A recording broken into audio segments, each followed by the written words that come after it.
Good afternoon. In accordance with sections 45 and 53 of the Planning Act 1990 as amended, this meeting of the Committee of Adjustment, City of Toronto, North York panel is called to order. The Committee of Adjustment considers applications for variances from the provisions of the zoning that apply to property, permission to extend or alter non-conforming uses, consent to sever property to create new lots. We acknowledge the land we are meeting on is a traditional territory. Is this on okay? Yeah, okay. Is a traditional territory of several nations, including the Mississaugas of the Credit, the Anishinaabe, the Chippewa, the Haudenosaunee, and Métis, and other Indigenous people. We acknowledge Toronto is covered by Treaty 13 with the Mississaugas of the Credit. Committee of Adjustment public hearings are now conducted in a hybrid in-person and virtual format. Some applicants and participants will make their submissions in person, and others will participate virtually by electronic means through WebEx, an online digital platform used by the city. The meetings are also streamed on the Toronto City Planning YouTube channel, and anyone wishing to view those may watch on YouTube. Those who want to participate virtually and have registered in advance will be connecting with their computer, tablet, microphone, or telephone, and have the option of participating via video or audio only. All virtual participants will automatically be muted on entry. When your item is called, you will be unmuted by the moderator. One person at a time, we ask that you mute your device until you're called on to speak. Those participating by video appearance will be temporarily upgraded to panelist when your item is being held. During this time, your camera will be enabled. You'll only be able to be visible during your 5-minute allotted speaking time. At all other times, your video will be disabled and you will be reinstated as an attendee. For both in-person and virtual participants, Committee of Adjustment staff will share presentations submitted in accordance with the written submissions deadline. Those participating through WebEx are not allowed to use screen share or any other panelist controls during a video appearance. The host will remove you from the panelist role if you fail to respect this instruction. If you want to receive a copy of the decision, people in attendance today can fill out a decision request card, and those participating virtually need to submit a written request for a decision by email. Please ensure you do include your name, address, and email address because the Committee of Adjustment and the Toronto Local Appeal Body, or TLAB, will be sending out notifications and appeals updates by email. If you do not agree with the decision of the committee, you may be able to appeal the decision to the Toronto Local Appeal Body, that's TLAB, or in some limited circumstances, the Ontario Land Tribunal, the OLT. However, the provincial government amended the Planning Act and generally removed the rights of third parties such as neighbors to appeal Committee of Adjustment decisions. Only the applicant, the Minister of Municipal Affairs and Housing, specified persons and public bodies that are defined in the Planning Act are permitted to appeal decisions of the Committee of Adjustment. Appeal instructions are set out at the bottom of the decision of the committee. I'll call on each item listed in order on the agenda. Where an application is uncontested, the agent or applicant may proceed with their presentation if desired. When the committee does not require a presentation, applicants are asked to advise the chair they wish to speak to the committee. The committee may ask questions and/or take the matter into committee for a decision. Each speaker, including the applicant or agent, will be given a maximum of 5 minutes to address the committee. I will comment when your time is close to 5 minutes, and you'll see on the screen a countdown timer. Any presentation or other materials you wish to submit to the committee must have been emailed in advance of the hearing. Staff and committee members cannot accept materials at this hearing. When addressing the committee, please clearly state your name and address, and remember to confine your remarks to the matters included and outlined in the application. The applicant or agent will proceed first and make a presentation to the committee on the application. Please note that the committee may not entertain revisions to proposals at the hearing today. The committee may decide to defer the application if substantial revisions are made to ensure the revised application is accurate and that all those entitled to the notice of the application are informed of any changes. Then individuals in support of or opposed to the application will be invited to speak. Generally, we first call on speakers in the hearing room and then those participating through WebEx. Committee members may ask questions of each speaker, and after they have finished their presentation, When all speakers are finished, the applicant or agent has an opportunity to rebut only those issues raised by the speakers. This will mark the end of the discussion. The application will then be taken into committee. Are there any declarations of conflict of interest? Oh, okay. Do you want to Chair. do it now or when the item comes up? It's the last item of the afternoon. It's the Sorry? last item of the afternoon. I have a conflict. Okay, so do you want to state it now or?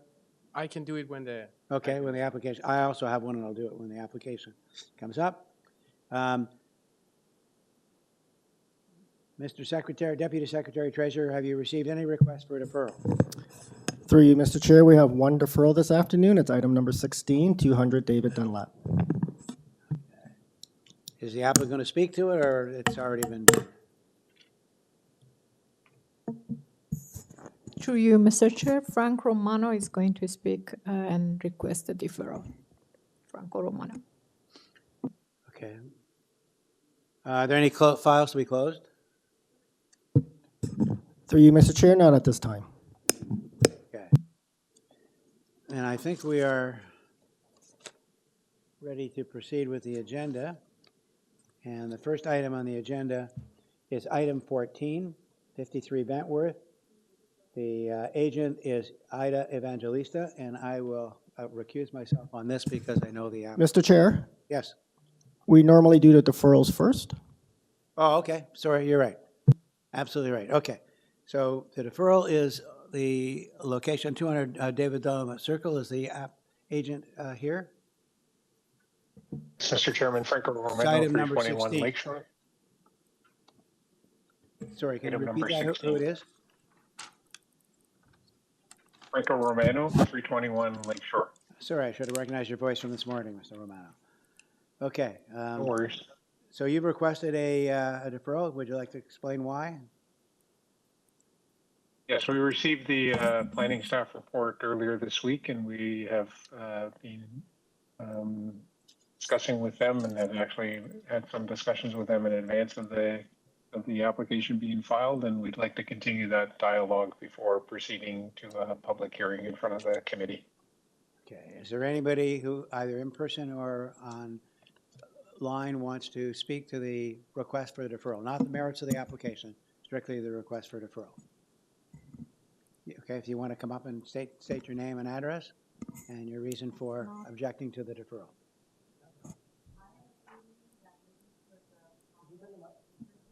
No. No. 200 David Dunlop.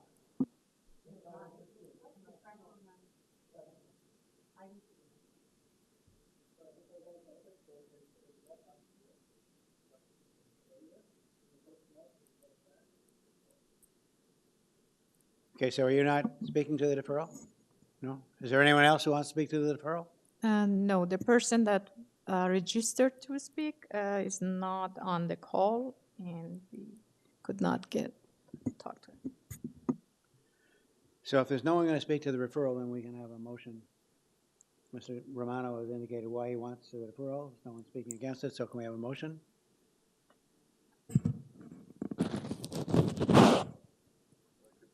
Go ahead. I'd like to motion to defer the application. And the reason? The reason is to allow for the applicant to enter into further discussions with city staff. Okay. Do I have a seconder for that motion? Seconded. Second that. All those in favor? Okay, so the application is deferred to give the applicant an opportunity to meet with city staff, planning staff. Thank you. Enjoy your afternoon. Thank you. Okay, so we move to item 14, which is 53 Bentworth, and Ida Evangelista is the agent. Is she online?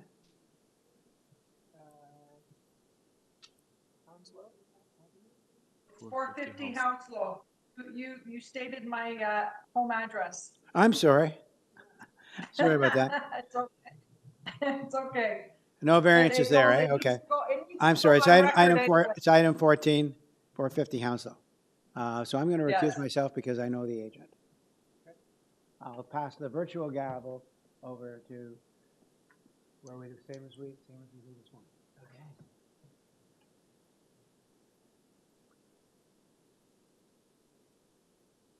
the applicant here? Yes, Mr. Chair, Ida Evangelista, on behalf of the owners of 450 Hounslow Avenue. Thank you. Thank you, and can we get a brief presentation from you on this? Yes, what we are proposing is a two-story flat roof home in an area that is undergoing regeneration. The variances that you have in front of you, I did supply a submission package to you, which outlines all the variances, just so for matter, ease of reference. So we are asking for side yard setbacks, length, and front yard landscaping. So we are slightly shy on our front yard landscaping. We have to satisfy the width of the driveway for transportation. And that brings us, and that's why we are asking for the variance for landscaping. However, we are only asking for a very small variance on that one. So our length is from the front entry point at the front to the rear pop out at the back. However, if we look at both sides, we have for the main house, our west side, the length is 16.25, and on the east side, our length is 14.97. We are asking for side yard setbacks of 1.50. This is very characteristic in this neighborhood, 1.50. It still allows for a light, safety, and maintenance access.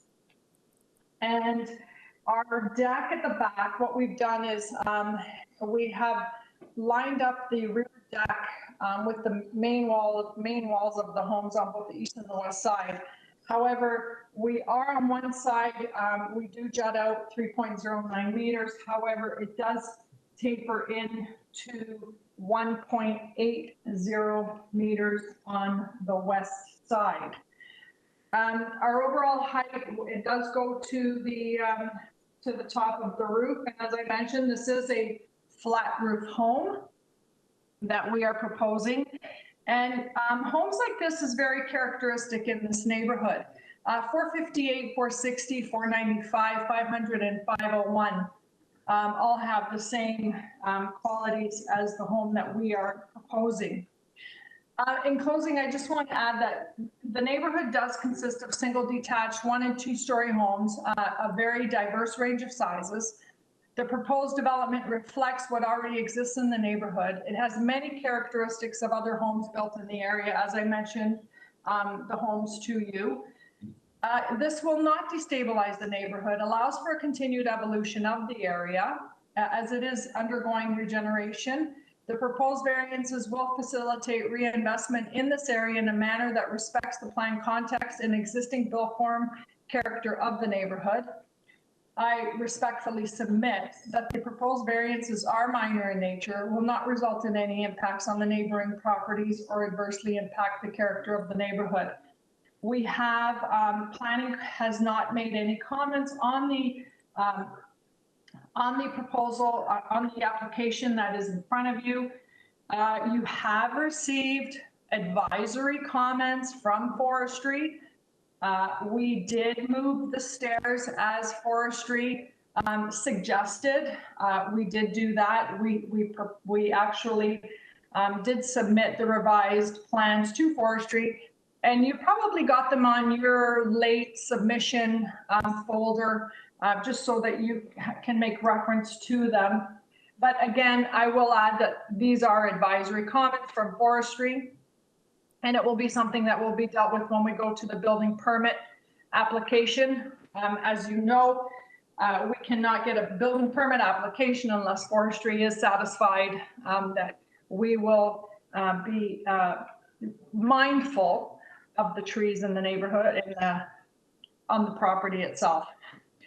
In closing, the application does meet the 4 tests. It is in keeping with the official plan and zoning bylaw. It is appropriate and desirable development for the area and minor in nature. And I am open to any questions that you may have.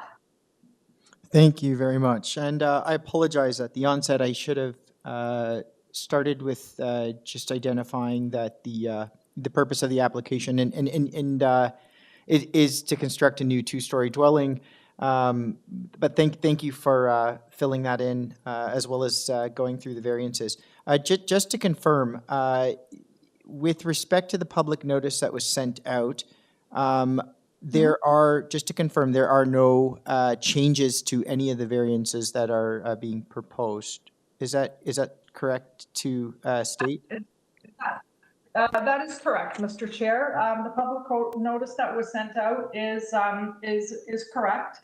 And as I mentioned, planning has no comments or concerns regarding the application. Are there any comments from committee or questions? I have a Should question, Mr. Chair. I have a question from the applicant. I can see in the new submission, the stair is moved towards south. Has this been submitted to Urban Forestry, and have you got any feedback from them, or not yet? So what they did was they did respond through you, Mr. Chair. I apologize. Through you, Mr. Chair. I did provide forestry the comments, and I did actually include her email, whereby she states that they have no concerns with the variances. They have no concerns. They do not object to the variances. And she just reiterated that these were advisory comments, as you have the email in front of you. So we did what they asked, right? So this will be something that they will be reviewing at the building permit stage. But as they suggested we move the stairs. So we took their suggestion, and we actually made the change and provided it to them. Thank you. Do we have any other questions from the committee? No. Are there any other speakers? Through you, Mr. Chair, there are no other speakers for this item. Okay. I think we're prepared to move this into committee.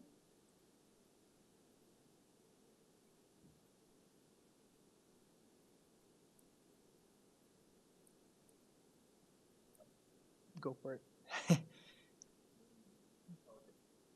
I motion to approve because the application meets the test for a minor variance. I think it should be approved on the condition that they follow the October 31st Urban Forestry report.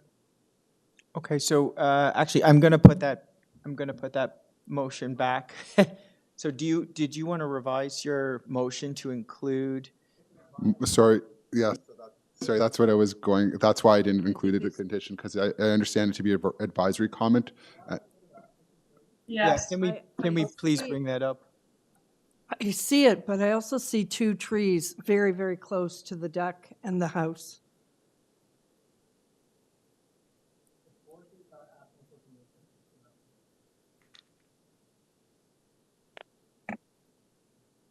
Well, if you read further down, it says that they appear to impact trees protected,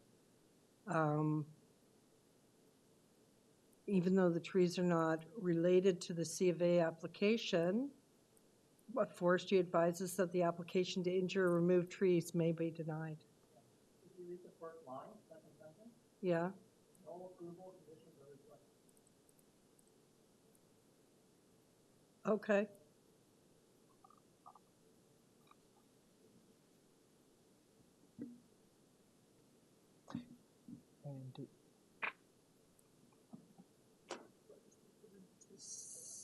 Yeah, can I just clarify as I well? wanted clarity too, because then what's the point of this letter? So when are the trees addressed on the site? Okay, okay, thank you. So I have a question for staff. So do we have a revised site plan that we can, just showing, I believe I saw it in the late correspondence that came in, but I believe there's an updated drawing showing that this, there we go, thank you.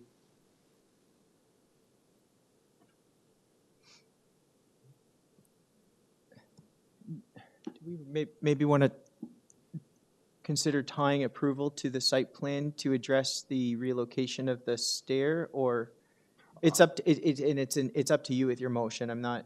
I would like to leave my motion unchanged, and the reason I would like to leave my motion unchanged is because I think there may be other opportunities to move the stairs to different locations that may also have the same effect of not impacting trees. And as I understand it, if trees were to be impacted, separate permits would be required from urban forestry for that removal. So that's why I'd like to keep my motion as is.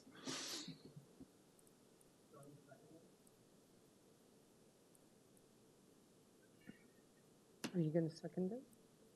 I mean, I have to be honest, I'm, if I can chime in, I am a little bit, I'm a little bit concerned. I think there's a good opportunity here that was taken, and I just want to make sure that there is consideration for the noted tree, which would have been impacted in the previous location of the stairs. So I think it was a good change on behalf of the applicant. Can I comment? I know you're in committee, I'm not No, allowed. I'm sorry. I know. Yeah, Sorry, could I get clarification on a matter from staff? Can we pull out of committee for a minute? Can we get some clarification from staff? About? So if we, okay, so my two questions. My understanding is if that tree were to be impacted, permits would be required from forestry regardless, correct? That I can't answer. Okay. Oh, sorry. Next question. Okay, so let's say we approve the application as is. The location of stairs can be changed regardless. Like, I mean, the applicant has the opportunity to deal with the location of stairs because that doesn't relate to a specific variance. Is that correct? If you do not tie it to the site plan, then there's a little bit of leeway as long as any change does not trigger a new variance. Okay. Perhaps there's a way to provide that leeway, but also ensure that the tree in question is still addressed, perhaps? Okay. So Can I revise? Could I your revise my conditions? motion? Sorry, can I revise my motion? So approve the application subject to the condition that the location of trees does not impact. The location of the stairs does not impact or adversely impact the trees. Which tree? It's Sorry, the tree. That the difficulty of that condition is somebody has to sign off on it at building permit stage. So if forestry has not submitted any conditions, it's not appropriate to obligate forestry to sign off on that condition. Okay. I would agree. I don't want to approve something that's in conflict with another department at the city, even though I know forestry can step in. I still want to ensure that we are addressing it at the committee level because trees are a part of what we do, and I think it's important that we recognize that.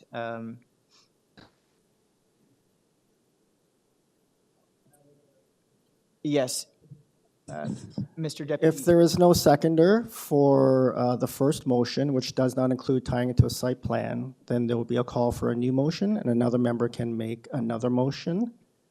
Yeah, so the motion has failed. Do we have anyone else that would like to make a motion? Okay, I'm going to make a motion. I'm going to make a motion to approve the application. But I would like to tie that approval to include to the revised site plan, showing that the stair has been relocated outside of what has been identified as, I guess, the tree protection zone of the tree in question. Is there a second to that? I Yeah, second that. we have a second. Okay. Sorry, I can't see. So what happens if Ms. forestry Martin is second. wants another change? Sorry, computer just froze here. And then I'm tied to the site plan.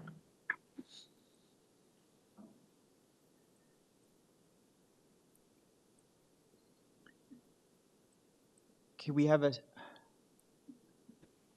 sorry, having a little bit of technical, oh, here we go.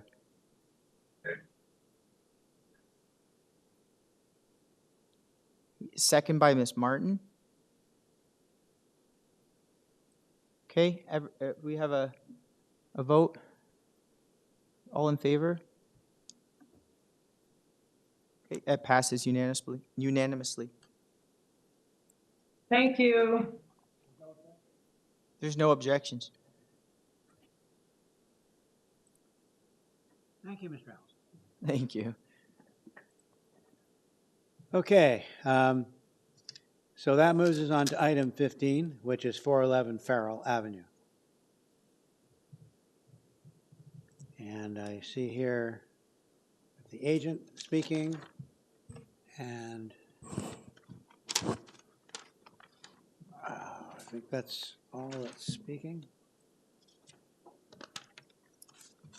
So is the agent here in person or coming on? Hello, Mr. Chair. Yes? This is Nafis Gilbody. I'm the agent. Okay. We need you to state your address as well. The address is 30 Apple Orchard Path, Thornhill, L3T 3B6. Okay, so let me just get the, okay, so you want to go through what you're asking for, or do you want a presentation? Yes. By the way, or? A brief one. Yes. Sure. This is the application to construct a new two-story dwelling.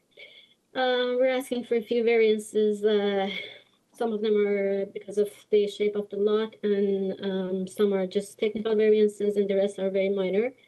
Variance number 1, 4, and 5 for the side yard setback for the building and the deck are because of the shape of the lot, because it's not a straight lot. And in narrower parts, the setback doesn't comply with the required, whereas in the wider parts, we are actually over a foot more than what is required.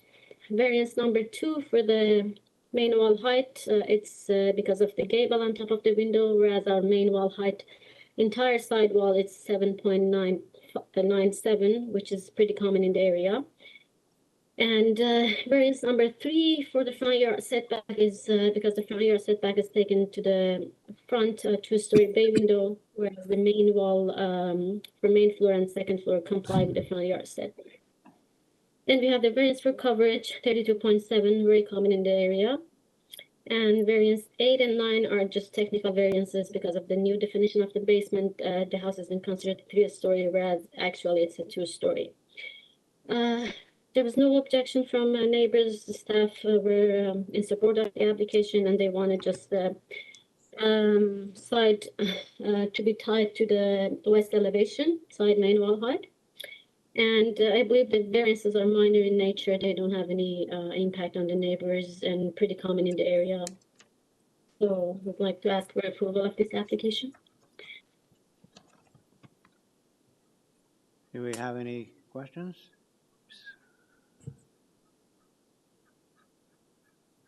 See if there's reports on this. I have a question, Mr. Chair, from the applicant. Go ahead. There is a staff report. Can I ask the applicant just clarify if what revisions she's making to the proposal to address those comments? Yeah, main wall height, it's not actually a variance, but the staff wanted us to change that to be 7.97 just this side wall, not the top of the gable. And we have the best elevation tied into this report.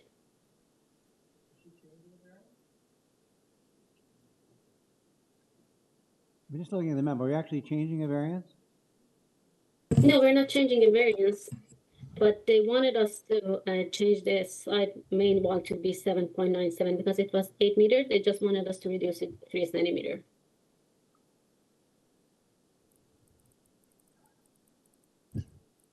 So which variance are we talking about here? By number? Variance number 2.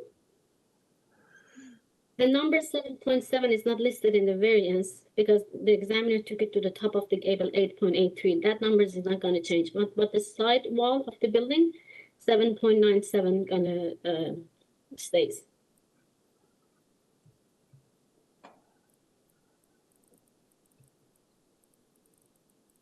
So your proposed height is still 8.83?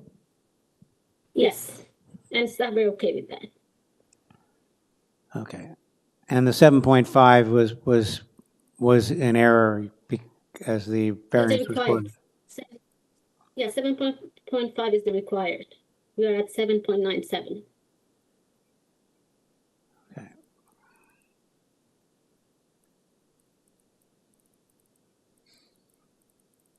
Okay. That's why staff wanted you to tie the decision to the west elevation. Okay. Is there anyone going to speak to this, by the way, other than the agent? Through you, Mr. Chair, there are no other registered speakers for this item. There are what? There are no other registered Okay, speakers. I didn't see any here, okay. Okay, so there's the explanation. Do we have any questions?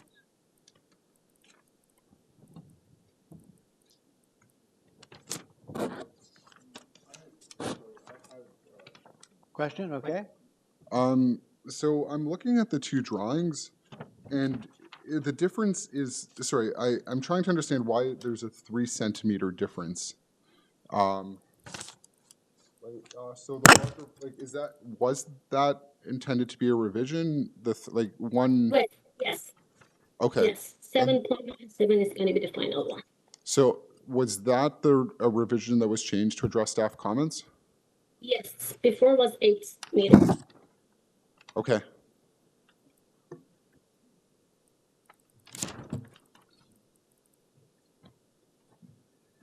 So if I may jump in, just to clarify, while there hasn't been a change to the variance, the way in which it's being employed has been altered, and that is identified in the west elevation drawing that's attached to the staff report from community planning. Is that correct? Correct. Okay.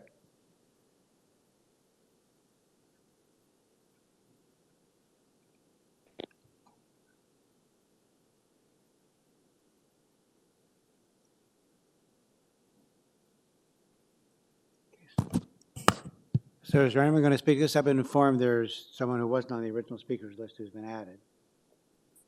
We have additional speakers? That's what I've been told. Staff, is that correct? Is this the one that David Beldam is speaking to? Through you, Mr. Chair, this is not, that's not the correct item. There's no other speakers for this item. There's only the applicant that has registered to speak. Okay. So there are no other speakers. Do we have any further questions? Okay, then we can probably have a motion at this point.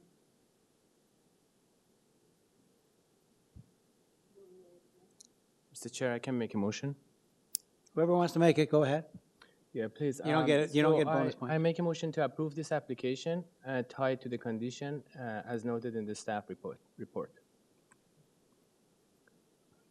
Can we clarify which staff reports?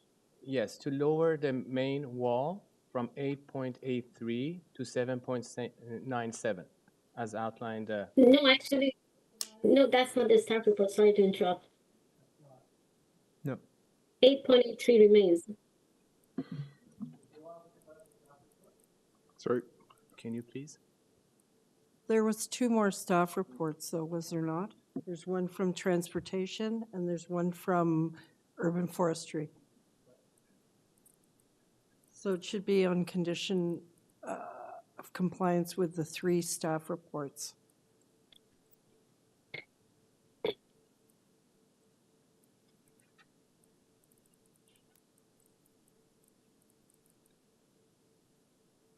you want to revise your motion? Yes. Can I revise my motion to approve the application subject to meeting the 3 staff reports, transportation and forestry approval? I'd like to second. Okay. You missing community planning in there? Part of the report? I thought it was. I'm just scanning to look at that. You said community planning as well? I might have not heard. It said staff report, transportation services, and forestry memo. They're all staff report, yeah. You didn't mention planning. Sorry, through you, Mr. Chair, all 3 are actual staff reports, so perhaps I can suggest that the motion be revised, if you'd wish, to clarify that it is the planning staff report, and then I'll defer to let you finish off your motion. I'm confused.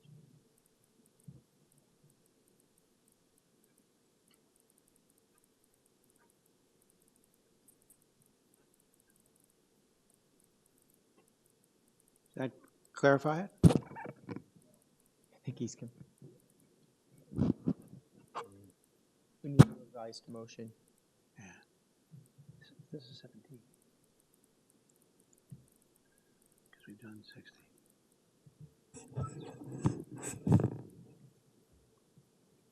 Mr. Marzari, would you like to revise your motion? I'll let another member put up a Okay, motion. so can you just formally withdraw your motion then? Do you want me to put in a motion, Go for it. Mr. Chair? Yeah, sure. I propose to approve the application on the condition that the reports from planning, urban forestry, and transportation be adhered to.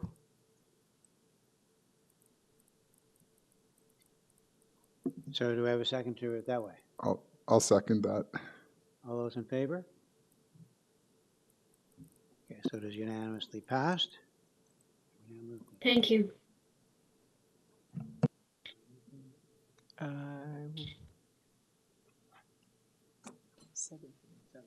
17. Okay. So item 17, which is 75 Elwood. Is this the one that the previously not registered speaker, Mr. Beldam, is on, staff? 16 is deferred. We've passed 16 that. was deferred, we 16. passed that.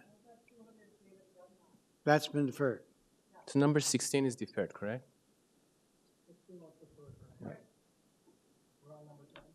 We're on 17. 16 was deferred. We did, that's the first thing we did. So we're on now item 17, and I asked staff if this is the one that a David Beldam registered late for. Is that correct? Through you, Mr. Chair, yes, that is correct. Okay, so that's fine. We got it. That's good. Okay, so we've got the agent and a couple of area residents who want to speak. So let's let the agent talk first. This application.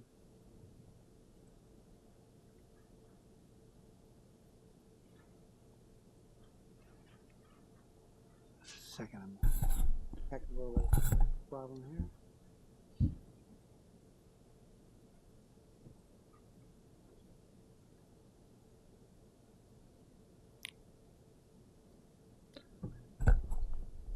Okay.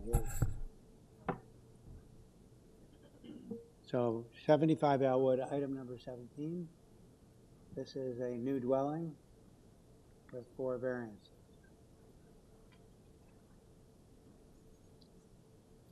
So we'll let the agent identify themselves, give their address, and then he can talk to the variances.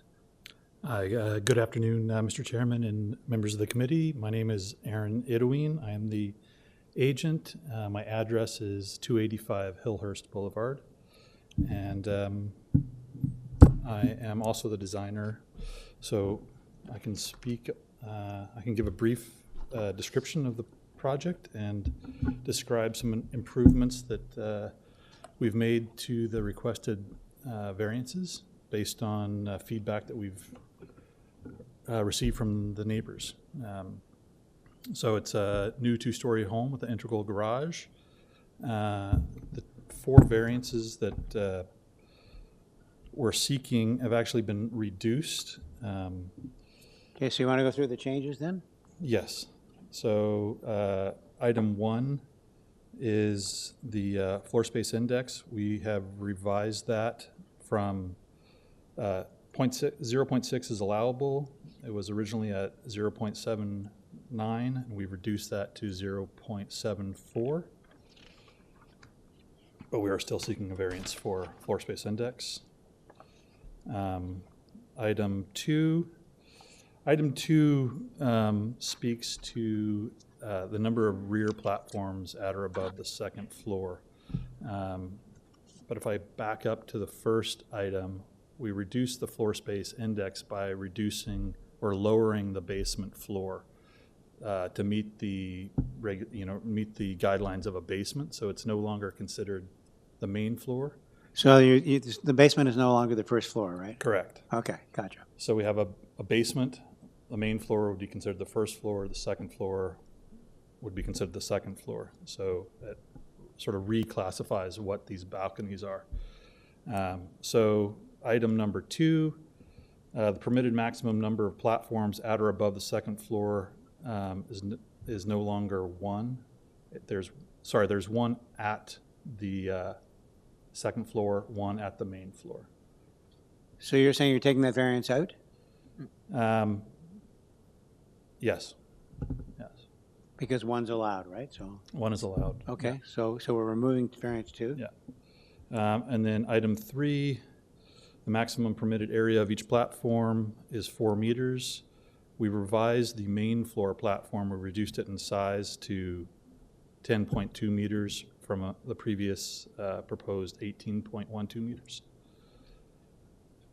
And then item number 4, we revised the platform off the second floor from the earlier proposed 16.72 square meters down to 3.72 square meters, which I believe is allowable. And if it's 3.72, then you don't need a variance. Correct. So you're removing that variance. Yeah. Now, I know this balcony is a contentious item, but that's essentially where we stand right now. Well, it's not, if you've removed the variance, then the contention goes away. Okay, fine.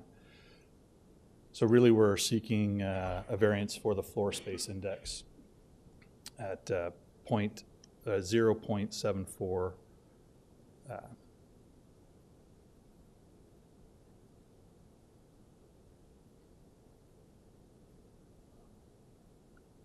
So tell me again so you've changed number 1. Yep. Number 2 goes away because of the basement? No Correct. longer a basement. Number 3 is the one that you've changed?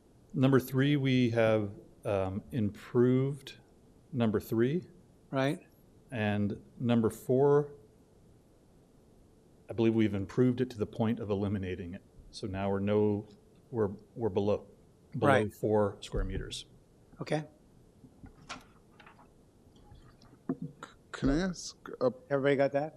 can I ask a point for clarification? Yes. Sorry. So variance 3 was the the maximum permitted area of each platform at or above the second floor.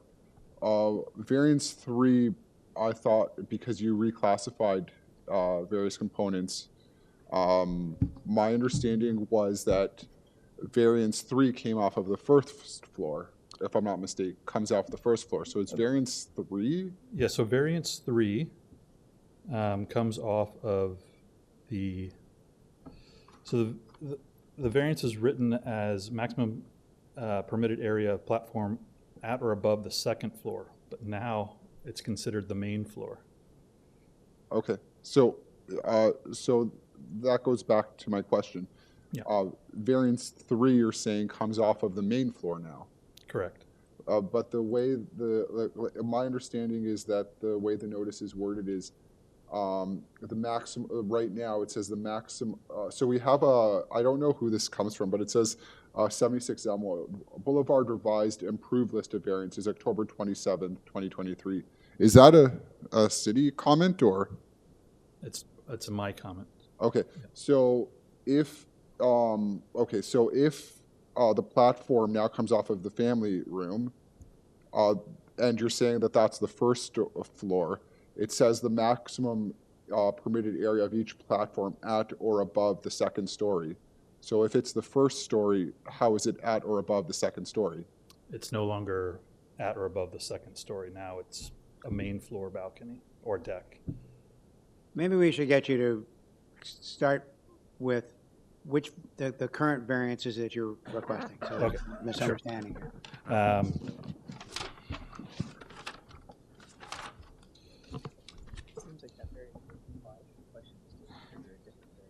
So item number 1. That one's probably straightforward, right? You're changing that point 0.7, just 0.74. Correct. Okay. Variance 2, Variance 2, so variance 2, I haven't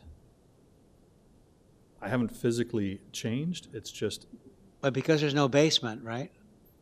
right, there is, Or no, the basement doesn't count as a floor. exactly. So, Two is not, so it's reclassifying what is the main floor and what is the second. right. So you're telling me you don't need variance 2 now?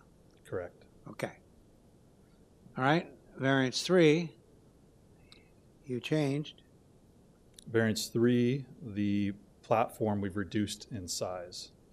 We've reduced it from 18.12 meters to 10.2 meters. Right.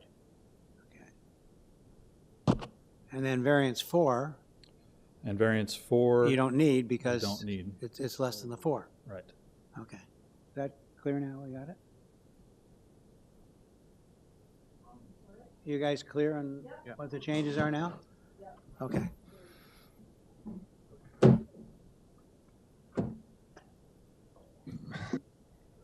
Sorry, like my concern is that it's varying a different section of the bylaw still, because the section of the bylaw speaks the maximum permitted area of each platform at or above the second story. This is a platform off of the first story, so it's not at or above the second story. So my concern is that the revised list of variances isn't quite, Doesn't correlate. yes. Well, there, I agree.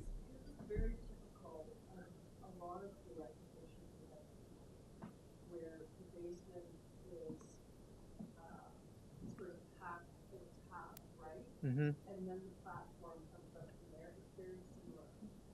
It's exactly the same as many applications.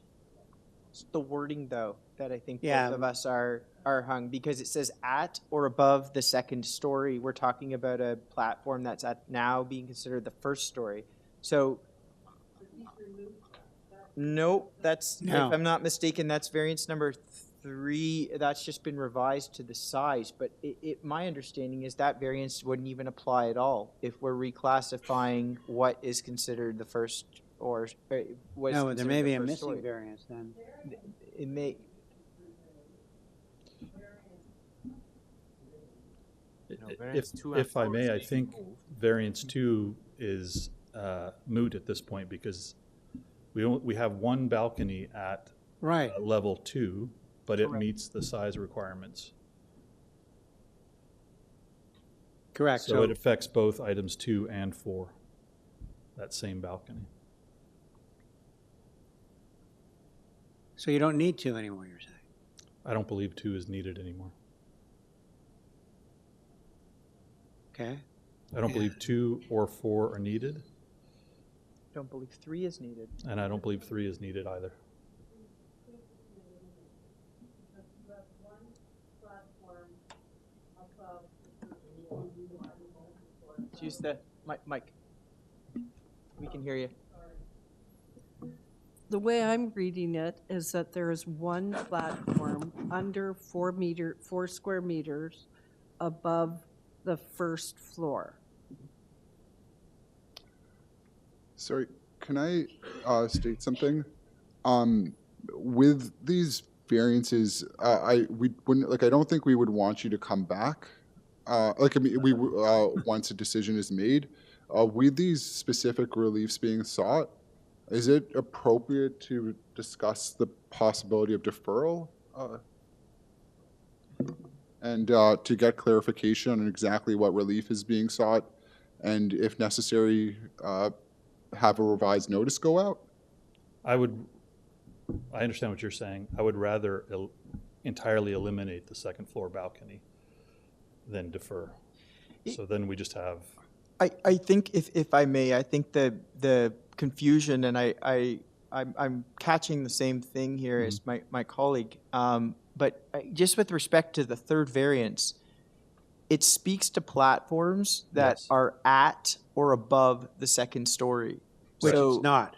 Which it's not now. So you're asking us to approve a variance that the balcony that if I'm not mistaken, we're talking about that 10.2 meter size platform is at the ground level. It's not at the second. Correct. So this is sort of where we're running into a bit of, technically If you take that one out, variance three If you would. take that out, and they put a new variance in saying it's at the ground level, then. Well, I don't know. I'm not a zoning examiner, so I can't speak Right. to whether or not it would trigger other variances. But even if you were granted variance number 3, it's kind of useless to you because it pertains to a platform at the ground level, not at or above the second story. Right. Do you see what And the examiner will, when you go for permit, this stuff will be picked up on. So I just want to make sure we're not, that we're doing things properly here for making changes. Can I add to that as well? Like, I know we had instances where platforms were where various decks and matters like that were receiving variances because they were higher than 1.2 meters above ground level. We wouldn't want you to come back, and we do want. So I think it's I don't know. I think it's appropriate to defer to allow for this to be addressed, to be done properly. Like, I mean, not to be done properly, Unless but he's comfortable going in blindly. I mean, if he triggers another variance, but he may not. okay. He may be in compliance, in which case, it's up to the applicant, I think. Yeah, we don't want to approve something and then you find out you can't get a building permit. No, I appreciate that. I think that I'm in compliance. The second floor balcony, what is now the second floor balcony, which I believe is in compliance. If during the rezoning review for building permits, it's found to require a variance, I would just eliminate it at that point instead of, I'll take that off the proposal.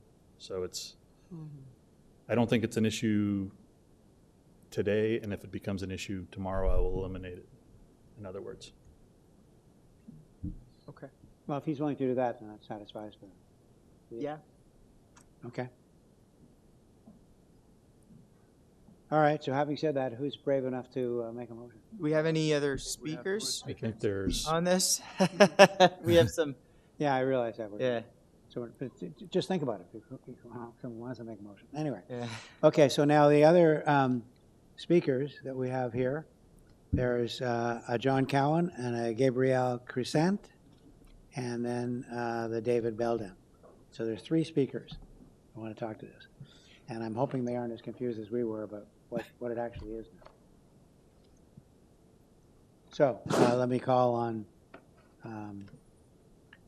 they're all video, so on John Cowan first. Okay, my name is John Cowan. Thank you, Mr. Chair. I and my wife reside at 74 Willowbank, a property immediately to the south of the subject property. And we have submitted a concern about the balcony off the bedroom which by my reading of the plans is going to be 16 feet above grade, or maybe that's about 5 meters above grade, and only 34 or 35 meters from the rear property line, giving them a clear view into our backyard. And we found that invasive of our privacy in the backyard. So that was our submitted comment.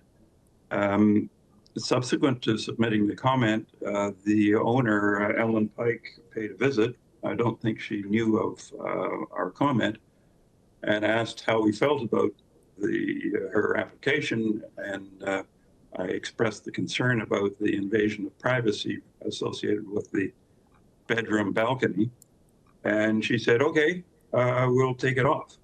And I said, great.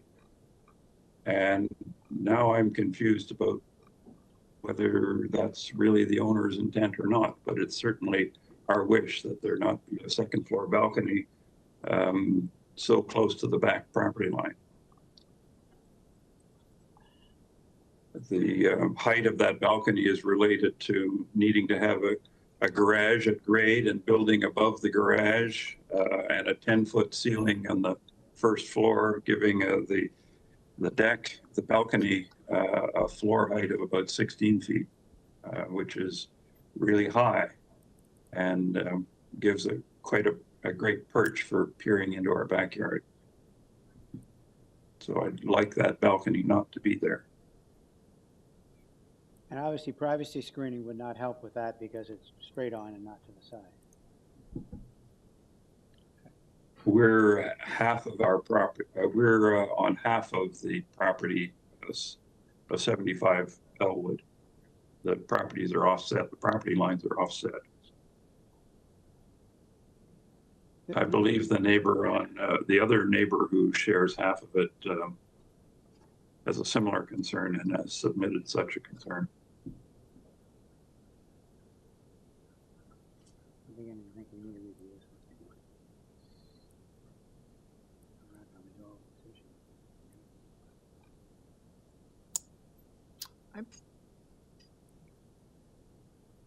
Do we have any other speakers? Yeah, there's any other speakers? Two other speakers.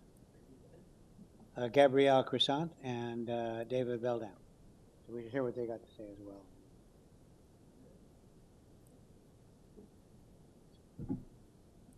This is the problem with making changes on the floor. Through you, Mr. Chair, Gabriel is not going to talk. He withdrew. She withdrew. Just we need your address. We only have David Beldam online.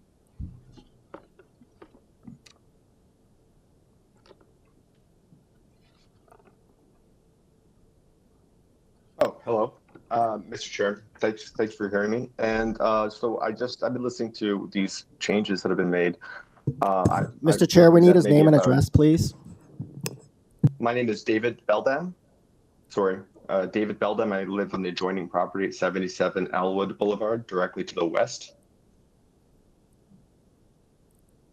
Okay, and I mean, I'm probably reflecting the letters from about 8 other neighbors who've submitted letters on behalf of as an objection to this particular bill on the basis of privacy concerns that Mr. Cowan was just addressing a moment ago. So I'm by far not the only one. You'll see the other letters of objection there as well. We are in a particularly vulnerable position as being next to that property. We are subject to privacy. I mean, severe privacy intrusion. If you look at with the development versus where we are, that 16-foot deck off the back of the house is really in a position that puts us that obviously overlooks our property directly, and that's, I think, front and center one of our concerns.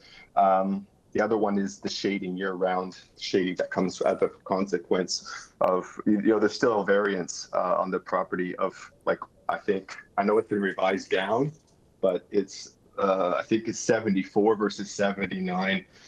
This 0.6 is, that's what, like 20% over the existing variance. Like, it's just my mental math just right off the bat. But, so we had some concerns on terms of the variances that were submitted, and that's those are center first and foremost the objections that we have. The other thing, I just listening to the other individual speaking who represents 75 Elwood. We'd like to also have our other neighbors have the opportunity to look at these submitted changes and actually have a say on that, because the submitted changes are new and obviously haven't been, the application that I've been looking at up until this hearing was based upon different information. So I think it would be in everybody's best interest for a deferral and have our neighbors look at this and have the ability to have their say and have the ability to object if they want. Anyway, so that's my main concerns. Okay, before we go back to the applicant, is there anyone else who's going to speak?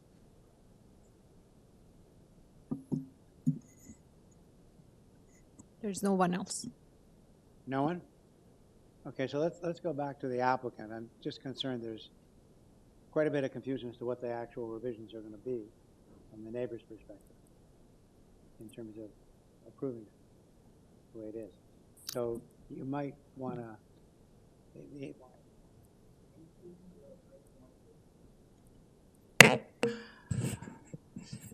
consider deferring at this point. Okay. I'll take. That's your decision. If you want to do that. Yes, I'll defer then. I'm talking to the agent. Yes. Right. I hear you. Okay. I'm willing to defer. I think that's in everybody's best interest, but it's your choice. You guys don't agree? Then go ahead. Sorry, if we were to support variance 1, because I don't think, we had received some letters regarding FSI, but I think the major areas of contention are variances 2, 3, and 4. Yes. Would you be would you be comfortable with going forward if we might not make a positive decision regarding 2, 3, and 4, or would that influence your decision on deferral? Really, the item 1 is the one that I'm seeking relief from. Okay. Items, the second floor balcony, I'm willing to eliminate the second floor balcony, and that can be put into, I believe it could be put into, if you so choose, it could be a condition on approval if you choose to approve. And to clarify as well, there's a second floor balcony, but there's also the first floor balcony. Yes. So it's for that first floor balcony would have to comply with whatever provisions that there are within the zoning bylaw, correct? If there are. If there are, yeah. Correct. Okay. He's aware of that. Sorry. Okay. I don't think it's based on what I'm hearing, I don't think it's completely necessary to defer. But it is your choice to go forward with a deferral if you feel you wish to. I would prefer to eliminate the second floor balcony and not defer. Okay. We move in. Do we have any other speakers? No. Do we want to Motion? or does he want to speak to the comments or? Yeah, or sure. Provide an ample. But I think some of them evaporate when you talk about privacy from the second floor balcony. The high second floor balcony is for the direct view. If there's no second floor balcony, a lot of those objections go away. Perhaps Correct. can we hear from the applicant? Correct. Would you like to respond to the objection, the statements of objection, or? I'm sorry, I know we so jumped into I questions. know that the objection has multiple. There's multiple factors of shading and privacy and loss of sun. If we eliminate the balcony, I think that's really the only one that's could potentially require a variance. The floor space index, yes, it requires a variance, but we're within the allowable building length and depth and the allowable building height and the allowable building width. So we've satisfied those three conditions. It's a unique scenario where we can meet the height, width, and length and still be over on the floor space index. So really we could reduce the floor space index but not still change the sun shadowing issues. So really what we're seeking relief from is the floor space index. The second floor balcony would be nice to have, but I don't want to derail the proposal based on that alone. Okay, thank you. And I also think it would help satisfy the neighbors' concerns with privacy.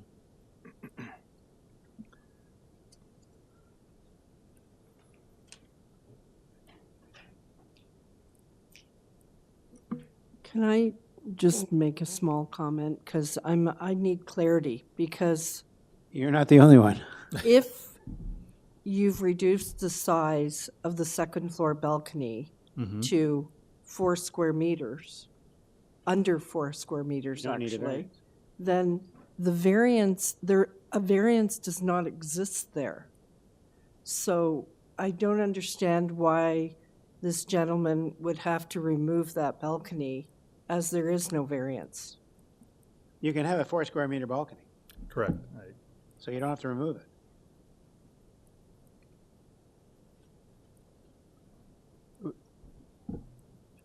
We can discuss openly in Yeah. committee now? Yeah, let's discuss openly in committee. Good idea. Okay, thank you. I think we're all violently agreeing here. I would agree with those comments. My only concern initially was, frankly, it was the change which, effectively now made the basement a basement, makes variance number 2, 3, and 4 moot. I know we had 3 in there, but 3 is not applicable. I don't. There is no platform at the. We're talking about as of right here. So really, what we're looking at here is a variance here for floor space index. And frankly, I do have to give the applicant credit here, because I feel like the changes that are being made are being made to specifically address concerns that came from the neighbors here. That's why these changes are being made. And I don't think that the effect, I mean, particularly a balcony, I understand that there's concerns of privacy. It's almost to the point where there's no, is there point to even speak to it? Because if it's an as of right, it's an as of right. I mean, I will note it's a balcony that comes off of a bedroom, and it's limited in size. And it's The concept behind that when the variances were set up was that you can't have a big party on a 4 meter balcony. well, that's the point. Yeah, and I think that issue has been addressed by the applicant. Kind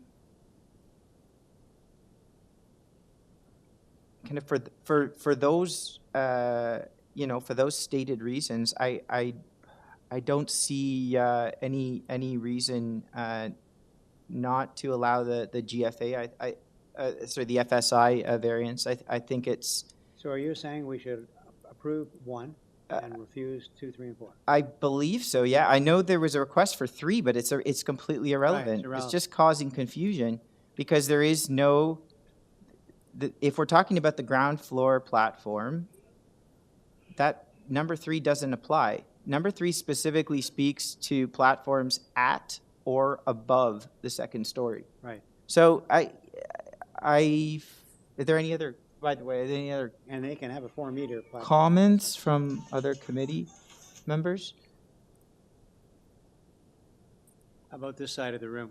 We haven't. No, we're good. We Any should other have the- any other comments? I think we're getting into semantics, that this lift got revived to variances is not reflective of what the applicant has provided.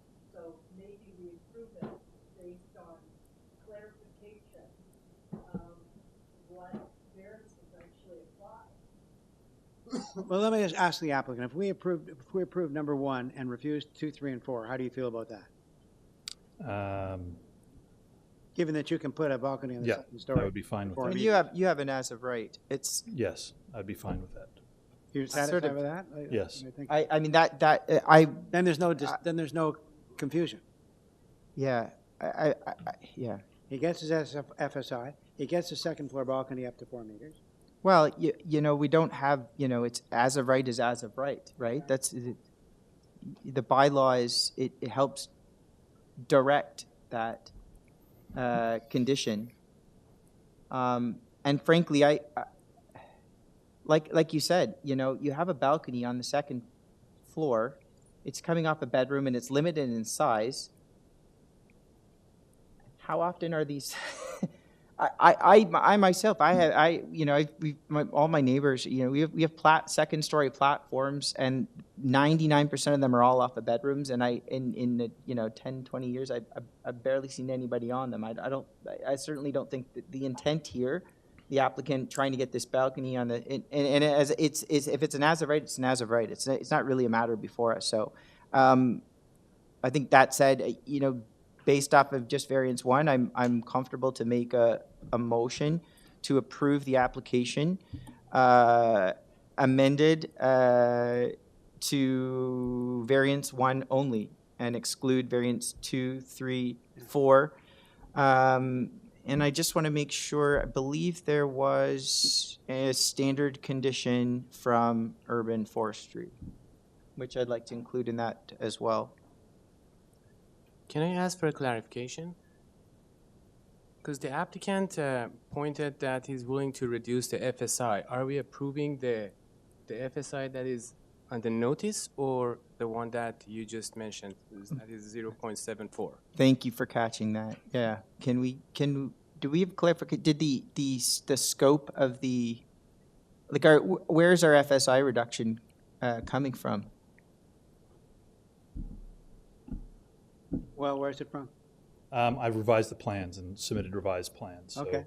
basically, I reduced the level of the basement, so now the basement is not, a portion of the basement is no longer included in the FSI Triggering, so calculations. okay. Yeah. I think we're good to go with it. Okay. So let me. The neighbors seem to be satisfied with that because they were being concerned with the balcony and the overlook. I would agree.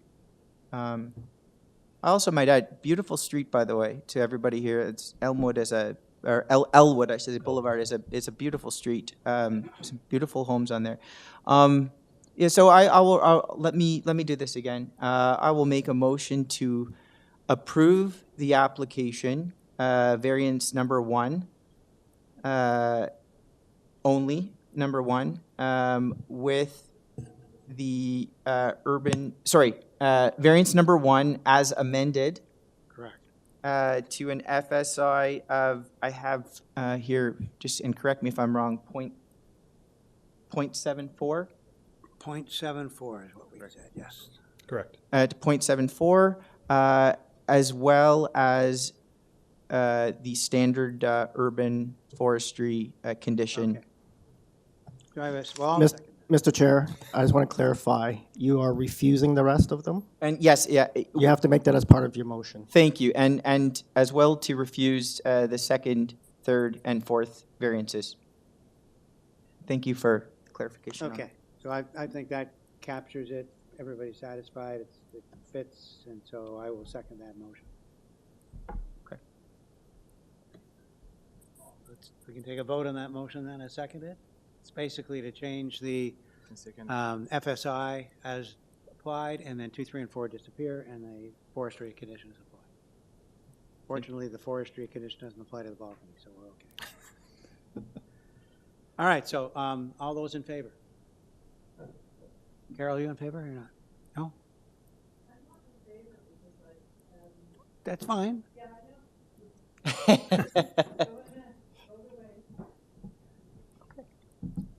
So we got, Are you in favor? I Your made the motion. I'm in favor. I'm in favor. Okay. Favor here. All right, so it passes.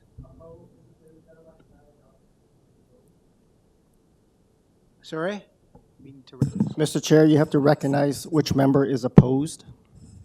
Okay, everybody has approved it with the, I'll do it, try to make these way, except for Ms. Martin, who opposed it. So it was three to one, with one opposition, and that was Ms. Martin. So seeing as this one got more and more complex, I think it's easier to talk about who didn't rather than the three who did. Thank you very much. So we've got that, okay. Our next item is item 18, which is 747 Don Mills, which I don't believe has any balconies. I hope not. It does have a drive-through, but no balconies. Okay, so I have here on my list for item 18, the agent to speak and no other speakers listed. Yes, hello. This is Zara Al-Takawi. Address is 360 James Street North in Hamilton. I'm speaking today on behalf of my client, McDonald's Restaurants of Canada, regarding 747 Don Mills Road, also known as the Flemington Park Plaza.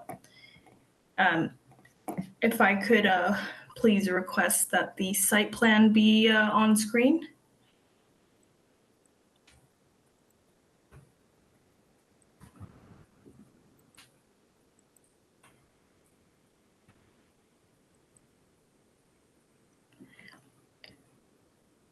Apologies. This is the elevations. Are the site plans available here? These are, sorry, the elevations and floor plans.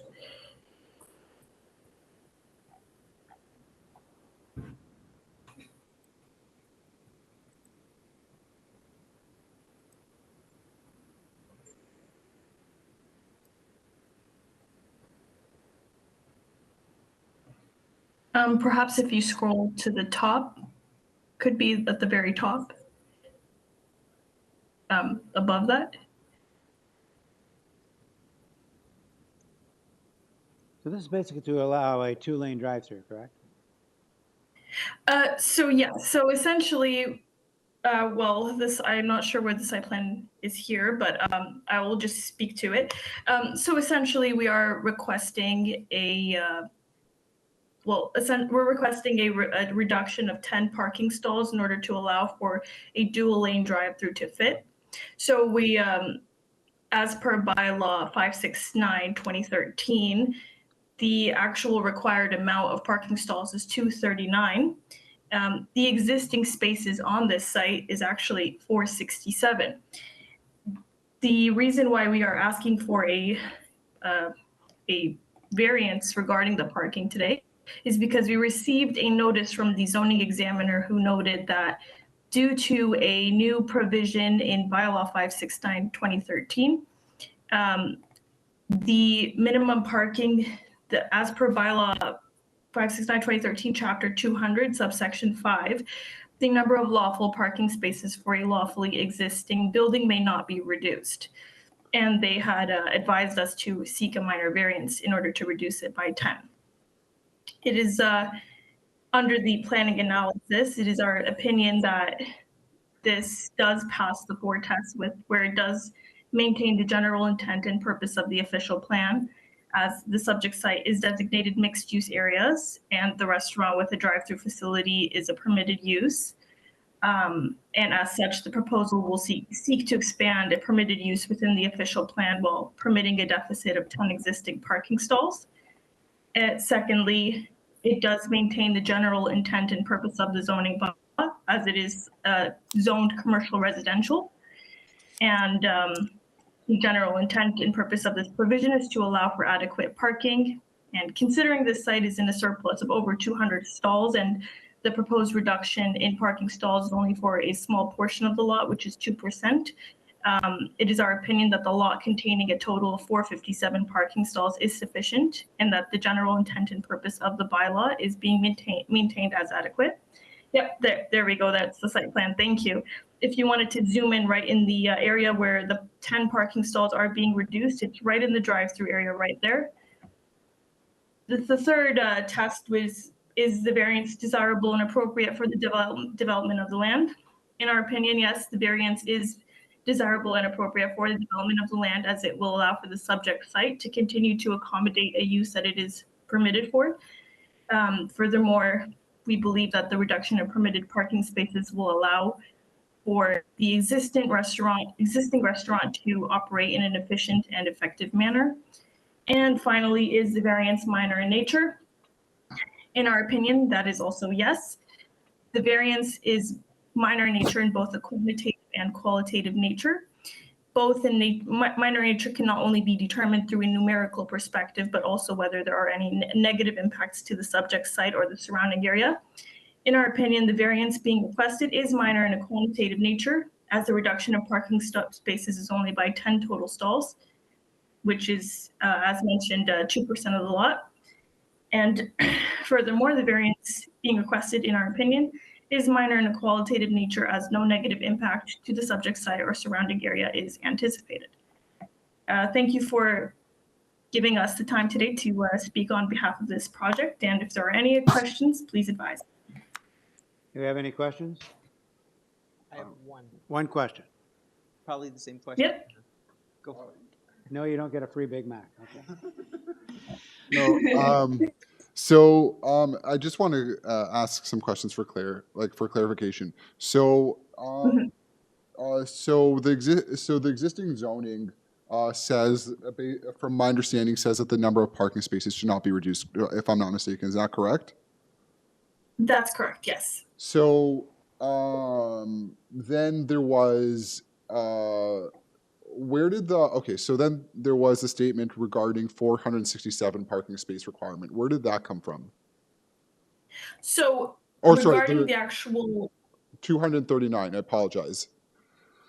Yes, so regarding the actual bylaw, prior to this new provision being added to the bylaw, which was added in 2022, the actual required number for the total lot would be 239 spaces. With this is calculated based off of the gross floor area of all the buildings on the plaza, and the actual required number based off of that. The existing spaces on site are in massive surplus of over 230. So essentially, if this was applied for prior to 2022, we wouldn't be here today. But because of this new provision added in 2022, it appears that the minimum number of parking spaces, the number of lawful parking spaces for any lawful existing building may not be reduced, according to the zoning examiner. Okay. Okay, I think that answers my questions. Thank you very much. Yeah, no problem. Mr. Allison, you had? Yeah, just there was a report from Transportation Services requesting a parking utilization survey. I'm just hoping may perhaps give the applicant an opportunity to speak to whether or not one was done, and if not, why, and maybe perhaps allow them to make their case. Yeah, so the parking utilization study, I guess that was discussed between us and the zoning examiner. They just essentially wanted to calculate how much parking is required on site, and so we provided them with the total GFA. Like, we had a survey of all the GFA of gross floor area of all the buildings on site, and we gave them the calculations for how much would be required. Okay, thank you. Okay, now there's no one to speak to it other than the applicant. Do we have any other questions from this end of the room? Okay. Sorry, can you just clarify what the actual number of parking spaces would be required on the site? Yeah, so are you asking here. What? It's 239? 239? Yes, that's correct. Okay, Mm-hmm. thank you. Correct.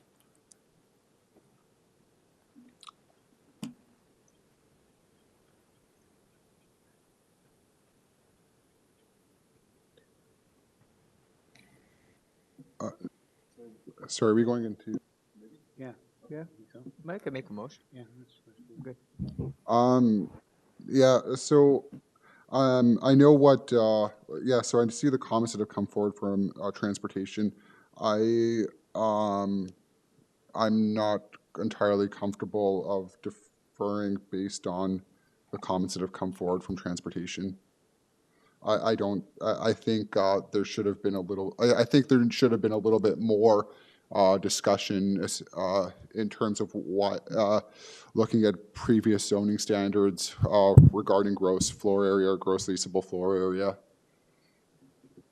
I agree. I think it's this application, the variance is minimally impactful, and I think it warrants intensification of their drive-through. So actually, that said, if there's no more comments, I'll make a motion to approve the application.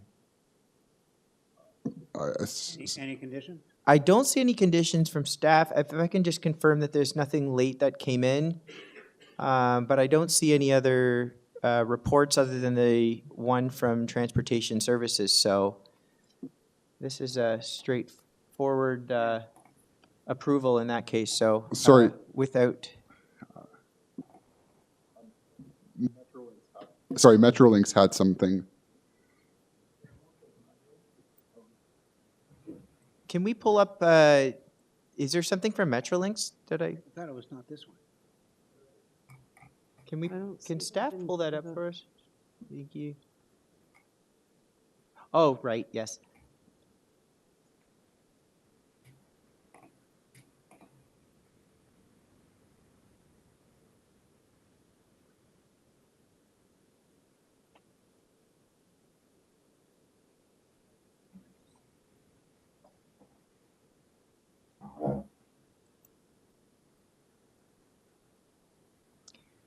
I don't think that, I mean, there's recommendations, but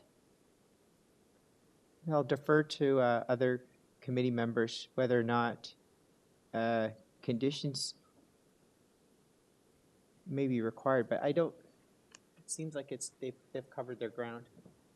I mean, you can get carried away on this because my guess is that there's some people who will go to the Science Center in its current location and probably park in this plaza as well to save the parking charges at the Science Center. Yeah. But that's not taken into account anywhere. So. Yeah. Okay. Okay, so. So yeah, I will put a motion forward to approve the subject application. Okay, all those in favor? Okay. Cal, were you in favor? I didn't see, were you in favor? Oh, okay. Okay. So your application is unanimously approved. So now we move to. Thank you. Do you want to do 595 Broadway? Sure. Could do one more. Yeah. You would take You break okay after with that? another one? Yes. Staff need a break? Okay. Okay. Okay, so 595 Broadway. And I got to flip the page, I think, to see who's speaking. So is the agent here? Yes, Mr. Chair. This is Nafisa Zangioli. I'm the agent. My address is 30 Apple Orchard Path, Thornhill.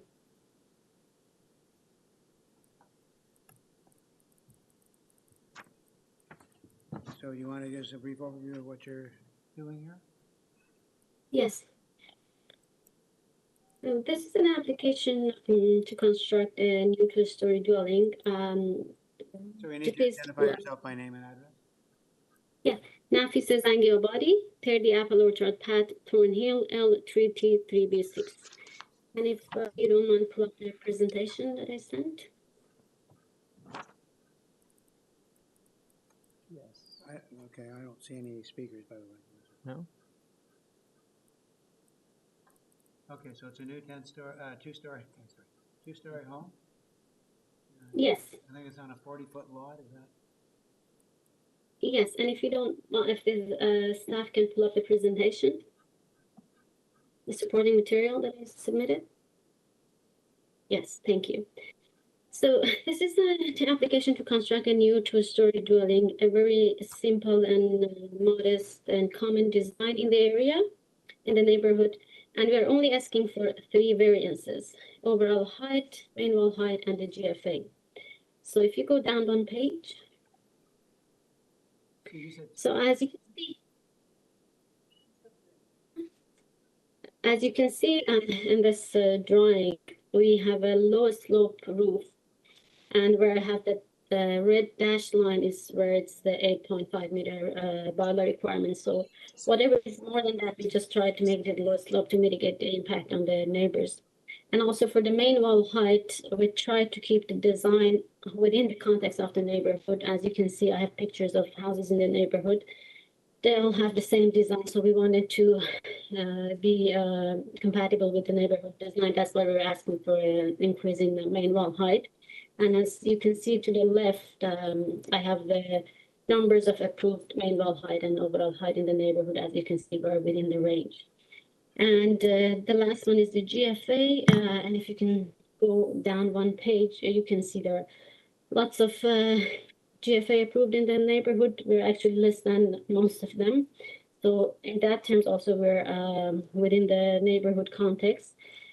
Staff had no concern. There's no condition from urban forestry or transportation. And I believe these variances are minor in nature. There's no length, depth, coverage, setback, any variances. And I believe we're in a very modest and compatible design with the neighborhood, both in terms of design style and the variances. So I think the variances are asking are minor in nature and would like to ask for approval.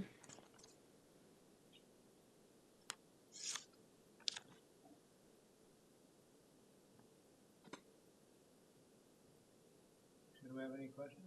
I don't think there's anyone to speak to it. No, I will note there was one letter of objection in the file from, I believe is the immediate neighbor. But I'm curious whether or not the applicant had any discussion with that neighbor and kind of what came of that. Yes, we actually talked to them.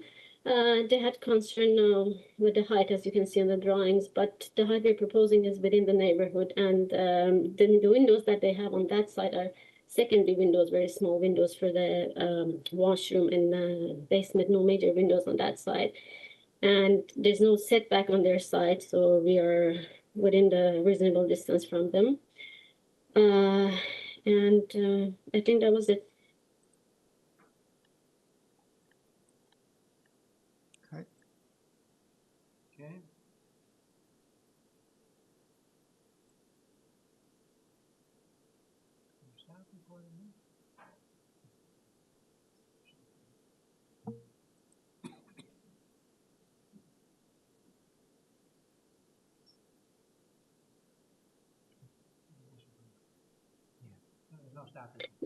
I actually have another page on the presentation, another one showing the list of the decisions in the neighborhood for the height, main wall height, and GFA. If you want to pull that up, it also helps to see the other decisions in the neighborhood.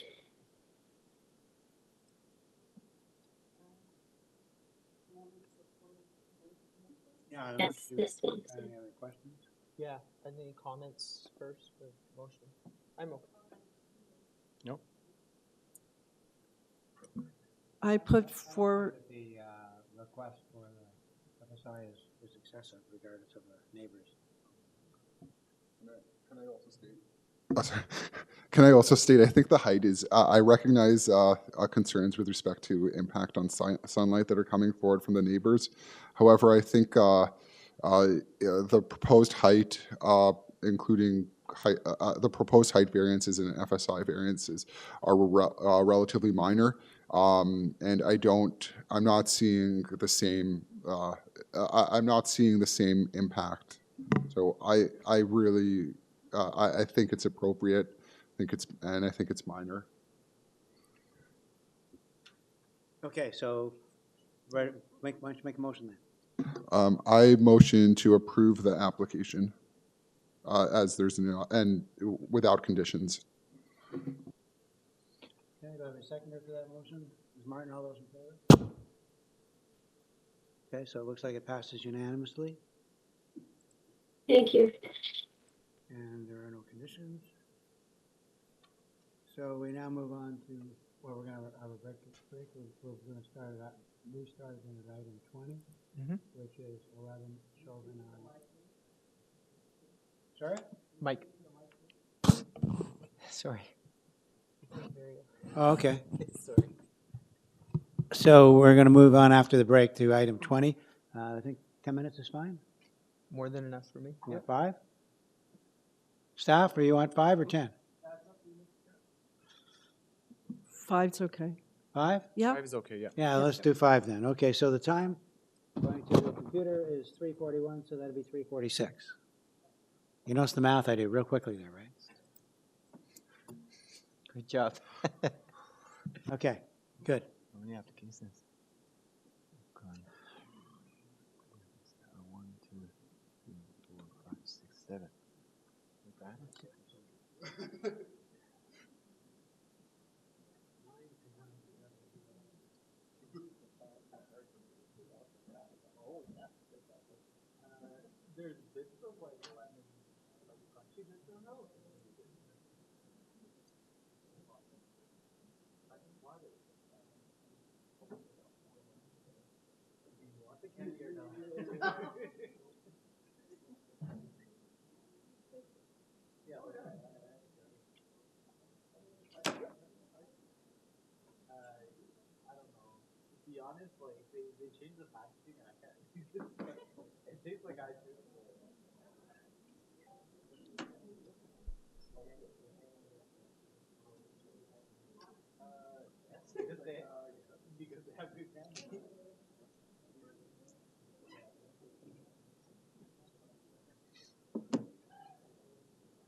So as promised, we now move to item 20, which is 11 Chauvenon Heights. I'm not sure I pronounced that correctly. Item 20, and we have, my pen will probably work better if I click the button. The agent is here and two neighbors. So Ali Yi is the agent on audio. Yes, I'm here. So can we, and then there's two neighbors who want to, we'll find out if they're here after we've heard from Ali Yi. Hi, how are you? Hello, hi. Yeah, we can hear you. Hi. Hello, everybody. My name is Ali Yi from Alera Engineering and Construction. My address is 245 French Avenue West, North York, Ontario, M2R1M8. I'm an applicant for this project. This project is a demolition single-family house and build a new single-family house for my client. My client will be live with parents, so this will be multi-generation single-family house. We have 7 minors required, and according for staff report, we modify from the item number 2. According to staff report, we are just away from the fence 0.6 meter. And we modify the number 4 from the sidewall height. Our proposal is 8.16 meter. Now we reduce to 7.85 meter. And also we delete from item 6 for before we proposal for 3 floor, but now it's 2 floor. So after all the change, I believe our minus is minor in nature and meet full test request. And also we follow up on all the staff report to meet city request. I hope our application can be approved by chairman and committee members. Thank you. So let me get this straight. What variance, did you say you were changing a variance? Yeah, we Number changed 4? Number 2, number 4, number 6. Okay, so I got the number for 4 at 7.85. Tell me the number for 2, the change. Number 2, which is the estimate required before, because this deck is lower 2 feet. So, but they still changed to before is 0 distance to the fence. Now is away from the fence 0.6 meter. So what is the number for number 2 now? Away from the fence 0.6 meter.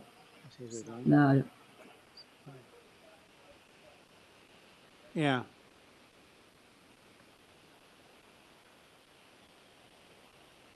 Those are the changes to the staff. Before is 0, now change to 0.61 meter.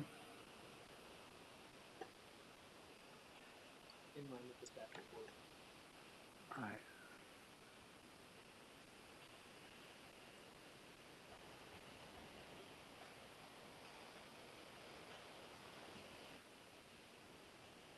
Okay, so the changes you're making are completely in line with the staff report. Is that correct? Yes. Okay, so that's We modified. totally agree on the staff report. And you're eliminating number 6. Number 6, yes. Okay, so go ahead. You want to talk about what you're doing here?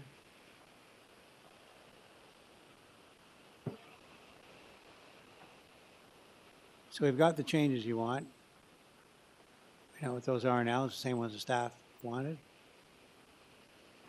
You want to make a brief presentation on why you need what you need? Or want what you want?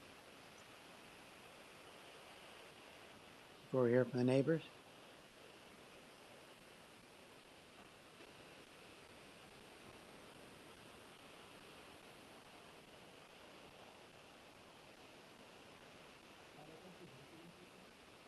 Oh, my mic is on. Do you want to make a brief presentation? We understand the changes you're coming forward with.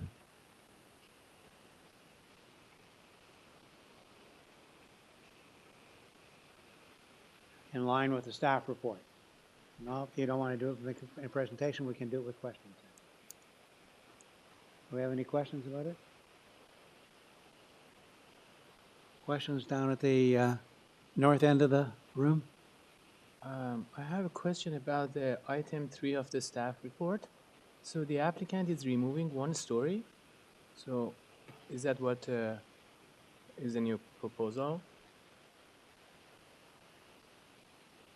So your question is for the item number 6 or? Yeah, I'm talking about variance number 6 that is being eliminated. Yes.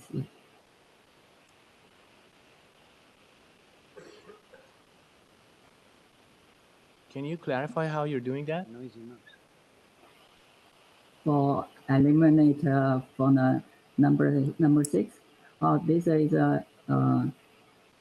decide on the basement, the floor currently by proposal the examiner can consider is the basement is the first floor because the center point from top of basement floor to the underneath of ceiling, the middle point is higher than established ground floor, established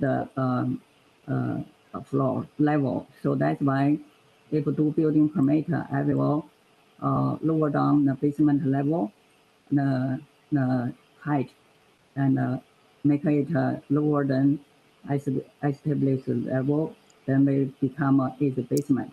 So that is, I will do it as a building permit application stage. Okay, thank you. Okay, if there are any other questions, we can listen to the, there's 2 neighbors that are registered here. Sorry, so just as a follow-up, the basement's being lowered so it doesn't trigger as the ground floor. Is that correct? Is that my understanding? Yeah, ground floor will be lower. Okay, thank you. So we do have, according to this, an in-person neighbors, Colin and Alice Round. Are they here? My name is Alice Round. Good afternoon. My husband Colin Yeah, we and need I. you identify yourself with your name and your address, please. My name is Alice Round. I live at 15 Shaughnavan Heights Crescent. 15? 15. Okay. My husband and I own the house that's directly next door to the subject property. We have lived there since 1985. We've raised our children there. We are both 79 years old. This is unfamiliar territory for me, so I'm asking for your patience. It was only at the end of October that we first received notice that our next-door neighbour intended to demolish the existing house and build a new building next door to us. They have never spoken to us about it. We believe that this application, based on the submitted plans, ought to be rejected for 2 principal reasons. This is a massive building. It is so huge that it is inconsistent with the neighbourhood, and we have concerns as to how this new building will be used in the future. If this committee is not inclined to dismiss the application today, then we are asking that today's hearing be deferred or adjourned so that we can consult with a land use planner or other professional advisor to investigate this further and understand what is being proposed and how it complies or does not comply with applicable zoning for the laws and principles. Having only received 10 days business notice, we've not been able to get that advice yet. First, the reasons to reject the application on its face. It ought to be rejected because it's an unreasonable enlargement that is inconsistent with the neighbourhood. We are not against the proper development in our neighbourhood at all. Quite the opposite. In this area of North York, the lot sizes can be quite large. Many of the original houses in the area have been demolished and replaced by bigger houses. We do not take issue with that. The truth is the larger houses are valuable and enhance the neighbourhood. However, What these applicants are proposing to construct is different. We understand the application at this committee involved property owners asking that they be allowed to vary from bylaws and apply to buildings. In this case, it's not the variances taken individually that are objectionable. It is the impact of all the variances taken together that will create a structure that is inconsistent with this neighbourhood of family homes. The existing dwelling at 11 Shaunavon Heights is a bungalow with a side garage that was built in 1958. It has 3 bedrooms, and when it was listed for sale earlier this year, it was described as being 11 to 1,500 square feet. The building that the applicants want this committee to approve is not a 3-bedroom home. It is 9 bedrooms, and there are several other rooms that could be used as possible bedrooms. There are 8 bathrooms and 3 separate kitchens. Based on the design, the new building would be over 4,800 square feet. This does not, of course, include the basement. So the new building will be 3 or 4 times the size of the present dwelling. We are not municipal planners and we have not had the benefit advice from a planner as yet, but we do keep an eye on the real estate dealings. We're not aware of any dwellings in our neighbourhood that approach 5,000 square feet. This is why the proposed dwelling is inconsistent with the existing structures. More to the point, although this application proposes that the new building will be used as a single-family home, the designs depict something else. This does not look like a single-family home. It looks like a compound or a group home of some sort. 8 bedrooms that could accommodate 2 people each. 8 plus bedrooms, 8 bathrooms, 3 kitchens, and a library. It raises the question, how many people are going to be living in this structure? There are 2 parking spots. How many vehicles are going to be parked on the street? This appears unlike any single-family home in the area, or for that matter in the city. For these reasons alone, the application ought to be rejected. Second, concerns about the future use. How will this building be used in the future? As indicated, it's an unusual family home. We are concerned that this could possibly be used as an unlawful or unlicensed multi-tenant home. We understand that multi-dwelling homes in North York are limited to a certain number of bedrooms. I think it's 6. We understand that multi-tenant homes must be operated by a person who is licensed and that they are to be inspected by the electrical safety authorities and the fire authorities to ensure the safety of the people who live there. Our concern about the future use of this proposed property is heightened by the fact that one of the applicants is a person called Joang Yang. Mr. Yang is a real estate broker whose office is near our house. Amongst his specialities, he's listed as both residential leasing and property management. While we still need more time to So I'm look going to ask you into to wrap up because of the time limit of we would 5 really minutes. like to take more time to look into this, but I'll conclude. In closing, it is our view that this application ought to be rejected because the proposed structure is far too big, not in keeping with the neighbourhood, and it is not consistent with good planning. However, if the committee is not inclined to reject the application, then we need more time to obtain the professional advice of appropriate municipal planners. It would be contrary to the interests of justice to not allow that opportunity. Again, I'm going to cut you off here because I gave you some leeway Okay. over the 5 minutes as well. Thank you. So if we need any more information, we can do it through 5 minutes. Do we have any questions, Ms. Brown?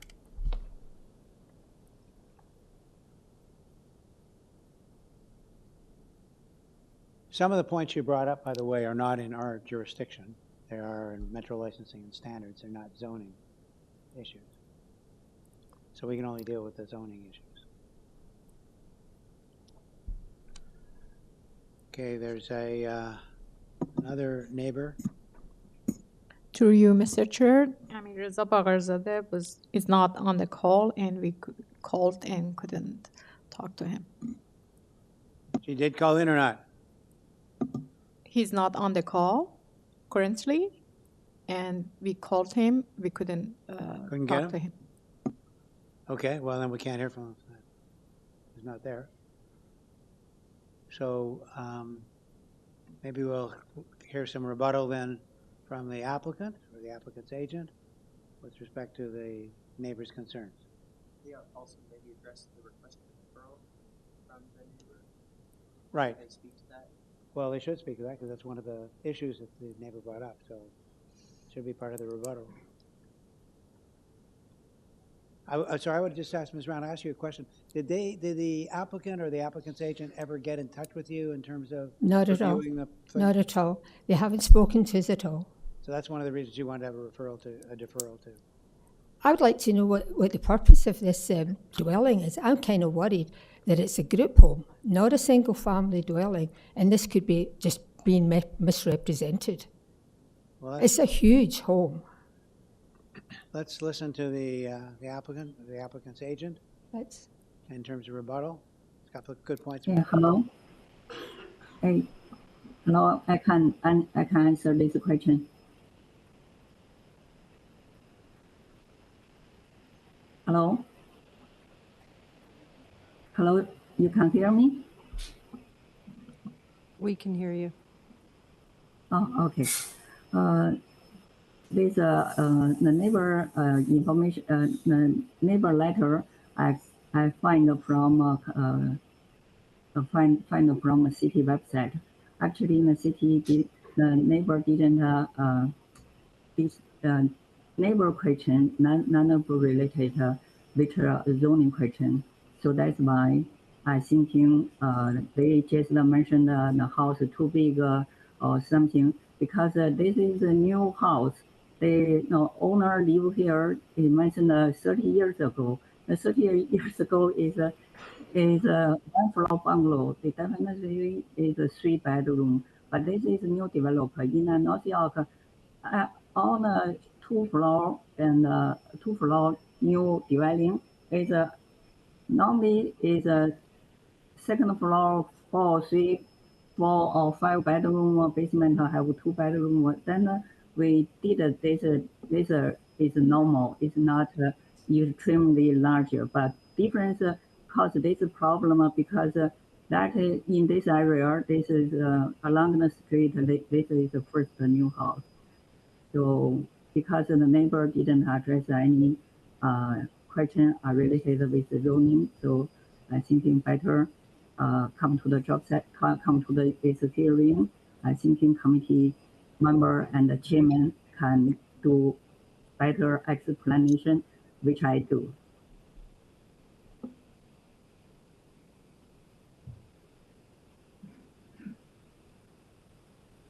What do you have to say about the neighbor's request for a deferral, so they can have some more information?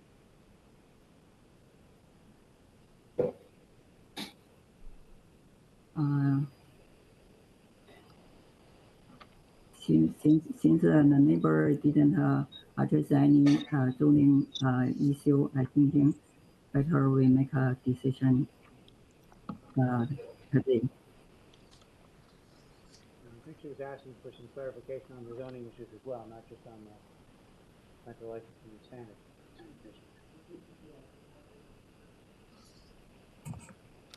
Sorry, Simon, what was that?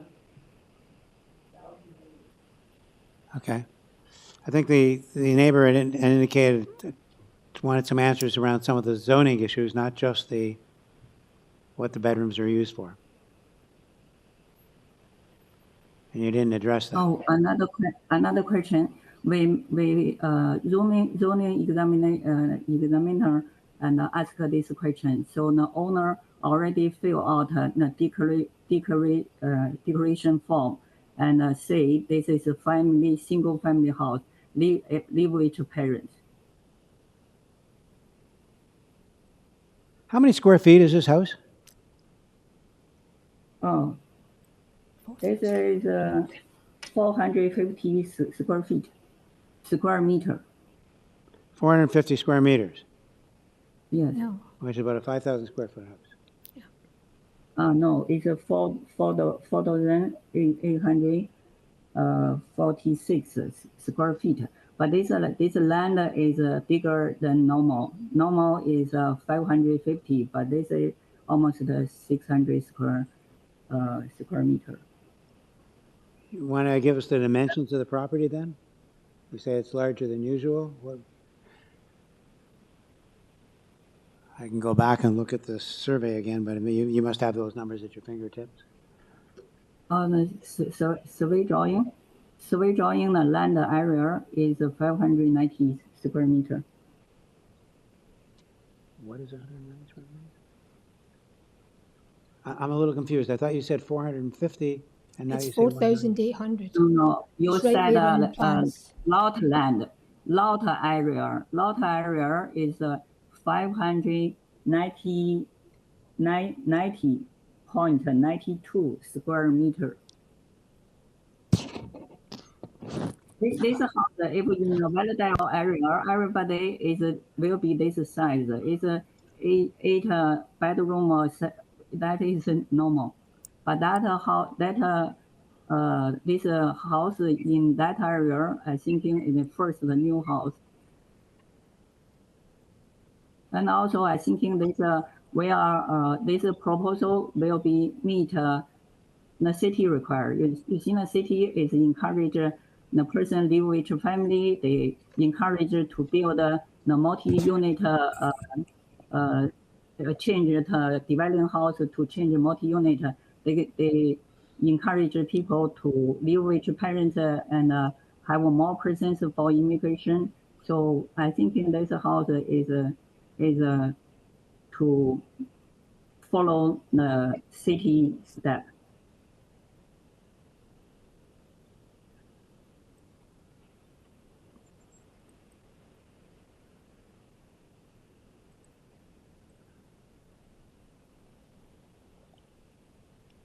And also we follow up, we change all the requests to meet staff report. We follow one by one.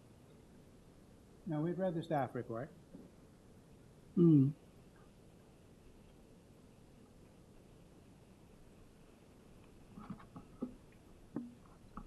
Mr. Chair, if I may ask a question, a clarifying question. So my understanding is that the applicant feels that there would be no benefit from a deferral to try to work things out with the neighbor, and they would like us to proceed today. That's my understanding?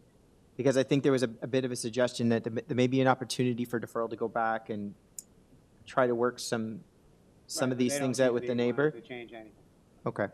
I just wanted to clarify that before we move in. Hello, can I say something?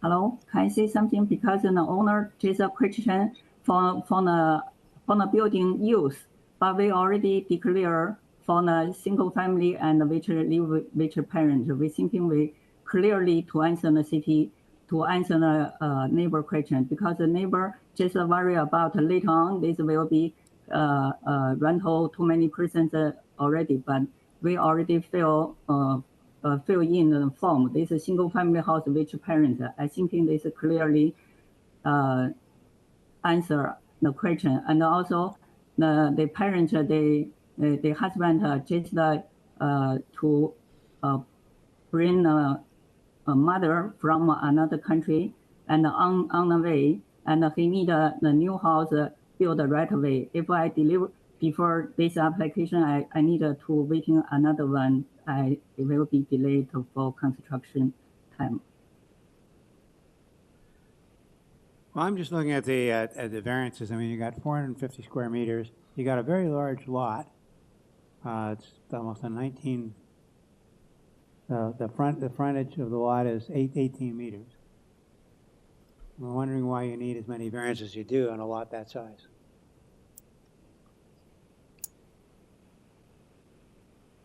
Yes, there's you see the coverage increase 2%. That is magical for the committee adjustment.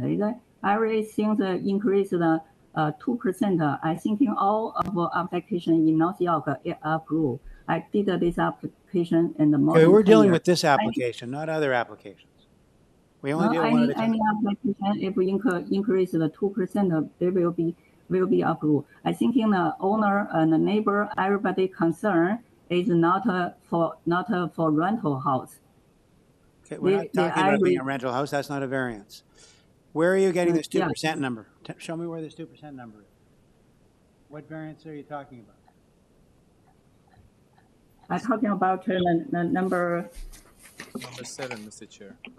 Yeah, number 7. The not allowed coverage is 35%. So now is the 2% required is 37. Then this is I think it's supported by staff report. So that's when we keep as is. Well, you know, it's not 2%. It's goes from 35 to 37. Oh yeah, we can, if you want, we can decrease to 37%. I would rather look at that as not as a percentage, but as the increased size in terms of feet. We increase the 2%. If there's only 0.04, we can take it out. So I hope you can agree for 37%. Why do you need the 37 versus 35, which is fairly generous as it is? Because there's a live with parent. If parents are getting older, okay, they need later on they need maybe have a caregiven persons live in the house to take care of parents. Well, they might need an elevator, but we don't zone to people; we zone to property. The zoning is done to the property, not for the people. Yes, so that's why we increase 2%. In North York area, everywhere increase 2%. They are approved. Can I add something to this? Yeah, sorry. please do. I know we don't zone for people, but the PPS does speak to facilitating a full range and mix of housing types. So, I mean, adding like the statement, like those, like the statement saying, oh, like to allow my parents to live here, that is consistent with the PPS in terms of facilitating a full range and mix of housing types. Correct. So, like I don't think you would specifically zone for someone's parents, but I think it's a fair thing to say that we're allowing people I mean we're allowing for like a, let's say, a multi-family house within one dwelling, or multi-families within one dwelling. I think is consistent with the PPS. Yeah, we have any comments from the north end of the table? No comment here.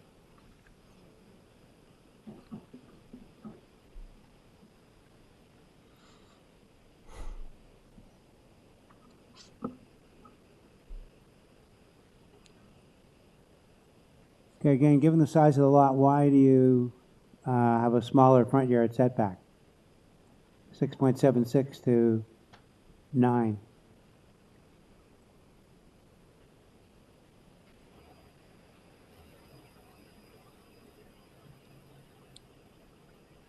It's a large lot. Why do you need a decreased front yard setback?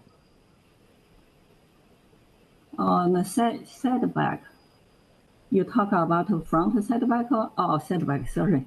The setback for, you talk about the front setback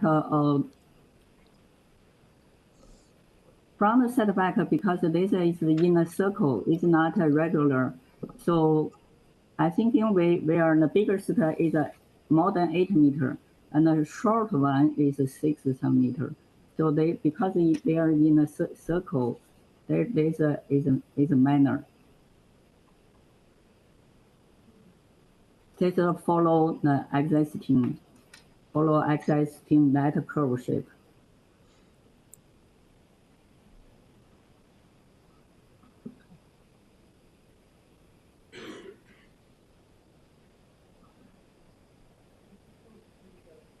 Can you speak to the microphone?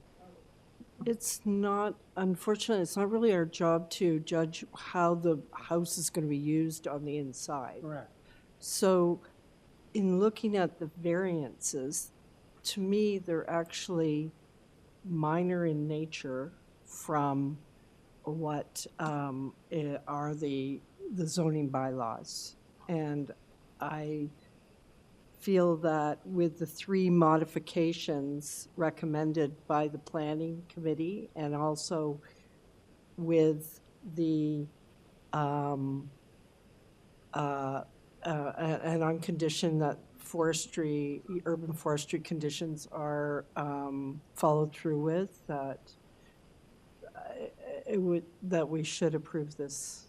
See, I question whether they're minor. If you look, for example, at variance 1, the required setback is 1.8 meters. They're going for 1.36. This is on an 18-foot lot. Why do you need that? On an 18-foot? That's the one variance that's kind of I'm getting stuck with as well. It's just variance number 1, but I have gone through these variances and reviewed them multiple times here. We have to look at the application. We have to look at the application before us. We have to look at the variances before us. And we take the variances in their It's totality. a slippery, right? It's a very slippery slope to, start like you said. We're creating variances here for the lots, for the not for individuals here, right? We need to look at the actual what's before us, what's being proposed. And when I look at the variances, I would say with the changes to those three variances, that's omitting 2 and a reduction of 1, I would say that the application does meet the 4 tests. But I do pause with respect to the side yard setback. You look at 1.36 versus 1.8, and you're like, you know what? It's 0.43 meters. But then you also look at the massing of the building, and you realize that variance is being pulled across the entire building, and you ask yourself, would there be any opportunity to provide some relief? It's not necessary for a portion of the building, because it's for the whole length of the side main wall there. I do pause, take a little bit of pause with that variance, but all of the comments that were brought forth in committee, I do agree with, and I do support otherwise. Sorry, can I add to variance 1? It is an irregularly shaped lot, but so I think when you're looking at the side, I don't think side yard setbacks really set the character of the area, in terms of the appropriateness test, and it also is an irregularly shaped lot. So the side yard, setbacks. Once you go towards the rear, it's, I think, a little bit less. But not in this case, because the side main wall is perpendicular to the lot line. Okay. So it's not a pinch point. We're asking to allow the variance to come closer to that north lot line for the entirety of the building, right? Exactly. It's not for just a portion. It's not a pinch point. And you try to, these sort of things just have to be addressed with a certain degree of sensibility, right? I think if there was a bump or a slight reduction, I would be more comfortable with the variance, but I'm hung up on that first, I'm hung up a little bit on that first variance. It's not, to your point, you look at the setback on the south side of the lot, it is a bit of it's a pie shape. It's angled, right? So it angles towards the back, and you see it notches, and it creates those pinch points. But in this case, it's parallel. I should say it's parallel to that lot line. So that setback is continuous across the entire elevation.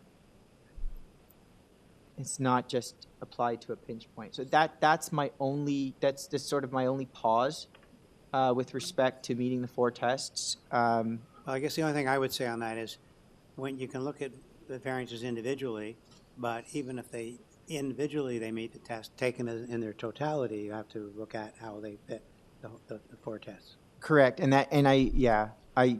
I'm glad you brought that up, because that was brought up earlier.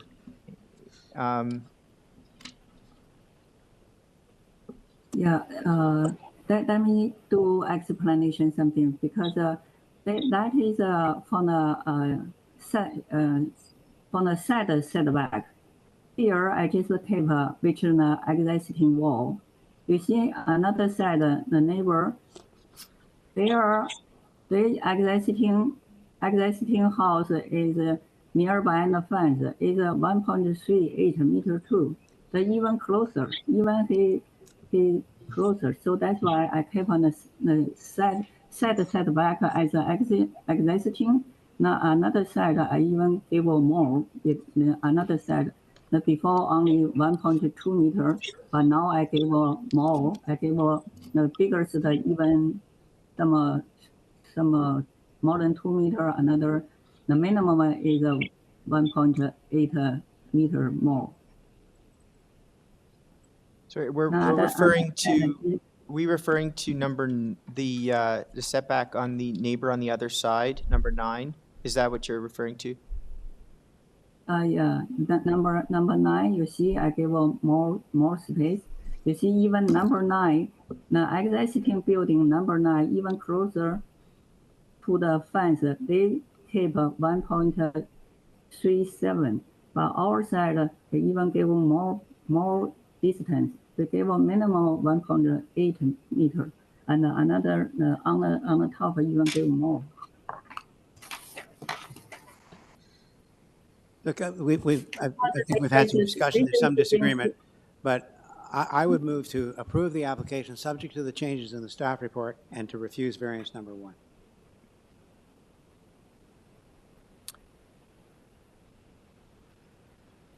If I don't have a seconder, then that motion dies. I will second that. I will second the motion. I'll give, just because I understand it's a bit of a contentious application, I just want to make sure that everybody's sort of clear as to where our, reasoning's coming from. I think we have to address this kind of setback, as I said, with a bit of sensibility. The neighbor to the south, number 9, yes, the building is closer. However, if you look at the broader context, urban plan on the street, where, let's say on one side, they have a tight setback to the neighbor, the other side, there's quite a bit of relief. So in a way, when you look at the kind of master plan of the street, the way that these properties were built, and I see this across the city, you may have a tight setback on one side, but oftentimes it's the neighbor on the opposite side that is afforded that relief, and then that's paid forward as well. You know what I mean? So in this case, I do see a tight setback, and I do hear what the applicant is saying. They choose where they want to place the house on the lot. That is true, because it is new construction. New build. So it's a close call, but I would agree with you. I just don't feel comfortable with the first variant, so I would agree, and I would second your motion. Sorry, Mr. Chair, can you just repeat your motion again? I apologize, I didn't catch it.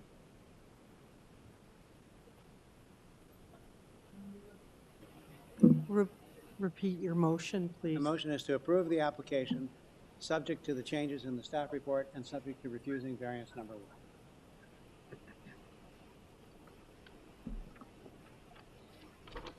I will, do we need to, would you like us to go through specifically, because I believe 2 of those variances were omitted when we're talking about the staff report. So should we, because there are changes to the variances before us, should we be specific to call out what those changes are? They're the ones in the staff report, are they not? Well, their variances number, if I'm not mistaken, 2 would be omitted, number 6 would be omitted, and number 4 would be reduced to 7.85. Steph, if we can just bring up the staff report. We can bring up the staff report, and we can bring up maybe the forestry report as well. Yes, yeah, no, there's a standard condition from urban forestry as well.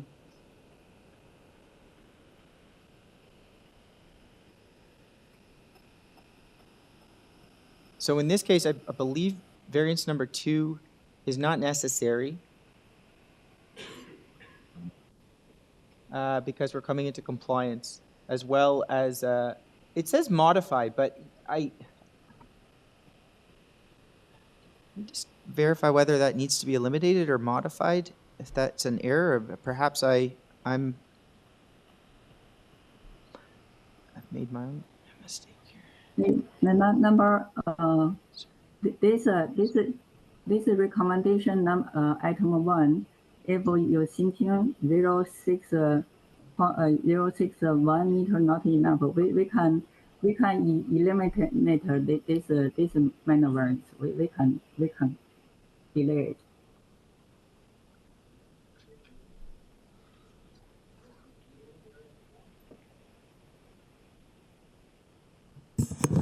Mr. Chair, through you, can you please have the applicant repeat that? Just want to confirm. I thought I heard she was deleting variance 4. Well, I thought the question was. No, I said, okay, this item, sorry about it. This item of difference, okay? I currently, by this zoning notice, I said the number, item number 2, currently, which is the modify. If a committee member is not certified with the require, we can eliminate it for the item 2. We can take it out. Sorry, Mr. Chair, through you, since we were in the middle of a motion, I believe, do you want to withdraw your motion? A motion that was duly seconded, and so we're now looking to see if that's going to carry or we need a different motion. Yes. So the motion before us is to approve the application subject to the changes in the staff report and subject to variance 1 being refused. And urban forestry. Sorry, and forestry. Thank you. Thank you for reminding me. Okay. I will second that. Okay, so let's we've had the discussion, let's take a vote. All those in favor? Are you opposed or? I'm opposed. Okay, so it's 3-1 in favor of it. So your application is approved, subject to the changes in the staff report and subject to variance number 1 being refused. Thank you very much. So that would then take us, I think questions should be asked of staff. We finished our job.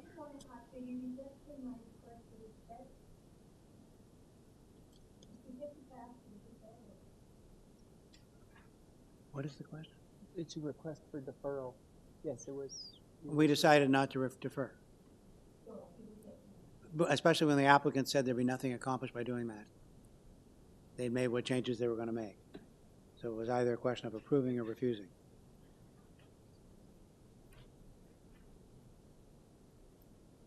So if we now move to item 21, which is 259, I'm sorry, Donley. And looks like we have a... Chair, my name is Daniel Falzon, and I am here on behalf of the owners of 259 Donley Drive. We are seeking relief from two bylaws. We need your address then, please. My address is A4, Unit A4, 9131 Keel Street, Vaughan, Ontario. Okay, thank you. We are seeking relief from two bylaws, both of them pertaining to a proposed two-story addition, which is to be located within the existing rear yard of an existing two-story dwelling. The requested variances address the offset to the west side property line and generally stem from the fact that the dwelling currently has a close to zero offset from this property line. As you probably have seen in our drawings, we're not proposing to maintain this offset. We're only trying to strike a compromise between what is existing and what we're proposing, such that the new addition does not jut in too far east, which would allow the interior to be more consistent. I believe that the lot was severed at some point in time, as there currently is a right-of-way that's adjacent to the west property line. I'd be happy to answer any questions that you may have regarding our file.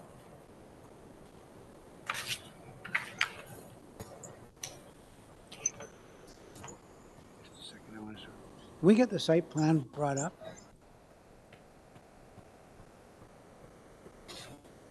Who's that?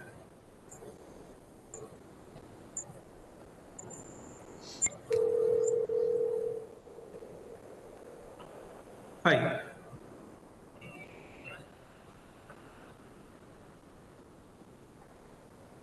Just like to refresh myself.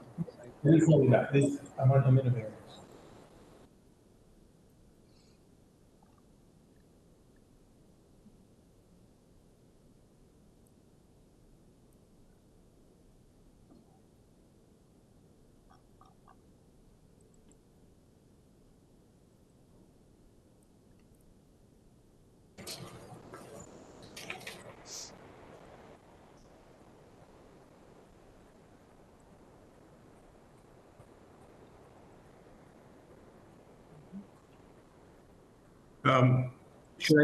Are you expecting a presentation? Did I miss something? Sorry. I'd just like to see what the review, what the site plan is. Yeah, so this is the site plan. I can point it out for you. The west side, the west property line is the left side of your page. And you can see that the existing house is basically on the property line. The offset's not more than an inch or so. Right, not uncommon in that area. Correct, correct. And you can see that there's an existing right-of-way adjacent to this property line in order to maintain the existing dwelling and the existing exterior wall, and also to permit the existing eaves, which technically encroaches onto the neighbor's property. Now, with our proposal, the eaves will be entirely within our property. So will the exterior wall, and there is a foot for maintenance.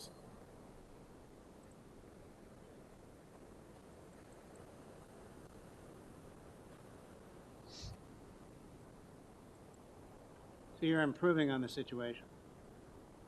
Yeah, it's not worse. That's definitely true.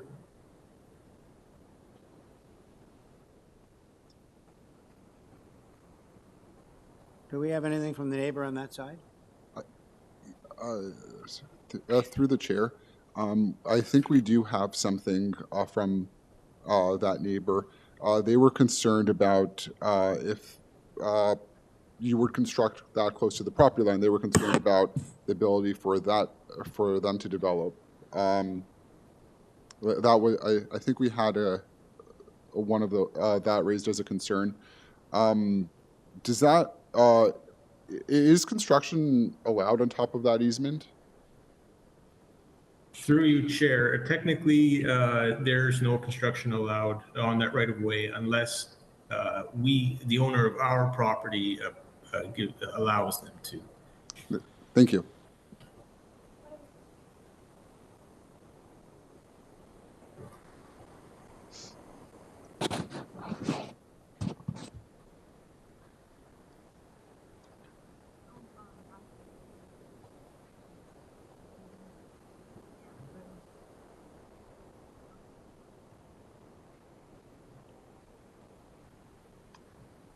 Okay, so we have any other questions? And we have no one else to speak on it.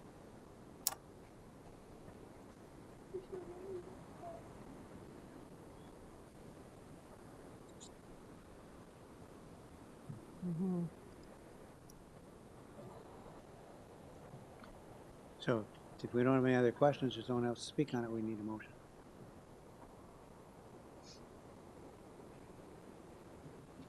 I'd like to motion to approve as the application meets the tests for a minor variance. It's minor in nature and it's appropriate for the development of the land, meets the general intent and purpose of the official plan and zoning bylaw.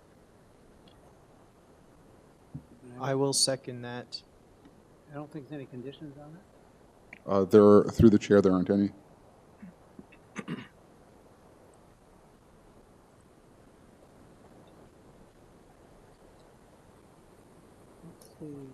There's forestry, I guess.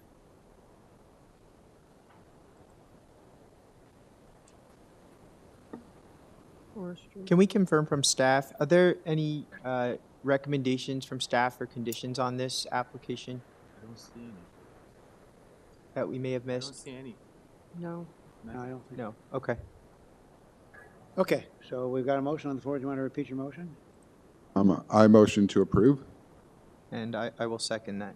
Okay, all those in favor? Okay, so it's unanimously passed without condition. Thank you, Chair. So that moves us off Donley to Headington. And this one, we have a neighbor and the agent. Diana Durazo is acting as agent on 96 Headington.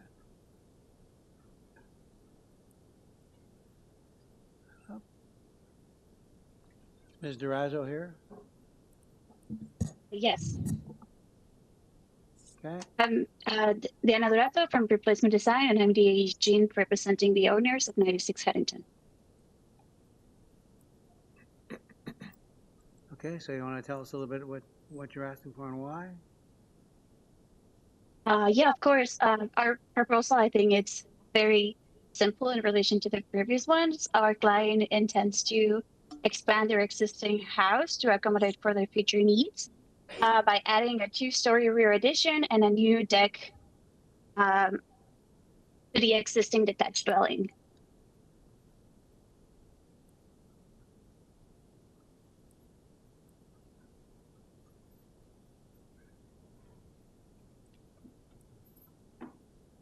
Let's just look at the variances again here.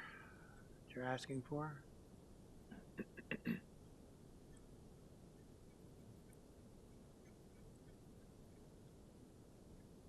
So, we're asking for 2 variances, FSI, modest increase in FSI, and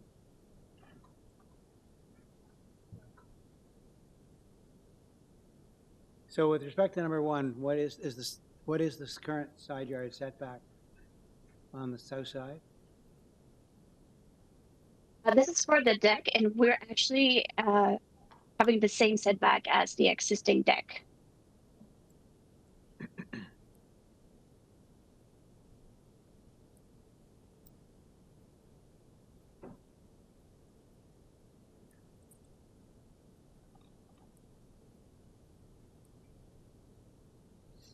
So is the 0.28 just for the deck? Yes, correct. So we could tie that to site plan, right? Yes, correct. So it doesn't go for the whole house. Yes, it's just in relation to a platform without main walls, such as the deck. Okay. No concerns from the immediate neighbor with that setback? No, we have support from all the immediate neighbors.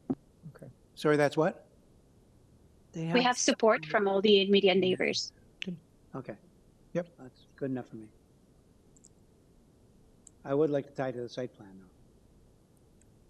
So that it's. That's a good idea. Just the deck that they can't build it further. Any other questions, comments? Nope. Okay, so I will move a motion to approve the application, subject to being tied to the site plan submitted. I'd like to second that.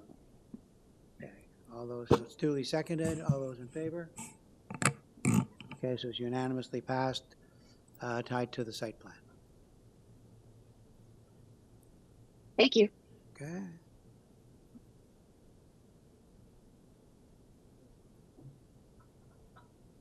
So we move to 23, which is 45 Overley, which I guess is the school, right? Mr. Chairman, my name is Brendan O'Callahan. Are you able to hear me all right, sir? Probably better than most so far, yeah. Zoom is not Very as good. cracked up to be. Excellent, thank you. I represent Metrolinx, and my firm is an This agent. is the Metrolinx. That's correct, exactly right. This is the Metrolinx one, and I'm an agent for the Toronto HIFS Academy. So I act for both on this variance. We submitted the variance. My address is Brookfield Place, 181 Bay Street, Suite 1800 in Toronto. And you're obviously familiar with the application. We have submitted a minor variance to permit a religious school at a new location. And the history of this matter is that the HIFS Academy was operating successfully and legally at 2 Thorncliffe Park, and my client Metrolinx expropriated their property there, and they have to move out in the spring of next year. They've been operating a successful and legal school there for the last 4 years. They have the support of the community, and now they have to relocate. And so they have to relocate to a new address, which is 45 Overley. Which It sit meets right all in of their Thorncliffe Park, right? Same area. Exactly right. And that was really important to the client, obviously, in that the students are all in the same location. So it's in the same neighborhood. It still has the same support of the community. And that was very important. The landlord of that property is also in support and has written in support. I consider this variance, and I'll call it a technical variance, because what you'll see in the materials is that the religious school is actually a permitted use in the zoning bylaw, in the parent 569 of 2013, the citywide bylaw that they passed in 2013. There's a historic anomaly on the site in that the old East York bylaw, 1916, does not permit a religious school. It permits schools, it permits a lot of associated uses, but it doesn't permit religious schools. So that is the reason for the minor variance that we have submitted. So the variance is still very much required. It's not out of line with the other users in the East York Town Center, right? Absolutely not. And like I say, the landlord is fully in support. Some of the other tenants include organizations like daycares, medical facilities. So it's entirely appropriate in my view. The official plan for the site at 45 Overley is mixed use. Mixed use clearly permits a religious school. The zoning, as I have said, is there's this anomaly that it doesn't provide it on the site, but the parent does. So when council turned its mind to the use, it approved a religious school for this site, but it's precluded by the old 1916 bylaw. It is an appropriate use for the subject site, and it is very minor in nature. And on that point of minor, the test of minorness, I should point out that there are no external changes to the building. Everything is internal. It involves adding a new pantry. It involves adding some washrooms, facilitating a gymnasium. So there's some internal construction that is required. That's why a building permit is required, and that's why the variance is required. But there will be no external changes to the mall. And like I say, you've got letters in support in the file from the community, from the new landlord, and many in the neighborhood. So it's my submission that all four of the tests are clearly met. It is consistent with the intent and purpose of the bylaw. It is consistent with the intent and purpose of the official plan. It is very minor in nature, and it is an appropriate development for the subject site. There is some urgency with this matter, as my client Metrolinx is going to require possession of 2 Thorncliffe Park, where the academy is currently operating, in the spring of next year. And so they need time, the tenant needs time, the academy needs time to undertake this work at the new facility. And they can't do that, obviously, until the variance is granted and they can pull a building permit. So I commend the variance to you. I would ask for your support today in approving this minor variance, which I submit is really just a technical amendment. Thank you. Okay, do we have a motion? Oh, wait, I have a question. Oh, question first. Sorry. Okay. So you mentioned school is a permitted use for the sites presently, if I'm not mistaken? A commercial school is a permitted use in the parent bylaw, and a religious school is a permitted use in the parent bylaw 569 of 2013. That's the citywide bylaw. There's just a historic anomaly in that the religious school is not permitted in the old East York bylaw 1916, which is still in force for the site. So a school would be permitted. A commercial school is permitted today, but not a religious school. Okay. In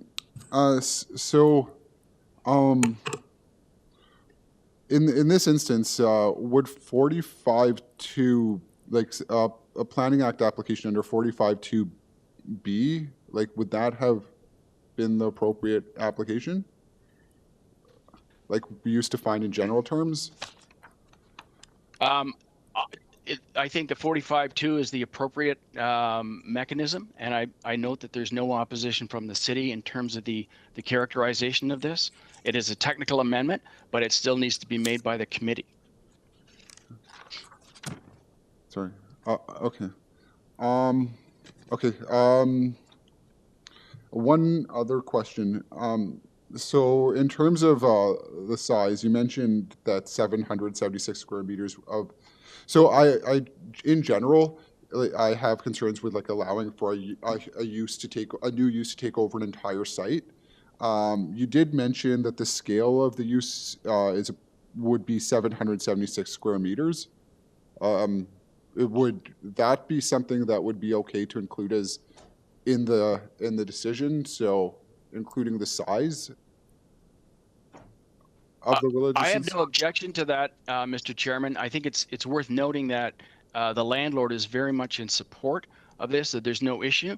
The 776, of course, includes everything. It includes the gymnasium, it includes washrooms, it includes pantry, it includes administrative space. So I don't want to leave you with the impression that this is a colossal school. In fact, it is not at all out of scale with the other uses on the site, according to the landlord and according to the submissions that we have made. But having said that, we're looking at approximately 776. I don't want to run afoul of the architect, for example, who's got to pull a building permit. So if you're inclined to put a cap, I'd ask that it be 800. Okay, I think my concern is more that if a new use is being proposed that's not specifically defined in the zoning bylaw, I generally think it's appropriate to include something to make sure that the scale that it's not just a change in use.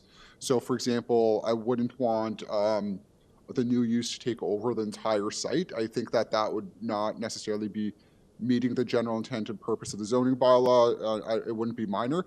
But however, if there's a cap proposed, I think I'd be more amenable to that. I understand. And to be very clear, in my submission, it's not a new use in the sense that the school use is permitted. This historic prohibition on the religious school that we need to eliminate is all. So the school use has always been permitted. There just wasn't a permission for a religious school, which is now what we're seeking. So it's, in my view, it's truly a minor variance and truly technical. Mr. Espitz, would you be comfortable if we tied it to site plan? I don't. I think that. I think site plan is not required in this circumstance because the building is already built. Everything is internal. So all we need the variance for is to pull a building permit. The planning department has already approved our plans, so there's no issue of site plan. So I would not want to. I was just trying to get away from the cap. That was all.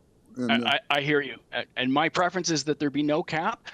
We have identified 776, but again, I would like to leave as much flexibility for the architect as possible. I assure you, it's not our intention to take over this mall. And again, the landlord is really the one who is going to be policing this and is very supportive of this particular tenant, as is my client, Metrolinx. What area of the mall is it in? It's unit 201. Okay, so it's on the second floor of the like the office section. Correct. Okay, gotcha. Correct. Okay. So are we ready for a motion? Yeah. Sorry, through the chair, I'd like to motion to approve the application with one condition, that the size of the religious institution be limited to 800 square meters. So do I have a seconder for that?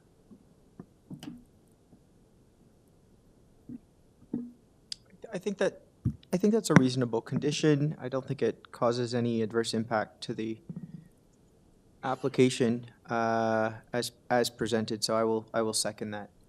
Okay. So all those in favor? I guess is not a vote. Can you want to abstain?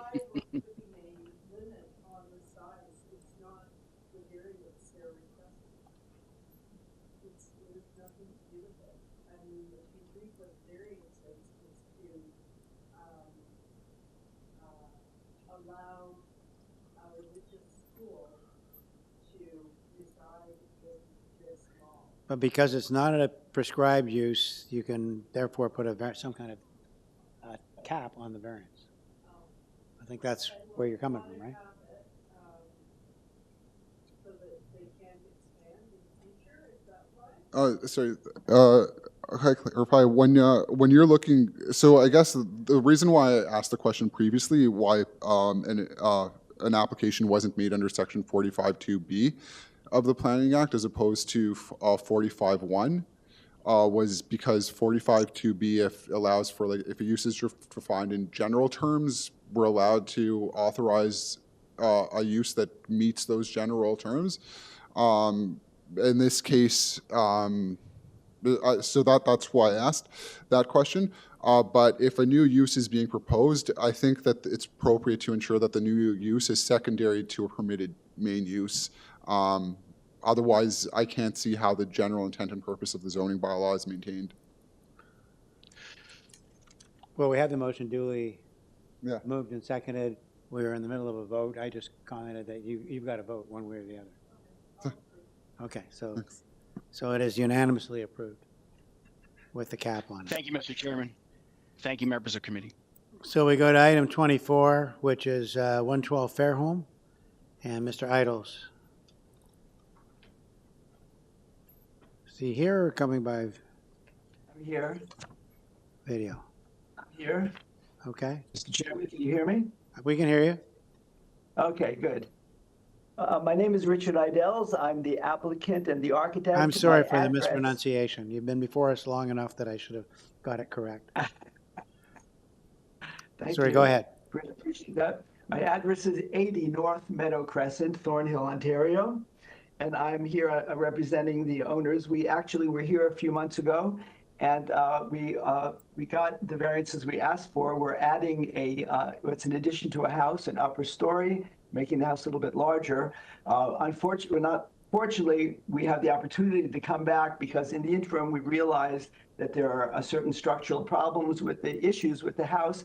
And before I go through the variances, the main idea is that we had to raise the ground floor up approximately 30 centimeters in order to increase the height of the existing basement, which was less than 7 feet, not acceptable for anything. And so our option was to go up or to go down. To dig down was not only very expensive, but we would run into problems with city services, the sewage connection, et cetera. There's So we underpinning decided- there too, probably, right? Probably, yes, yes. And time and many factors.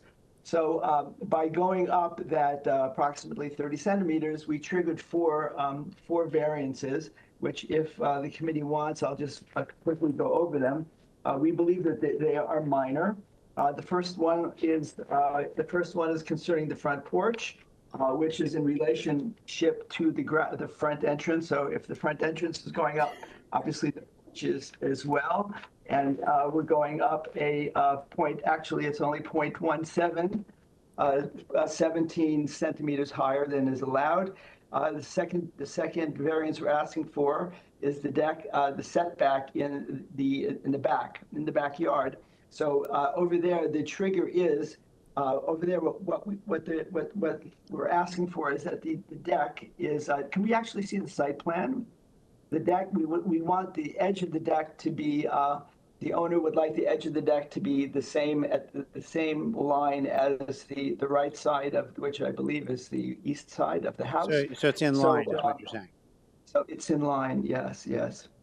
The next is 3. I'm trying to hurry before the time is up. The next variance is number 3. That's a ground floor height, which is the reason that I said.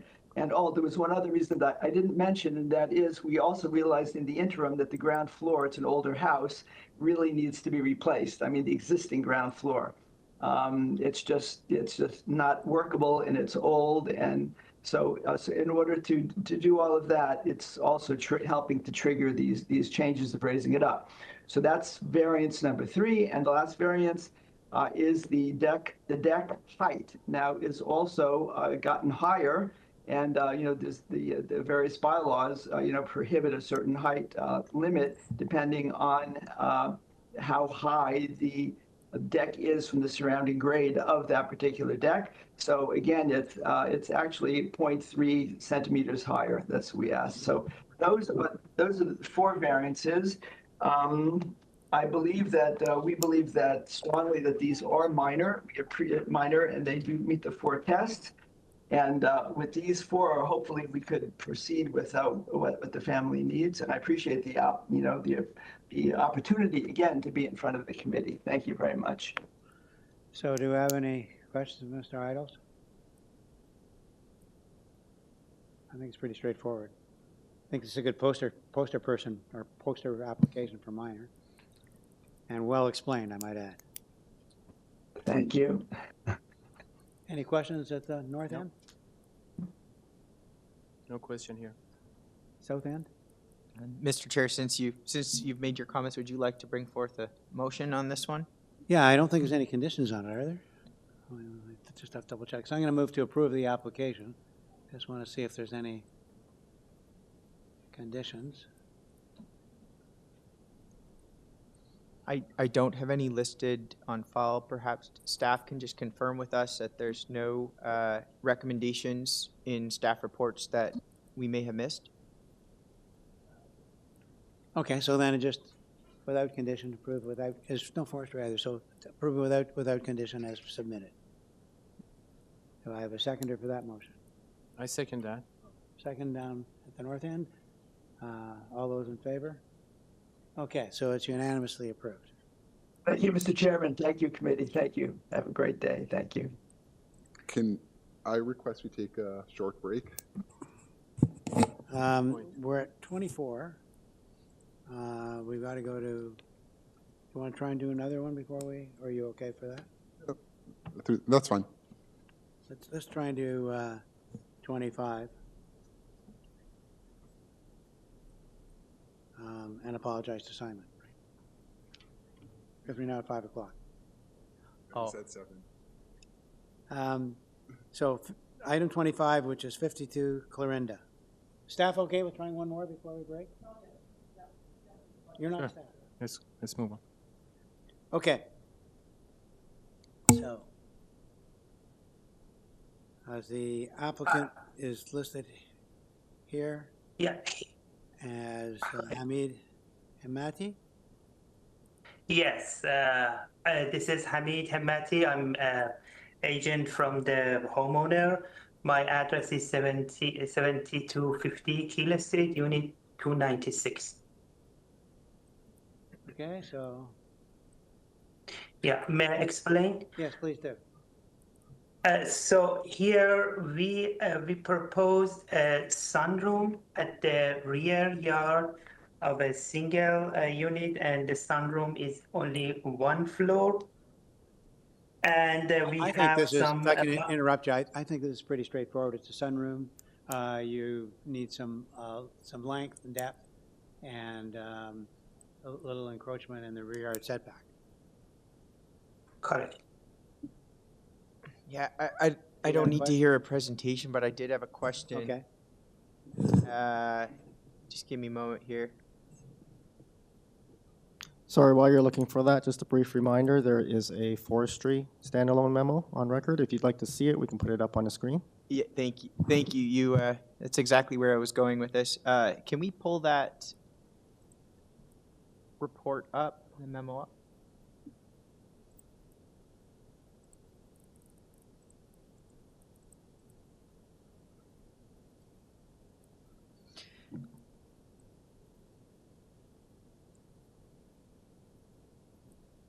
So I just wanted to give the applicant a chance to speak to Urban Forestry's comments concerning one of the trees on the property, specifically tree number 1 noted in the report.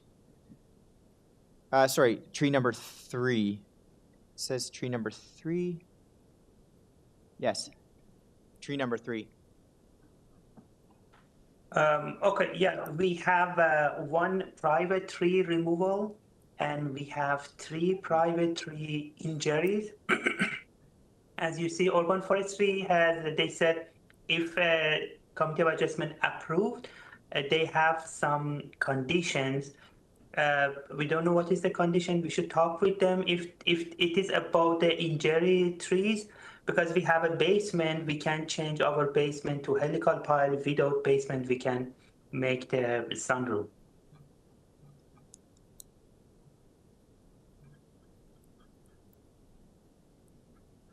My understanding is, I mean, they've got a tree that's been identified as pretty significant, and it's in a pretty difficult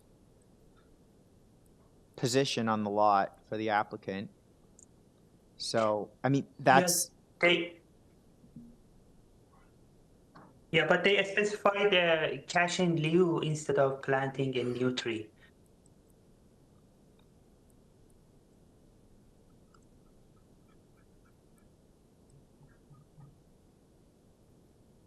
So you can always make it subject to forestry, of course. Well, forestry's recommending a refusal of variances 1, 2, and 3. Which is what there is. And also they said, sorry, and also they said maybe you don't have the letter, is it here or no? But they have, if committee of adjustment approved, they have some condition. So from your point of view regarding the setbacks, you know, if it is okay, we can talk with them regarding their condition. It's just a standard condition. May I ask a question from the applicant? There's a staff report too. So can we put up the site plan on the screen, please? Is this the tree that on the site plan is indicated as tree to be removed? Are we talking about that tree?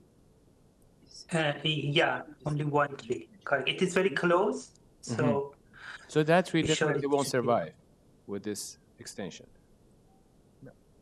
Yeah, it is close, so we consider to remove it. Yeah, based on our arborist report.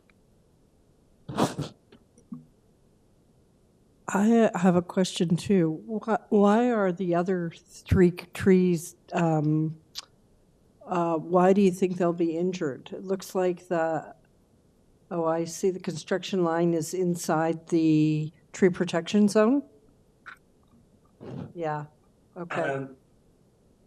Yeah, I don't know because, you know, the homeowner hired the arborist, and with respect to arborist opinion, they said that tree may be injured. Even one, it is very far, but they said 3 trees to injure.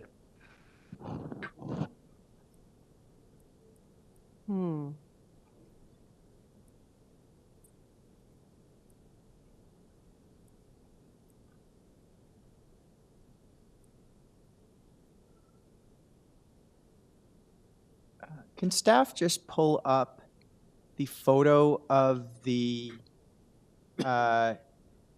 subject tree that we're talking about, just to get a reference point of its relationship to the other structures on the site?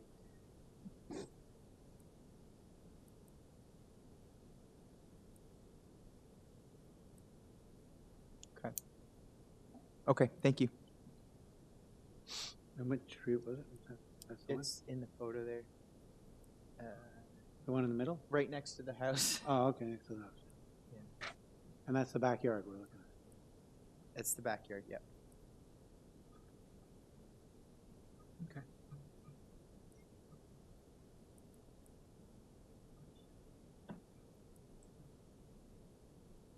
What was the arborist comment?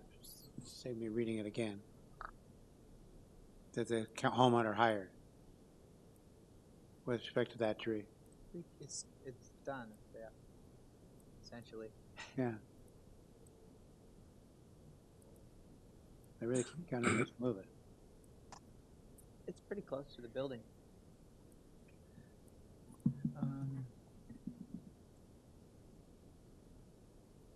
Move this into committee?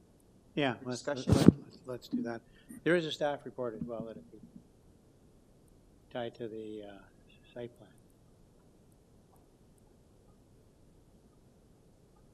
So some discussion, we're in committee. I did read that the applicant is willing to replace, if they are granted approval to remove the tree, they're willing to put in 3 trees off-site in another location. 3, you said? Yeah. Yeah, that's the 3 for 1. Yeah, 3 to 1. Yeah. Is that That's noted in one of the standard conditions, or is there something specific to that replacement?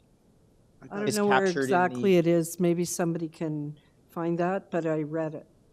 I thought 3-to-1 was kind of the standard. Yeah, this is the urban forestry regulation. If you remove one tree, you have to replace it with. But they want to do it Or in off-site cash and loop. in a park, or I'm not sure where, but I don't think they want to replace 3 trees back on their I site. don't think they have any room. Can I ask about that? Putting it in three, maybe Simon might know, if not. Planting 3 trees off-site, would that be a typical requirement if you're removing a tree from private property? Thank you for that question. Through you, Mr. Chair, I would actually not advise going down this sort of rabbit hole if you don't know the answer. I certainly don't, and I would be hesitant to, at this point, in your capacity to make assumptions.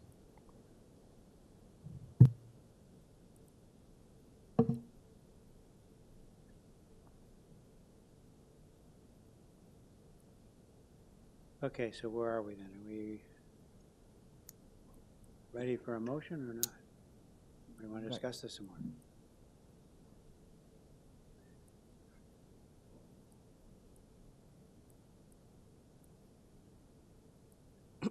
No other comments?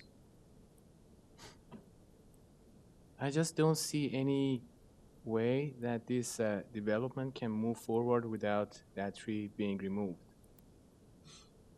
It's very tied to the existing building, and any extension will result in that tree removal. It is a sunroom. They don't want a shading tree. Yeah, I would agree. I mean, I struggle with this one. You know, it's difficult with trees because, you know, they're part of what we do. We do look after trees, but I think in this case, I think the removal is reasonable to accept in order for this to move forward. Just given, I mean, even without moving forward with the sunroom, I mean, just given the proximity to the building, you know, from a building construction standpoint, you know, it's certainly a challenging one, and I don't think, you know, in some cases you can see a path forward, but you know, as my colleague suggested, it just kind of in one of the worst places possible. So I mean, I would be okay to put a motion for approval on this application, subject to conditions noted in the community planning staff report, that it be tied to that report, including attachment number 1, as well as the standard forestry condition noted in their report. I'd be pleased to second that motion. Do we I approve. approve? Okay, so the motion is unanimously passed. Okay, so we said we would now take a break. We're going to go to 26 when we come back from the break to 50 Melrose. 60. And how long do you guys want? What's that? 5 or 10? I'm fine. I don't need a break, but 5 is fine. yeah. 5 is fine? Okay, so we're at 5:14, so let's take 6 and go to 5:20. Easier round number to work. Okay, so we're back at 5:20. It's a tough one. A tree's just Well, like, yeah, I know, but they're going to replace with 3 trees. What do you do with the Yeah. new- it's not like It's move like the not- basement like stair not over building a road because to the other side, or it's being almost, the roots are, you know, the roots are pressing right into the foundation of the Yeah. home. You know, you know. I agree. Even you know, the existing house is already encroaching on that tree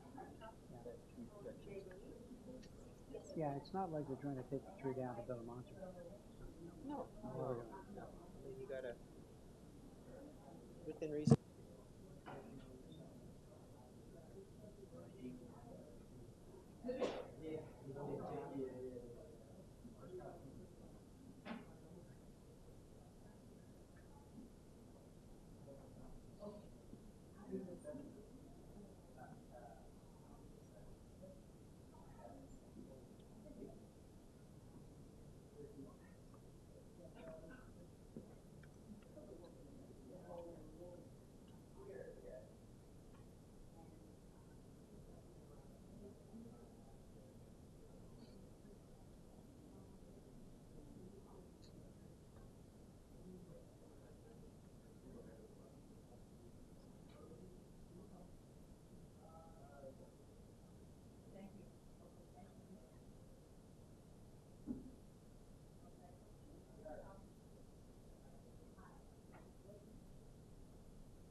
خب ممکنه آنلاین باشه.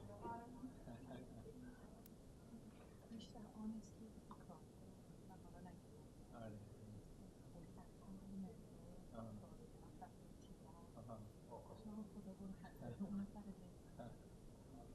خوشم نمیدم نگران نباشید. همسایه عریف شما نوشته میبرید شما. میخواید من سپورت میکنم بگم همسایه اون بری کیه؟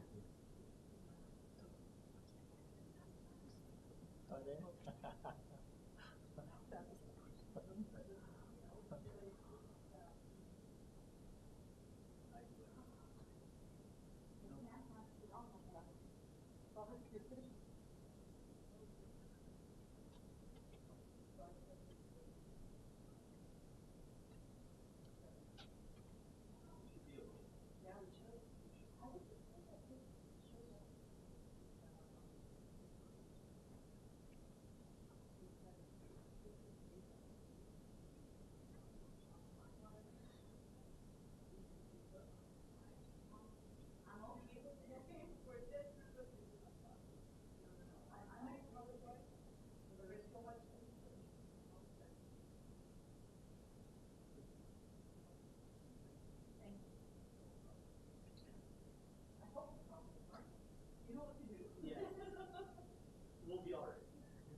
Okay. Oh, you're gonna be out of here soon. You're next? Yeah. Good luck. Luck to you. Yeah. Good luck. We're gonna be together. I know. We should have brought a sleeping bag. Hello. So long. The good news is I called my husband. I said there's sushi in the fridge. Open it to the freezer. There is we prepared this. He said, what do I do? I said, well, what do you do? Read the instructions on the back and you can heat it in the microwave. You know what salt it is? It's hot. I said, or you can wait and I'll make you a dinner. Oh my God. You know, with salad and vegetables. I don't know, that could be better than salad and vegetables. We have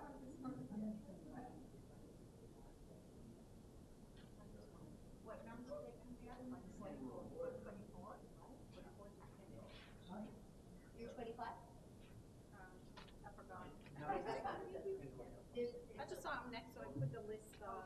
Where's the list? I couldn't have the list. Is there a list here? I can get mine to you. Yeah? Okay, not to brag. Well, I wish you luck. Hopefully the right thing will be done. Are you speaking as well? You know, you can. Just tell them. We asked the lady if you could speak. What you're waiting on the class information. How much? Because you just repeated it, so it's like there's more people for a day. Yes. Oh, no, I'm. Oh, you're promoting. Hopefully nobody else will speak. And then Jack Dave, and then he. So just tell, you push the red button, the little red thing. Yeah. Have you heard? Yeah. Let's see. Let's try it. Is that what you do? Yeah. Push that thing.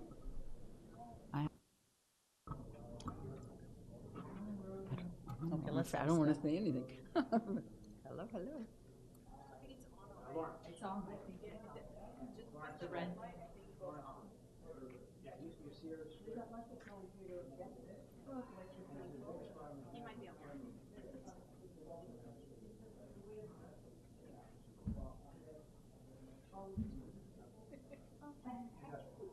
So where? We almost tried to reach out, but yes, she's 26. Yeah, you're right. So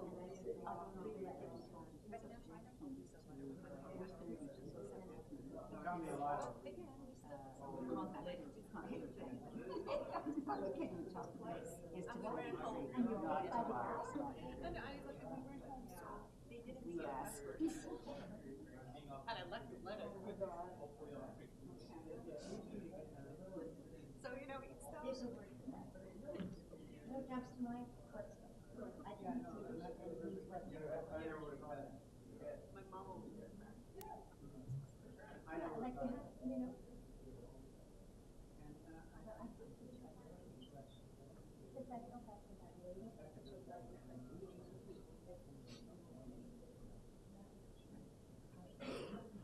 I think like a big lot of stuff.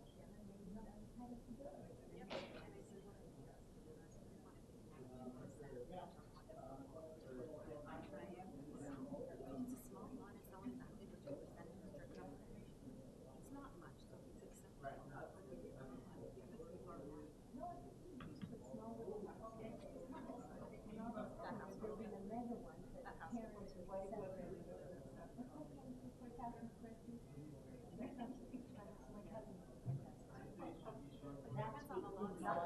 yeah, she had 5 years. So there you go.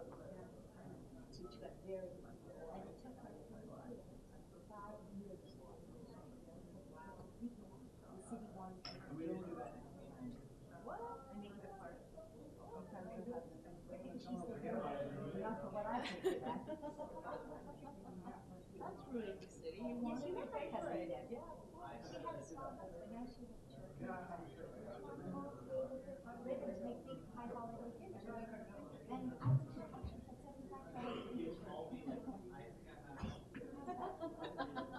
I mean, we all brought, everybody, I wouldn't say it was a potluck, but everybody contributed something. But she said, God. That's nice.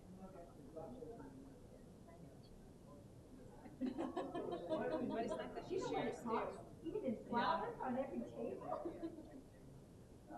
I'm too cheap, I could never. It was just, could you imagine 75 people for a meal? And one cleaning lady? Oh, one cleaning lady? Oh, that's awesome.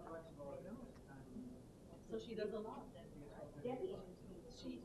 No, but she runs a lot of her, she has a lot of job, I could never understand. Yeah, she's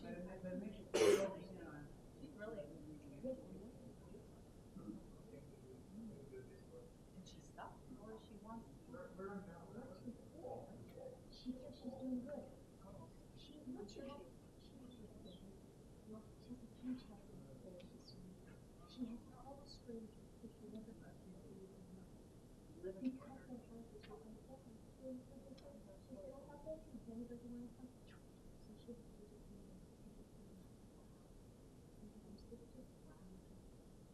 Brother, sisters. Yeah, well, one would be mom, this was mom, so this is too much. And her health. And they're there.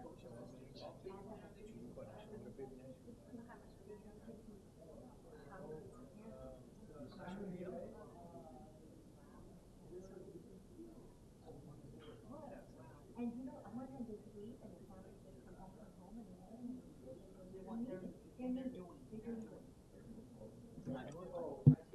But anyway, as I started on this, you entertain me because I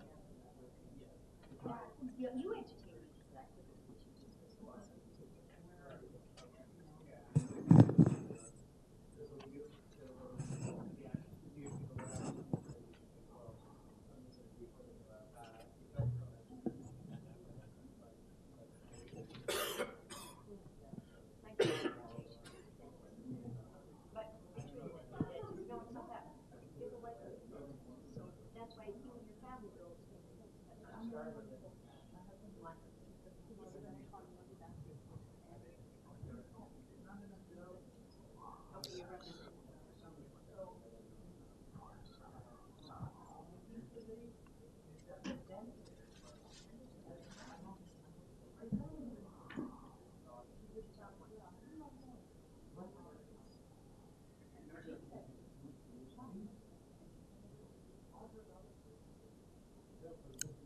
Mr. Chair, we're ready to go anytime you're ready. We're ready. Mr. Chair, before we commence with the file number 26, there is some administrative matter that we should take care of right now. Okay. I'm going to ask the sitting panel to adopt the North York October 12th, 2023 minutes. Present at the hearing was Ms. Sankar, Ms. Manning, Mr. Hunt, Mr. Bartolo, and Ms. Attarodi. Okay. Given that none of those people are here, we'll fill in. So we need a motion to adopt the minutes of October 19, did you say? October 12th, Mr. Chair. October 12th. I would like to motion to adopt the minutes of October 12th. Do I have a seconder for that motion? Seconded. Ms. Martin, all those in favor? Okay, so the minutes are adopted of October 12th. Thank you very much, panel. Okay, so now we get back to our business, which is item 26, 60 Melrose. And it says here that the agent is in person and a neighbor is in person. Anthony Usher as a neighbor and Shadi Arani as the agent, both in person. Is that correct? I'm here, Mr. Chair. Shadi Arani. You are Shadi? The agent, yes. Okay. Okay, so let's start. Let me just pull this up. My name is Shadi Arani from 685 Shepherd Avenue East, North York. The proposal is for a construction of a new two-story single-family detached dwelling. And there are 3 proposed variances, minor variances. If you don't mind, if you could kindly provide the presentation material. There are only 3 slides. Thank you. So the first variance is on the eaves projection where the bylaw allows 0.3 meters and we are proposing 0.2, which is quite common in the neighborhood. we actually made sure that the overhang is low enough to accommodate that. So the roof overhang is only 10 inches, just to make sure that we can minimize that variance. Next slide, please. So the second variance is for the building depth. The property has a 25-foot frontage, and there is a 4-foot right-of-way on one side. So that resulted in a very narrow building. To accommodate that, we have increased the building length to 19.5. And the map basically shows the new developments, the approved length in the neighborhood, and which are far higher than, there are approvals far higher than 19.5 as well. So it shows that the proposal is in character, is compatible with the characteristics of the neighborhood and new developments. Next slide, please. Lastly, the third variance is for the floor space index, where the bylaw allows 0.6, and we are proposing 0.68. And as you can see on the map, if you can kindly zoom a little bit, their FSIs approved far higher than that. So what we are requesting, you can see that they're 79%, 72%. So what we are requesting is quite minor compared to new houses approved and built in the neighborhood. I wanted to mention that we reached out to the neighbors. I door knocked with the owner and on all the neighbors. If we couldn't reach them, I left my contact information. We have 2 support letters. I know there's an objection from the next door neighbor, and I spoke to his wife, and their main concern was the side yard setback, which is 0.45, which is actually what the bylaw allows. And I mentioned it to her that this is not a variance, but I do understand that they do have concern because the house is built close to the lot, and their objection letter mentioned that as well. I told them that it's not my expertise because I'm not a structural engineer, but most likely the building will require shoring, and we will deal with that at the time of building permit, and we'll involve a structural engineer just to make sure that everything is safe and sound. They also mentioned, again, I know it's not part of the variance, but because it was their concern, I'm addressing it. They also mentioned that they were concerned about the extent of the excavation because there was a home theater proposed under the garage. Since then, the owner has decided to eliminate that, so we are no longer excavating that far. And I guess that's it. They just wanted to make sure that the 0.45 setback is actually allowed per bylaw, and it is. It's not a variance that we are seeking. Thank you, and I'll be happy to answer any questions. I have 2 questions from the applicant. So there's no variance associated with the home theater underneath the garage, correct? That is correct. And my second question is, there is a right-of-way to the north of the property, correct? Right away to the west of the property. So on the side yard. It's shared between. Oh, the north is, okay, yeah, I understood.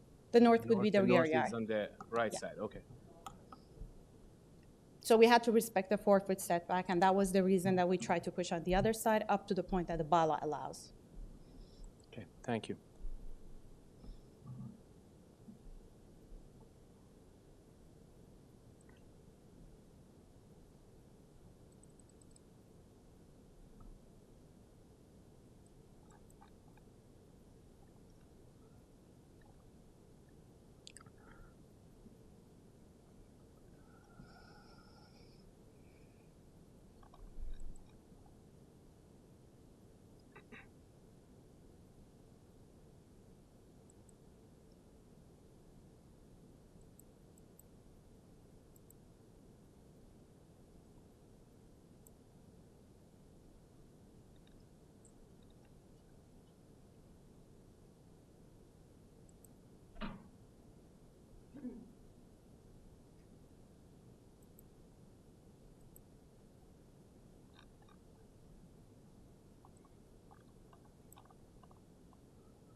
Are we going to hear from the, if we don't have any other questions, the neighbor wants to speak as well, Mr. Usher?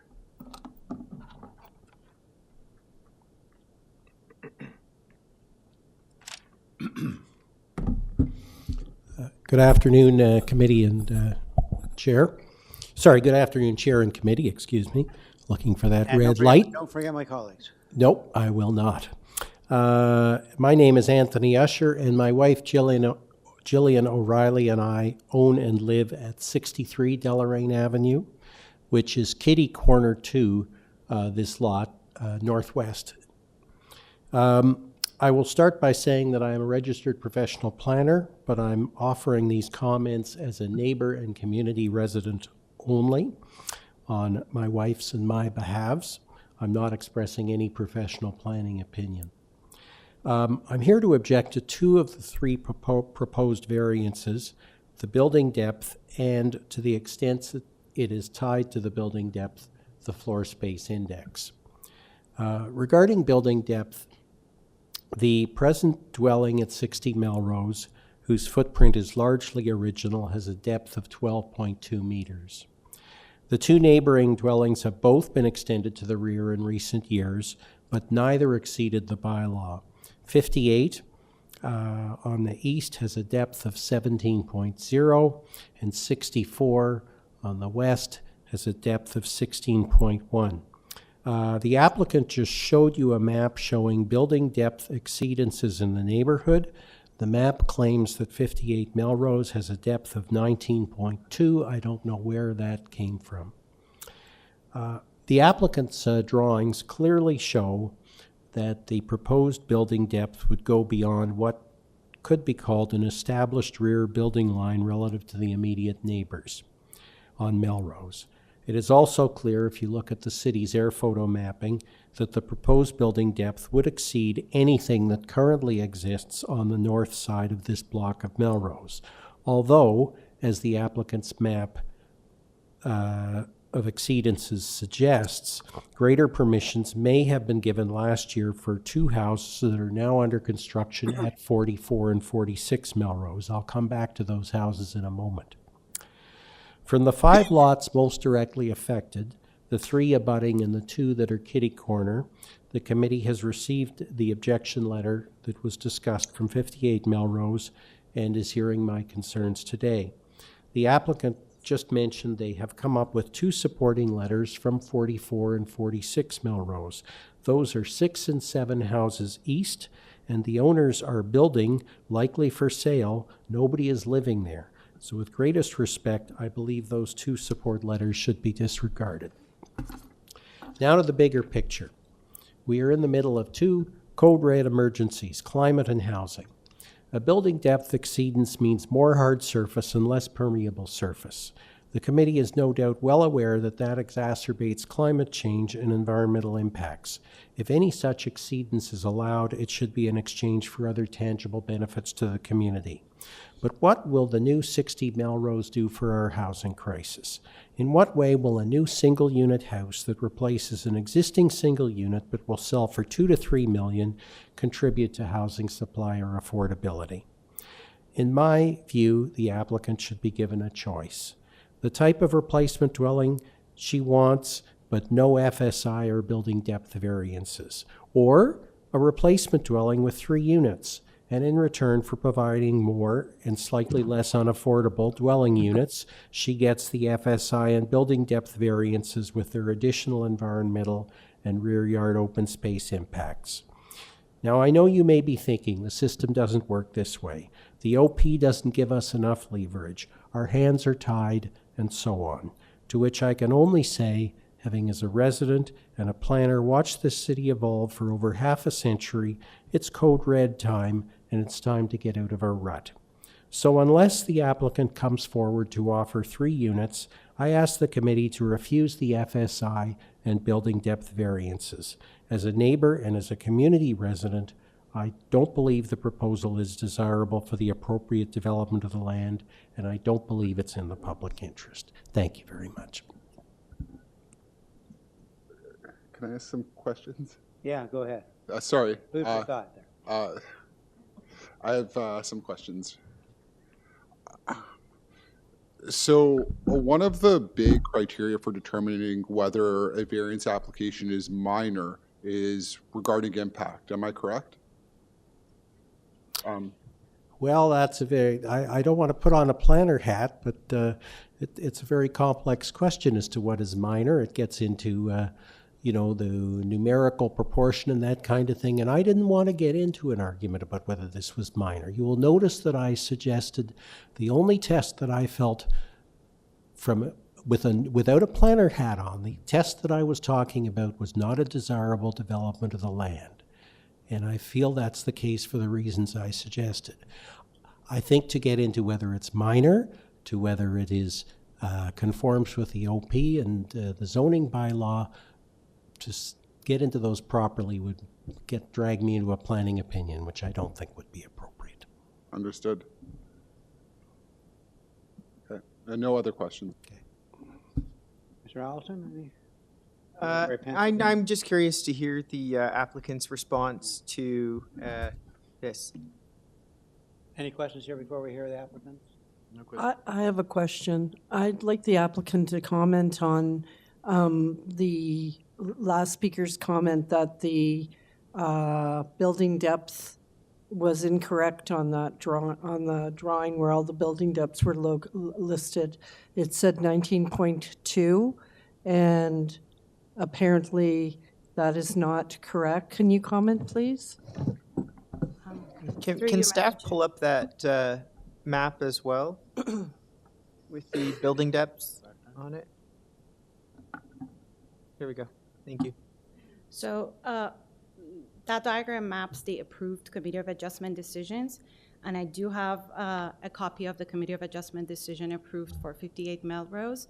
If I may approach, I can bring you the copy of decision so you can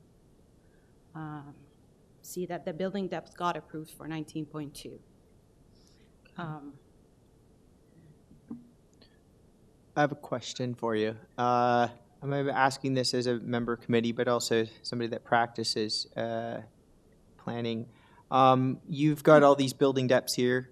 I'm just curious, there was obviously some question as to the validity of these building depths. Where did you get the information from on the map? Are they from previous C of A approvals? Yes, we purchased the Committee of Adjustment approvals prior to every hearing. So that's why I have a copy of the Committee of Adjustment decision for 58 Melrose. So whether it has been applied or not, I can't speak to that because it says that there was a front porch addition, but the committee has approved this decision for a depth of 19.2 meters.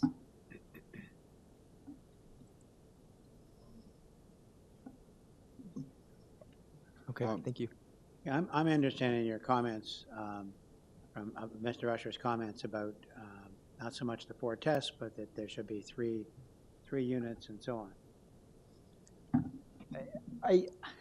I just don't think that's, and I don't think we can dictate what, I understand that, you know, with recent changes in the planning changes, the greater building depths and no limitations on FSI, those things change when you start to propose more units. But in this case, we're dealing with the application before us. It's the property owner's right to propose a single-family home or propose a fourplex. But I don't think whether special treatment should be given to one or the other. Yeah, I agree with you. I don't think that's the. So I think it's irrelevant. I do have, I do understand what the some concerns with respect to the building depth. 2.5 meters is not nothing, and I do look when I look at the site plan, I can see the relation. Immediately I look to the relationship of the rear main wall of both neighbors. I think it's worth noting that there was some intensification to both of those sites recently. But, on the flip side, the applicant, presents a map with building depths in the area. We're not talking about a unicorn property here. We've got a number of properties in the neighborhood that have building depths approved, existing or approved. Exceeding 19 meters, which is not uncommon, but I just want to make sure that, we're being sensitive to the additional building depth here. Could I comment? Like when I'm looking at the site plan drawing, and I'm thinking of building depth and whether a proposed building depth is appropriate. I'm thinking, so first in terms of impacts. I'm considering what are the impacts of the adjacent uses. I don't think a 2 meter I don't see the 2 meter projection as having a significant impact. But I also am looking at this drawing and I'm seeing a significant rear yard setback and ample amenity space. And I think that amenity space does weigh into whether an application for an increased building depth is appropriate. With the ample amenity space remaining on the subject lands. Also, there's no proposed change to coverage. I don't really have a concern on the building depth, It's a fair observation. I think, it's not just the lot depth of the applicant, but, just generally speaking, when you zoom out and you look at the broader neighborhood, right? These lots are pretty typical. It appears, that in a very general sense, properties on Melrose Avenue are afforded building depths that are, for the most part, similar. They don't vary. There's not a unique condition here. So, where the applicant has the additional depth in the rear, that's also afforded to neighbors that are directly behind as well as neighbors that are on either side. So I do take that into consideration. I would just like to ask the applicant, normally when we see a request for increased depth, we see a request for increased length as well. Because the property is R zone, there's no limitation for length. It's only the depth. Okay.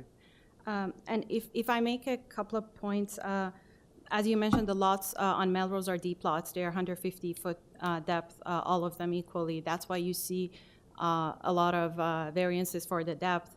And we are respecting all the setbacks, including the side yard, front yard, rear yard. We are not asking for any extra height, so it would, or height of main wall, so it would overshadow the neighbors' properties. And I know this is not part of the variance, but with regards to multi-units, I just wanted to bring it up. If I was here before you today for a triplex, probably we would have 10 or 15 neighbors objecting because it would affect the value of their properties. And if you drive on Melrose, there are no triplexes or duplexes near this house. They're all single-family detached dwellings, and that's the characteristics of the neighborhood, and that's how the neighbors would want to keep it.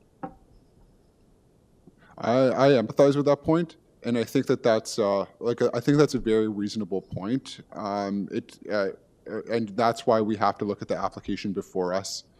And I don't think the consideration of whether a triplex can be included or not is relevant with respect to this application.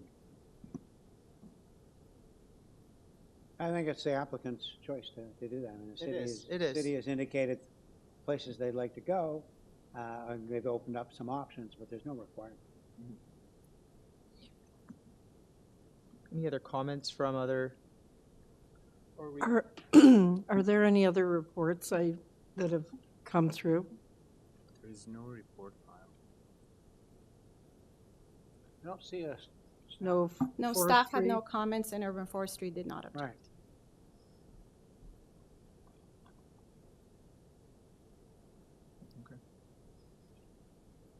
So I think we know where this is. We're ready for a motion now? Yeah. I'll put forth a motion to approve the application for the reasons that were discussed in committee.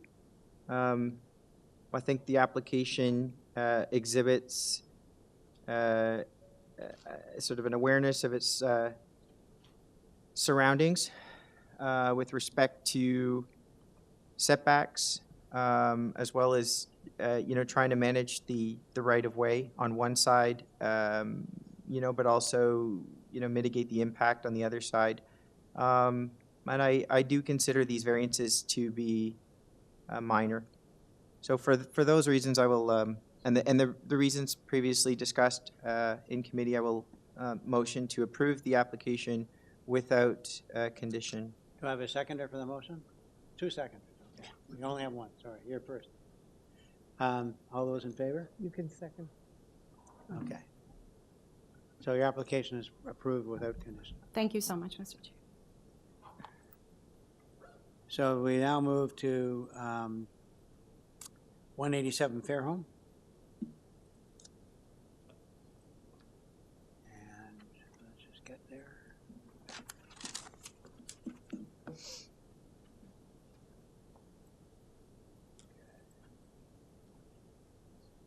So we're dealing with one variance here. Exterior sidewalls. Okay, so it says here that the agent is Bamdad Baghdadi with Ben in brackets. Good afternoon, Mr. Chair. This is Bamdad Ben Baghdadi from BBA Design Studio. The address is Unit 213 at 18 Somerset Way, North York, Ontario, M2N6X5. I'm the architect and the applicant for this application before you this afternoon. Okay, so you're basically just asking for one variance, that is the sidewalls? That's correct. Height of sidewalls. Refreshing to see a new house going up with just one variance. I almost thought it was a mistake. Looking through that. I kept scanning to scrolling to the next page. Ms. Martin, looks like you have a comment. No comment? Okay. If committee would like to give a brief explanation of this project, or if not, I will be more than happy to answer any questions. Any questions on it? Mr. Chair, I think the application is quite straightforward, so I'd like to make a motion to approve with no condition. Sorry, what was that? I think the application is quite straightforward, so I'd like to make a motion to approve with no condition. Okay. So your motion is? Approve with no condition. Approve without condition? Yep. Do I have a seconder for that motion? Seconded by Ms. Martin. All those in favor? Okay, so your application is approved without any condition. Thank you, committee. Have a nice afternoon. Thank you. So now we go to 214 Fairlawn. And I don't have I'm sorry, I guess it's Graham Barrett is listed as the agent. Yes, good evening, committee members, Mr. Chair. Graham Barrett, SGL Planning and Design, 1547 Bloor Street West. Okay. Look here what we got. Let's see report.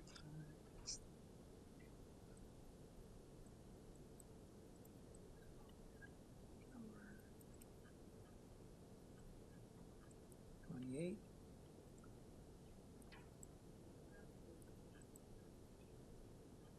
Well, we only have 3 variants in this one too. This is our day for low variants. No, low variants. Okay, so here we're enclosing the front porch and the second-story addition at the rear of a semi. Okay. So is Mr. Barrett online? Yes, sir, I'm here. Okay, so you give us a brief overview. Is that what you're looking for? Presentation, a brief overview? Sure, gladly. I had submitted a planning rationale, there's some visuals in there that I'd like to build the reference. Perfect, thank you. So as you mentioned, this is a proposal for a rear second-story addition on top of the existing rear one-story addition and to enclose the existing front porch. If you go to page 3 of the rationale, you will see these additions highlighted. There are also numerous examples of similar rear 2-story additions and enclosed porches on this block of Fairlawn Avenue, and images are provided throughout this rationale on pages 3 through 7. 3 minor variances are required, one for floor space index, 0.978 proposed, and 0.6 is the max. The existing is legal non-complying as a result of a 1995 minor variance application, which permitted the rear addition that's currently existing, and an FSI of 0.79 times the area of the lot. The decision from that 1995 Committee of Adjustment hearing is also attached to the planning rationale. And adding a second floor and existing footprint, which is 20.38 square meters, and enclosing the porch, which is 7.08 square meters, adds an additional 27.46 square meters of floor area. It's quite a minor variance in my opinion. The front yard setback, 4.71 meters is proposed, 6.9 meters is required. This is an existing condition. It is the same as the attached dwelling to the east. There is no change. It's simply being enclosed. The third variance is for the side yard setback, 0.78 meters proposed. This is on the west side, and 0.9 meters required. This too is an existing condition. It's measured to the front porch and not the rest of the dwelling due to a setback exemption for an addition that is built above a lawfully existing building, which is the situation here. And as such, the side yard setback is measured to the location of any new ground floor area, which is the to-be enclosed porch rather than the rest of the dwelling. This section of the bylaw has been provided in Appendix 2 of my planning rationale. If you'd like to take a look, it took me a minute to wrap my head around it, but that is the way the bylaw works for a top-up addition on a rear one-story existing addition. So this is a fairly straightforward minor variance application. I believe it passes the 4 tests. There'll be no negative impacts on neighbors, the streetscape, or the neighborhood as a whole. It's all within existing footprint. No trees will be impacted. The owners have spoken with as many neighbors as they could, and they've obtained signatures and support from 9 of them. And really, it's quite a straightforward minor variance application. I'm happy to answer any questions you may have. Any questions? This is pretty straightforward. Closing a porch, adding a second story on top of the first story at the back. I just wanted to say your planning brief was very helpful, explaining the reason, like explaining how the setbacks were measured. So I was very happy with it. It saved me a lot of time. So thank you. Thank you. Okay, Happy to help. And there's no one to speak to it other than the agent? I do have a question. Okay. Is there any impact, or are there any ramifications for the side drive that you have that's flooding the porch? Nope. No impacts on that at all. Everything's within existing footprint. Okay, thank you. So are we ready for a motion? The addition is built straight up, right? On top of the existing? Yes, that's correct, Mr. Chair. So it's in line. Okay, good. I'd like to make a motion to approve.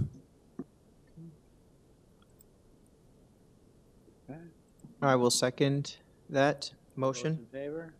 Okay, so, and I don't think there's any conditions on this, are there? Okay. No. I don't see any recommendations from staff. Double check here. No, I don't see any conditions. Double check. No, no conditions. Okay, so that would move us then to number 29, which is. Thank you very much. Thank you. Which is 209 Woburn. And we have the agent here, Mr. Behesht, and 2 neighbors who have registered to speak. And one of whom wrote a fairly detailed letter, the Chris Chong and Columbia Conte, which we read. Okay, so. Good afternoon, Mr. Chair, committee members, and committee staff. My name is Hamid Behesht from Homeland, the co-designer of the house from 49 Wycliffe Crescent in Toronto. Before I have my presentation, I would like to, after the recommendations of the planning department, I would like to suggest 2 options to follow the recommendations. Option 1 would be the removal, actually option A would be the removal of item 4 and increasing the 33% of yard landscaping to 40% in item 8. And option B would be removal of items 9 and 10. I will tell you later why I have these 2 options. Now, if I can ask Irving or Sam to show that, thank you so much. This sheet shows the side elevation of the house with extra height shown in color pink. The left side, which is higher, as of right, can be that high as long as the width or the length of that portion is limited to 30% of the whole building length. In my case, that width is only 24%. But the only reason why you see this variance is because of the lower portion at the right, which is a tiny stripe of extra 1 meter only. So it's 9.5 meters versus 8.5 meters.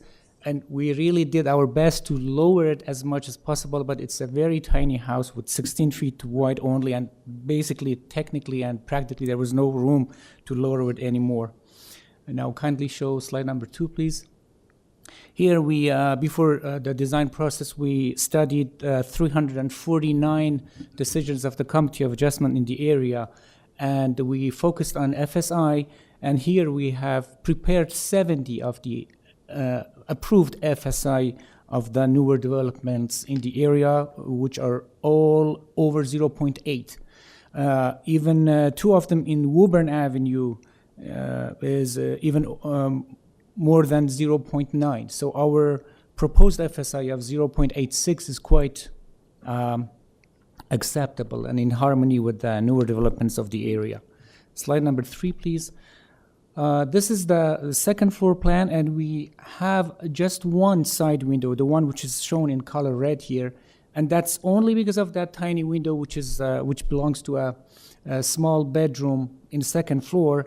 The side yard has been triggered from 0.9 to 0.58. Without that window, the side yard could be as low as 0.45. Ours is 0.58, so it means that technically and physically, that side yard reduction has no physical impact of the neighbors because it could be 0.45 without that window. It's interesting to know that on that, the same side, which is the east side, we're improving the existing side setback from 0.17 centimeters only, 0.17 meter only to 0.58, which is like 4 times more. Slide number 4, please. This is a site plan of the this application. On the right side, I'm showing the option A, the reductions in changes in option A, in which the blue area, which is the garage, having an access from the lane, has been reduced actually from 2-car garage to 1-car garage only, with a side setback increase of 0.58. This way, the green area, the landscaping, soft landscaping area of the landscaping area of the rear yard will be increased to 44%. That was a part of, actually that was the option A that I suggested at the beginning. At the left side, it is the subject of option B actually, which is the proposed front parking pad shown in color pink here. I will show you later that many houses in the same block has the same front parking pad, and I'm really surprised why they have disagreed with that. Here it's good to know that we have maintained the front yard landscaping and soft landscaping, so this doesn't intrigue any other variants. In slide number 5, which is the front elevation, we have the canopy shown in color blue. This has been extended a little bit more than what the bylaw allows. 2 reasons for that. One is just the beauty and better proportion for the whole elevation. And then I have one tiny basement window shown in color yellow here. I just wanted to cover that area as well because I don't want the rainwater and snow to splash and make the window wet all the time. Thank you. Okay, so do we have any questions?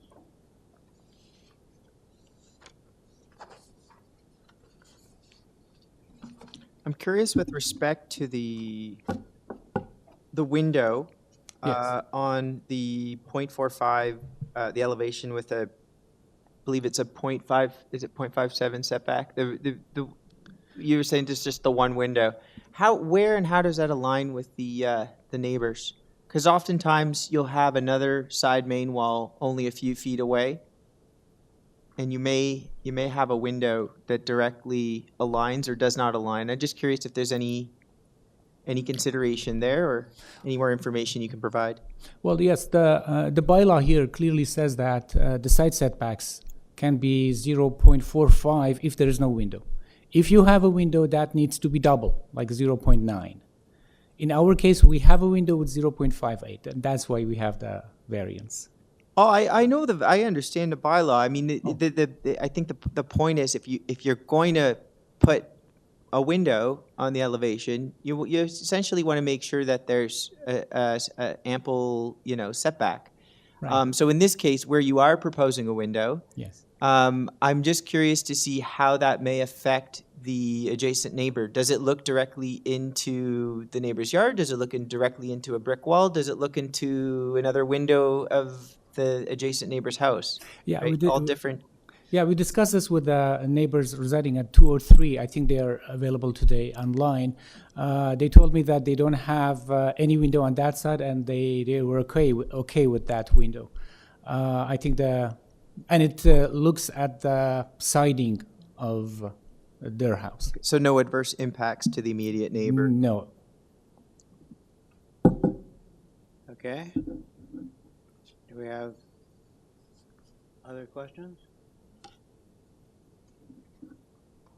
I guess some of the concerns from the neighbors seem to be around the parking pad. I'm wondering. Yeah, I had a question about the parking as well because it came up in the report from transportation. I'm trying to wrap my head around. So there is parking that is located at the rear, and the proposal is to relocate that parking to the front yard. No, actually, I will explain this furthermore in the rebut section after the neighbors speak. But we initially proposed two car garage at the back, access from the lane, and one parking path from the front. Then now the staff report has asked for reducing one parking spot from the back and the one from the front. So they're trying to reduce 3 parking locations to 1 only, which is not fair. That's why I suggested 2 options, to either remove 1 from the back only or remove the 1 from the front only. Okay. Because it's not going to be fair to our client to remove 2 cars from 3 while everybody else has at least 2.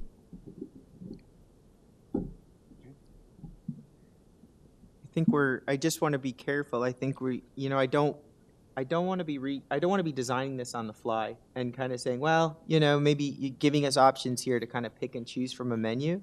I really want to be careful about making sure that we're reviewing what's before us.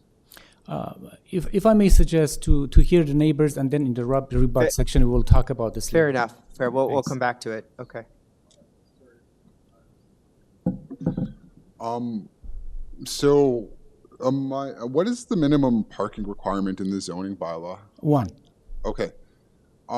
So in terms of providing relief, like in terms of having the second parking space, you mentioned not fair.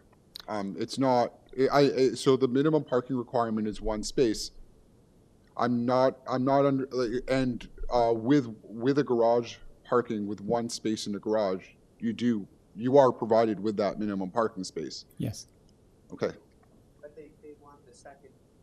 So they want a second spot on the lot, and I think I can see where the front yard is. I'll hold my comments actually until. Sorry.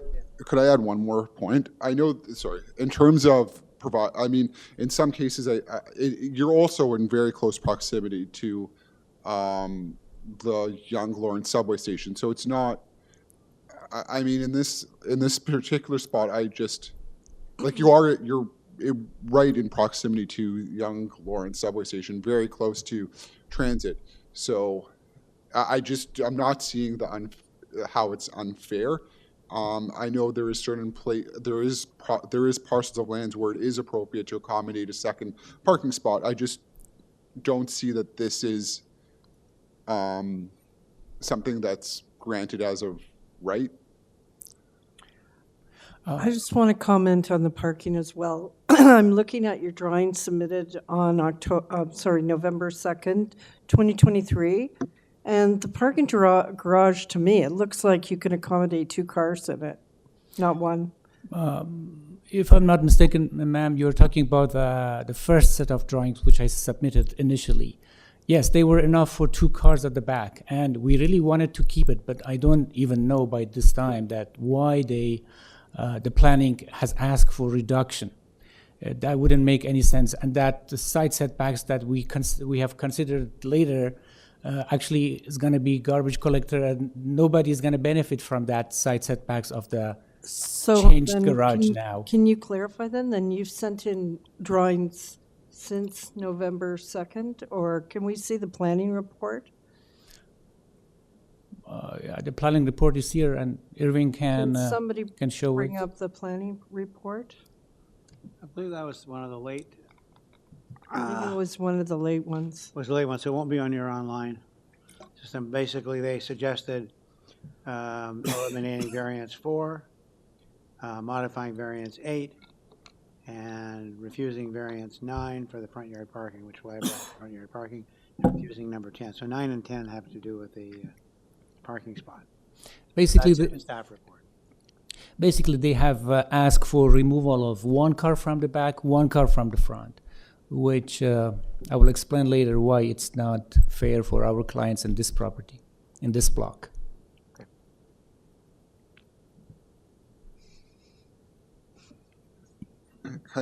Sorry, I want to go back to it because you keep mentioning unfair. How I'm not understanding. Right, sir. But as I said, I'm waiting for the neighbors to speak, so I will talk about this later in the rebut. Okay. I will explain in details. So if we don't have any further questions from Mr. Hesh, we can hear the neighbors. Yeah, I'd like to hear from the. We have a couple of letters on file, but we've also got them here, so we should listen to them. So I will, and there's, here we are here, Columba Conte and Chris Chong, I think they're the same address, and Holly Shanaman and Lonnie Rosen, the same address, 203 and 201. Through you, Mr. Chair, Holly Shoneman has been unmuted. She can speak. Sorry, what was that? I'll start off. Good evening, Mr. Chair and committee members. Can you hear me okay? Yeah, we need your name and address, please. Yeah, my name is Holly Shoneman. I live at 203 Woburn, and I'm the adjacent eastern neighbor of 209 Woburn. My husband Lonnie is here to share his views after me. First of all, let me say I'm looking forward to a new home on this property. I do note, based on having been at this committee hearing this afternoon, that there is 10 variances requested, which is excessive compared with what else I've seen today. I will not repeat what I submitted in my materials, but I would like to provide some context. 209 Woburn was owned by the same person since we bought our house 23 years ago. I met the new owner on October 4th when he was cutting down every tree and plant in the backyard, including the ones that shade my property. He didn't reach out to me before doing this. That would have been appreciated. And he has since left all of that debris in the backyard visible to me. He told me at the time he might live in the house for a while or he might renovate. 26 days later, I see there are full plans drawn up and an application submitted. I tell you this because I believe the owner is not going to live in this property long term and therefore has no interest in what is best for the community. I also saw him walk over to me during that conversation with no obvious difficulty. The registered owner is a numbered company, and I think all of these facts are relevant to discussions about disability, parking, and the size of the home. Woburn Avenue between Yonge and Avenue is made up of fairly modest 2-story homes and semis. We have a 2.5-story home, and I fully expect new builds to be bigger. Large homes on 20-foot lots, however, have a different perspective than if you're on a 30 or 40-foot lot, as you might see west of Avenue Road. I don't think the scale of this home belongs on this part of the street, and I would think one of the city's objectives in its development plan is to encourage ordinary families to buy affordable homes. Because of this, I object to variance 2, under which rather than 0.6 times the area, the floor space is 0.896 times. This is an increase of 50% beyond the permitted maximum. Our chief concerns are lack of green space and the parking pad. Given the density of the neighborhood in this stretch, The parking pad will be visible right from my front window and in front of me every time I step out my front door. Whereas now I'm looking at a fully green yard with a tree. On each side of the street for 7 homes along this stretch, there are no parking pads. And I too question why there's a need for a parking pad when there's a laneway garage, the subway, and currently there's a vote underway for permit parking on this street. The parking pads that exist on Woburn have been there since I've lived here for 23 years. None have been added recently. The back of the house will extend significantly past ours, even more than expected. I expect this, but it does reduce the green space even further, making the neighborhood hotter, more prone to flooding. This neighborhood is built over several streams, and it's less attractive to families with children. I would ask the committee to preserve the texture and consistency. I think we lost the connection. Staff, can we try and get that back?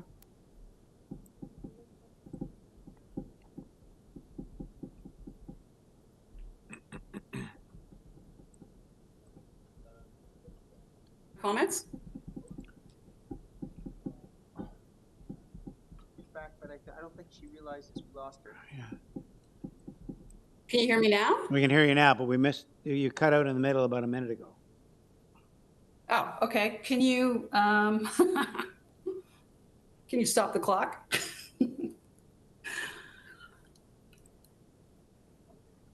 You were talking about the parking pad, and you're looking at the parking pad and no greenery out your front door. Okay. I think that's about where we got to. So go ahead. Okay.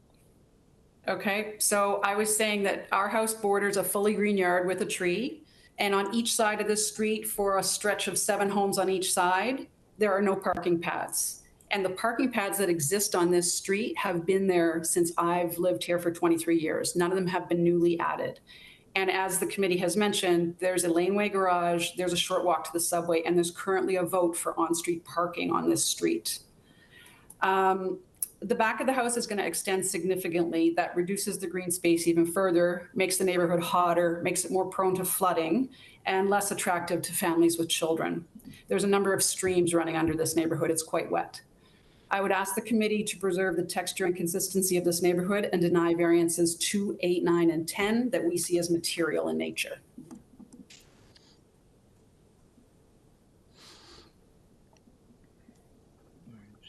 So that's the parking pad variances? And the FSI, Green space right? park. Yes. Green space, 2 parking, FSI. Right. It's. And if I'm not mistaken, if I look at the staff report, they're suggesting refusing 9 and 10. And 4. Is my husband also able to speak, or is it limited to 5 minutes per owner? Yeah, and we're having trouble figuring out how much time you actually took. It's supposed to be 5 minutes for both of you, so bring him up and we'll Thank you. let him go. No, he does not. I would say it's probably 2.5.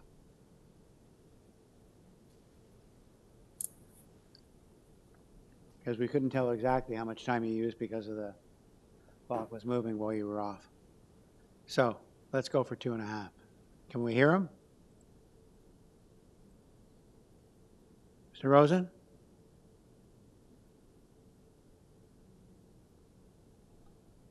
Ms. Shonman, we don't hear anybody on your line now. Technology is wonderful. Sometimes it works. Is there other speakers? Well, let me just ask staff, is there any? Yeah, there's one other registered speaker here. Columba Perhaps Conti. we could, Go ahead, I thought I heard you. go to them, and I will try and find my husband. Okay, so let's go to Columba Conti, I guess. Through you, Mr. Chair, the 2 other speakers have dropped out. They're no longer speaking, but they wish to have their letter shown on screen. Okay. We have a copy of Columba Conti's letter. and I guess Chris Chong, which talks about the parking pad. Well, let's put it up on the screen and then we'll all see it.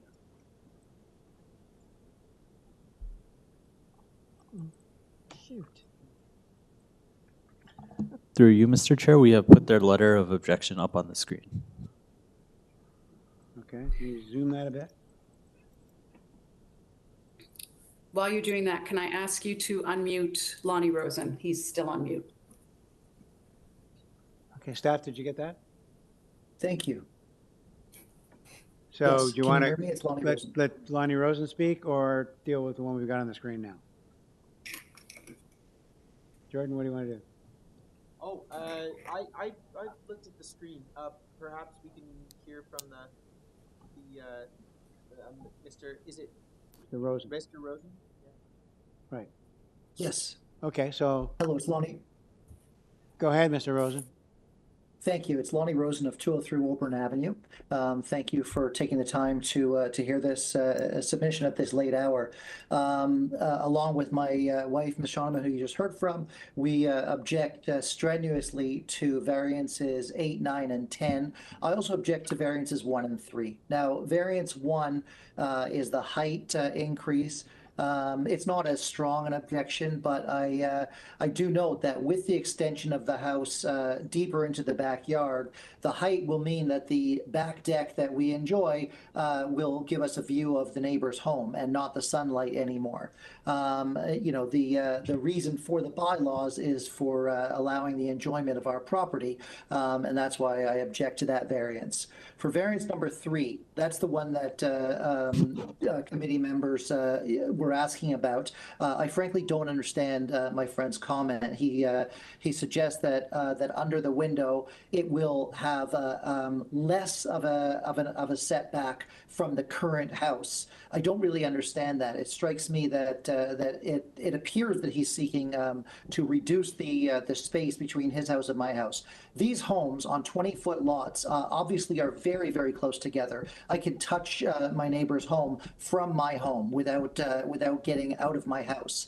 Nonetheless, I take my hose, instead of dragging it across my front walkway, I take it around the back and I walk through the laneway, or not the laneway, but the tiny little gap between my house and his house to put my sprinkler there. We recently had water damage in the basement. We had to waterproof the other side of the house and had to dig up the laneway to do that. If his house extends closer to mine, if there's less of a setback, then we're not going to be able to even repair the damage. So I'm very concerned about that. But the real concerns are 8, 9, and 10. I don't understand my friend's proposed change of a 2-car garage to a 1-car garage. There would be nothing but wasted green space between his garage and my garage.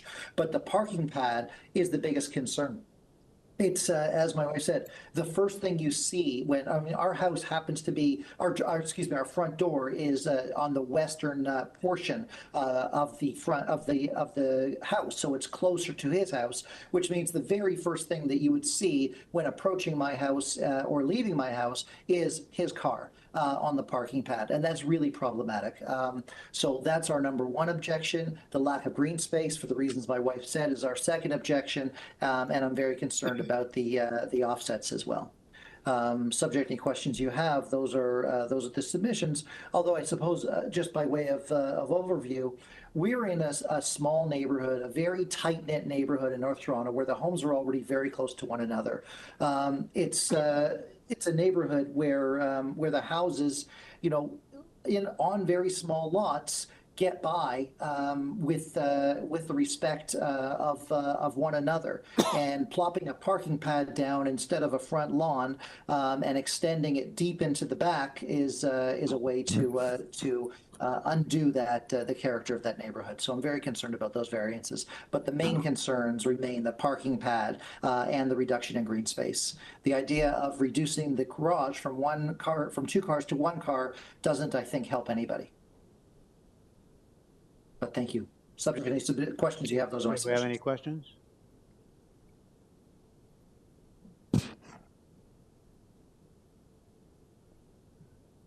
And we've read Mrs. Conte's letter of objection.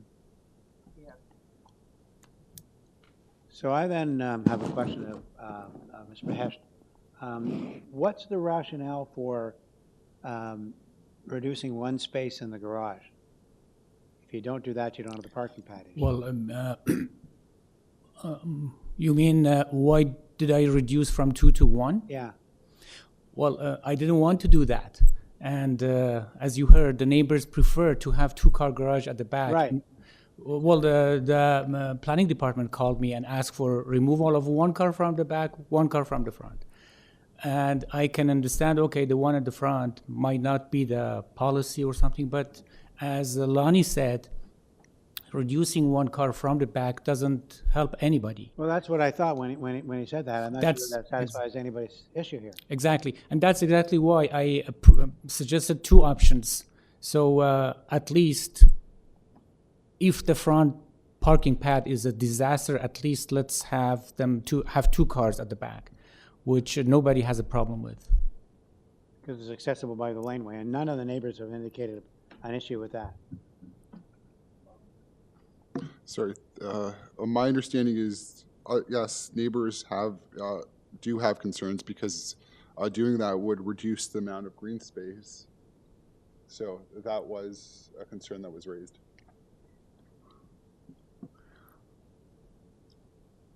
We theoretically has added the green space, but practically I don't think that the sides, the tiny sides of the garage, the backside garage, will be maintained as a green space, really. I mean, we have to be realistic. As Lonnie said, that doesn't help anybody. I mean, the main objection seems to be the parking pad at the front. Yeah, that's right. Now, Mr. Chair, if I may, out of my 5-minute time, if I may explain something from the Well, you're into rebuttal, so that's fine. You're entitled to that time. Right. If I can ask Irving to show the site plan, please. The survey, please. Because I explained this to Lonnie over the phone, but since we didn't have anything on the drawing, please go to the east side. No, sorry, it was supposed to be out of my 5 minutes because I have a kind of 5-minute rebut, please. That's very important. As you can see, the existing site setback is 0.7. Please go a little higher, Irving. Right, okay. See, it shows the site setback of the east side is 0.17. We're increasing it to 0.58. It's basically almost 6 inches there from the property line. We're increasing it to 2 feet. So that's why Lonnie is gonna have more space on their side. As you can see, the existing east side yard setback is 0.17. You can see the southwest corner.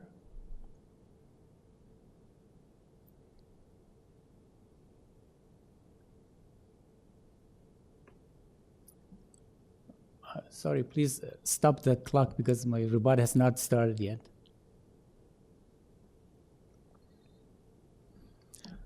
All right, so if I may, I would like to have a rebut to make the things clearer. During the design process, my client asked for an elevator, which was very strange to me because in such a tiny house, there was no room for elevator, and he insisted. And we managed to design one. And then I would notice, again, at the design process with several meetings, whenever he would come to our office, he would just very unusually park very close to the office door. And only I found out the reason of these 2 unusual requests and behavior only when I asked him that the city, the planning has asked for the removal of the front parking pad. And he said that he cannot do it because he's a disabled person. And I said, how can you be disabled? You are young, you are healthy. And he showed me the item, right. He sent me this, which is a kind of disability certificate, or I don't know what exactly is. It's a disabled parking permit. Yeah, I don't know what exactly is. I don't have one. Anyways, And then he told me that there are lots of houses in the same block with a front parking pad. And when I saw it for myself, I was surprised. I took the pictures, and you can see them here. Please show the next one. 100 Woburn has it. The next one, please. 137. All Woburn, all from the same block. 140, 144, and 144A. 145 Woburn. 146 Woburn has one. 148 Woburn. 149. 150 Woburn has it. 155 and 159. 156 and 152. 170 Woburn Avenue. 174 Woburn Avenue has it. 185 Woburn Avenue. 186.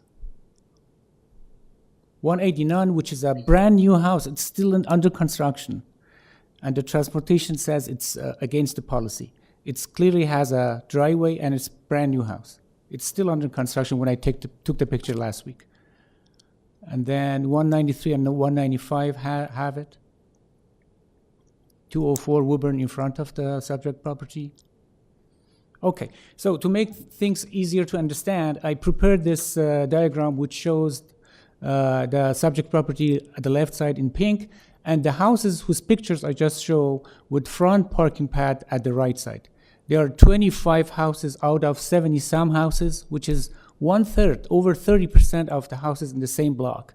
And I'm surprised why the planning asked for the removal of the front parking pad, and surprised again why transportation says it is against the policy, while 1/3 of the properties have it. The staff report reads, staff notes there are properties with existing front yard parking spaces that include rear lane parking that does not appear to be in compliance with the zoning bylaw, and therefore was not considered in the evaluation of this application. That's exactly the question. I don't understand why the staff didn't consider 1/3 of the properties in the same block. Why did they ignore that?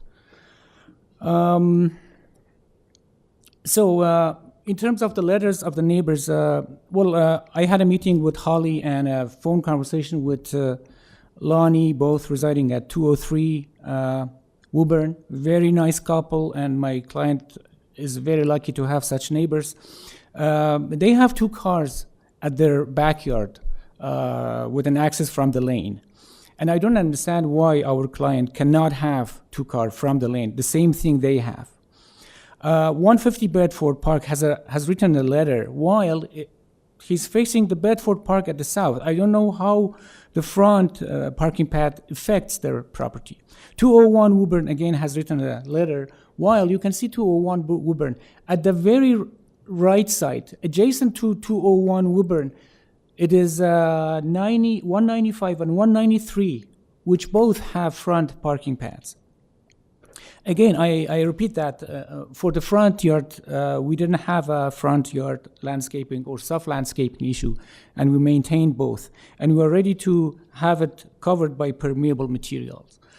But if you would like to refuse something, kindly remember my suggestion and refuse either option A or option B. And don't refuse both of them, because this house then is going to have 1 car, which is not fair. Every other houses in this block has 2 or 3 parking spaces, and it's not fair for my disabled client to have only 1.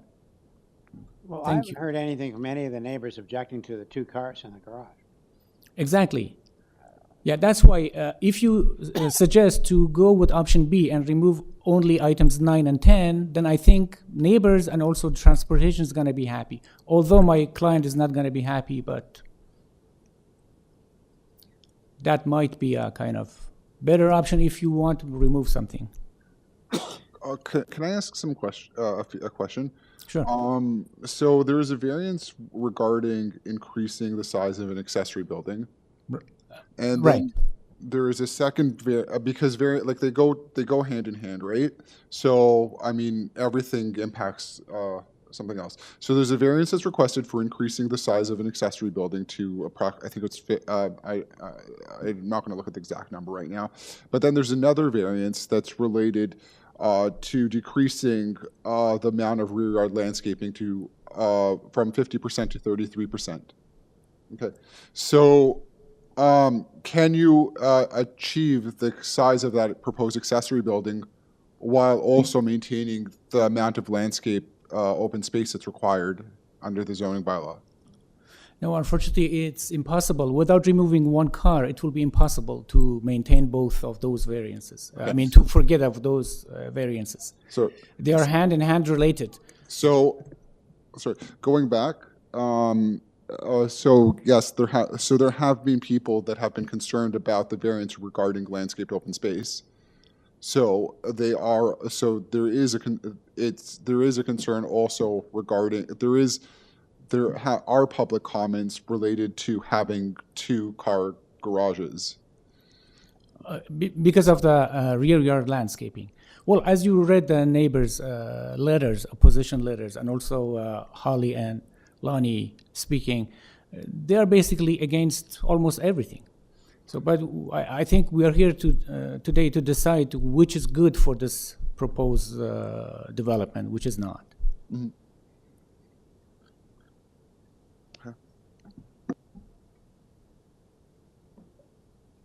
So when you said you have option A or option B,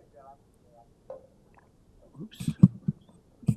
I think one of those was to remove the parking pad, and the other was to remove to leave the parking pad and make it a 1-car garage. That's right. Those are the 2 choices, I understand. Yes. Seems to me the least of all evils is the parking pad. To remove that is the biggest thorn in the side of everybody, not the garage. I mean, what do you want to do? Put a green roof on the garage? You can do that.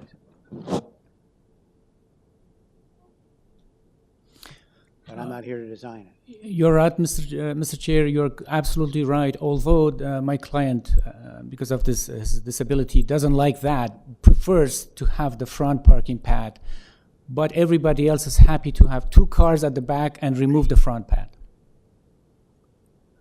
I want to add a comment about this last presentation you made. Most of the precedents you show, those parking pads are leading to a garage.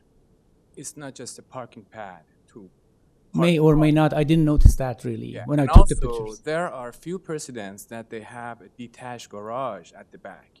Right. So the drive is leading to the detached garage at the back. At the back, right, from the lane. It's not really a parking pad at the front. Some of them are not, right. But the Majority of transportation says the curb cut is a problem. That's what the transportation says. So No, for I think transportation, the transportation, the way I understand it is the parking pad at the front. That is not within the characteristic of the neighborhood, and also there are some parking pads at the front, but we don't know what's happening at the back. If they have a garage, double garage, single garage at the back, so we cannot refer to those. yeah, some have parking garages at the back as well, some don't. But in terms of the transportation, We cannot use those as precedents that there are some, other examples in the neighborhood that they have like parking pads at the front, just a parking pad at the front. Is that laneway is not paved, is it? it is paved. Completely paved? Yes, I think so. I think so, yes. Can I ask another question? I don't know. This might be more directed to Simon, and I'm sorry for putting you on the spot. In the planning comments, it says staff notes there are properties within existing front yard. Yeah, so it was already stated, but one of the points it says does not appear to be in compliance with the zoning bylaw. Does that mean that those were just put in without approvals, or were those potentially legal non-conforming, or because regarding precedents? Through you, Mr. Chair, the difficulty of commenting on the report is I wasn't the author of it. And as such, I usually refrain from commenting.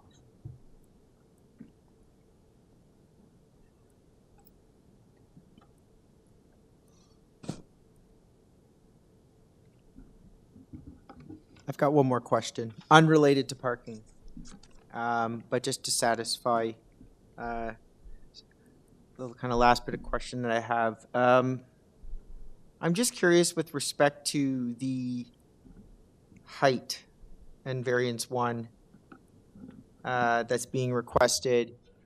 Was there any study done of precedent? Because I understand there's a number of new builds on the street, and that's something that. But I also recognize that a lot of the existing homes on the street are of a lower building height. So I'm just trying to figure out where that sort of lands, specifically with respect to some of the newer applications that have come through and been constructed in the neighborhood. All right, Mr. Allison, as I said, we studied 349 exactly decisions of the area. But since, before starting the design process, since the FSI was the most important thing for us, we focused on that. We couldn't see every item in those 349 decisions. But I can tell you for sure, based on my own experiences, this is my job and I do it every day, and many often come to this committee of adjustment. Almost always, like 90-some% of the cases, we have the extra height for the side main walls. Yeah, I understand that. I in discussions with planners all the time, I just don't want us to fall into the trap of saying, well, this application has this number, therefore we can apply it to every other site. It's not the quantity, it's the quality. It's the application of that height. And in this case, the height that is being requested is being employed across, if I'm not mistaken, and please correct me if I'm wrong, it's being employed across the entirety of the building. It's not just a section or segment of the building, but it's the entirety of the massing, right? Yes. And in a lot of cases where there's variances that are sought, it applies to a specific moment or condition on the site. So when we say that, there's hundreds of other homes in the area that are built to that building height, the question is, are we looking at it purely from a quantitative standpoint, or is there more of a qualitative analysis to understand how that height is being deployed on that particular site? It is very common. If you look at the elevation that I provided, you can see that the height of all floors are 9 feet. So it shows that thank you, Irving. It shows that neither my client nor I have been greedy to go higher and higher and higher. So we maintained reasonable height for all floors, like 9 feet, while vast majority of the newer developments, GTA, have 10 feet for the heights. But as I said, because the house is extremely narrow, it's 16 feet only. So that 9.5 meters you saw was the maximum we could do. And as you can see, at the top of that pink stripe at the right side, that's the pitched part of the roof, pitched roof. And we pushed it down as much as possible. Well, you couldn't go even further, really, because otherwise then the height of the master bedroom, which is located at the 3rd floor, would have weird shapes at the spaces. The tiny spaces there, like master bedroom, or very tiny spaces there, would have a weird slope at the exterior wall side. Okay, and I appreciate you clarifying that for me. So if, and correct me if I'm wrong, so the variance for the height is applying to the section of the drawing on the left that's highlighted where it bumps up. But the section on the right, I see slope there, 312, 212. That's sloped roof there. Sloped roof, exactly. Okay. Yeah. Okay, thank you. That's helpful. Okay. I know it's a long one. Well, no, I think we've exercised a lot of questions, a lot of things to consider, not just the parking. Can I ask a question? Could we motion on the variances individually? Is that an option? You mean we approve of 1, not of 2, 3, 4, et cetera? Like we go one at a time instead of like we do could we do each variance separate? Because I feel like we're going to get a lot of disagreement on which ones are appropriate. No. As opposed to what? As opposed to approving? No, through you, Mr. Chair, you make your motion, one person makes a motion. In that motion is contained everything you want, whether you want to approve it, refuse it, defer it, or tie it to conditions. If there isn't a seconder, another member shall make a motion. So we ready to do that?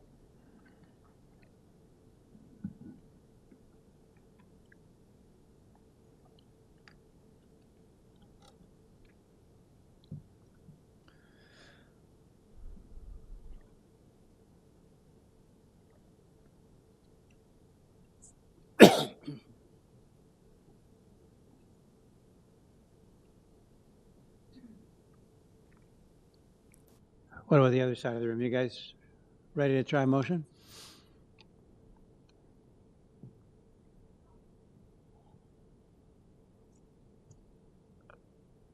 Mr. Auspis, did you have something in mind you wanted to go forward with?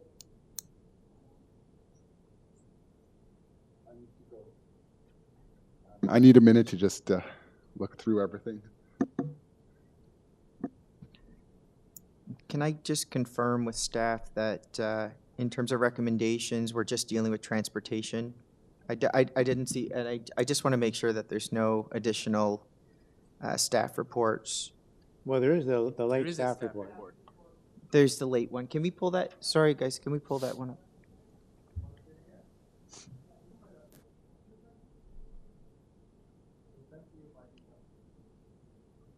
Sent by email with 17 others yesterday. So you can download it from that. Yeah, no, this is helpful. Just, I wanted to take a look at the wording. I mean, if you look at, to answer your question, Jesse, the way the staff have done it is here's what we refuse and here's what we accept, variance by variance. I think I'm ready to make a motion. Okay. So I would motion to approve variance 1, approve variance 2, approve variance 3, refuse variance 4, approve variance 5, approve variance 6, approve variance 7, and refuse variance 8, 9, refuse variance 9, and refuse variance 10. Number 8, what about number? Oh, I said, didn't I say refuse variance 8, 9, and 10? Okay. So which ones are you refusing?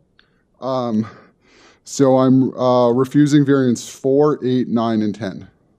And the remainder, I would motion to approve. So to summarize, you're proposing to remove front yard, front pad, parking pad, and also have one parking space at the back. Correct? Yeah. That is correct. I'll second that. Do we have a seconder? So we have the motion on the floor. I'll second that, Mr. 4, 8, Chair. 9, and 10 are the ones that would be refused. So that would leave us with no parking pad and a one-car garage. Is that correct? That is correct. I second that. So we've already got a seconder for it. So I'm just call for the vote here. So all those in favor? All those opposed? Okay. So we had 3 to 2. 3 to 2. So it carries the motion. So motion carries. And I could vote because I didn't create a tie. Okay, so it's 3 to 2. So that's the status. Okay. Yeah. Thank you very much, Mr. Chair, committee members, committee staff. So that would mean we move on to Carmichael, another, and we have several speakers who want to talk about that. This is the school and the gymnasium. So we got some TDSB people here as well. So it's item 3085 Carmichael, and it's, I guess Jason Hong is the main speaker. Hi, Mr. Chairman, committee.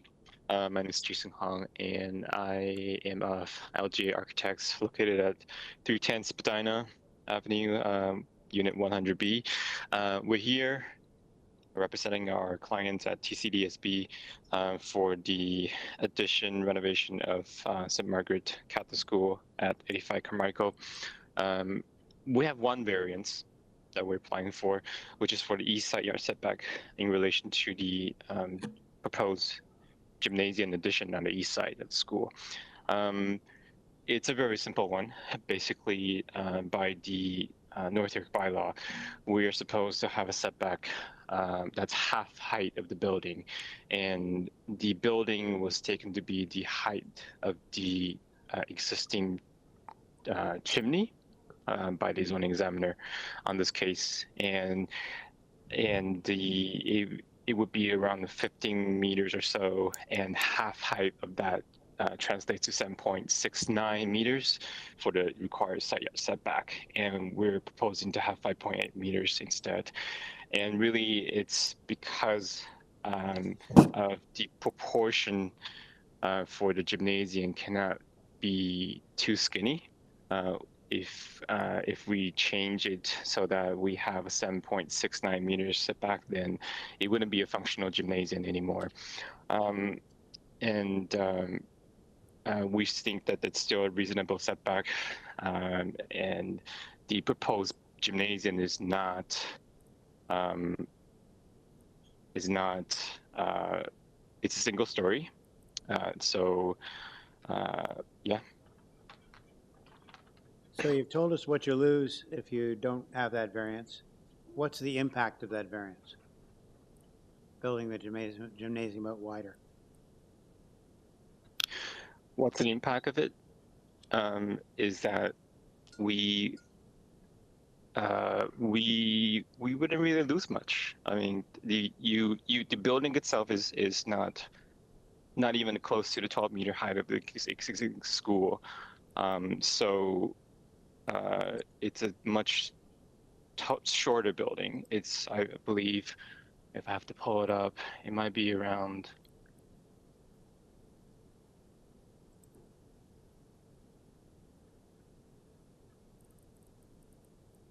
Can you put up a site So plan? just looking at Doug.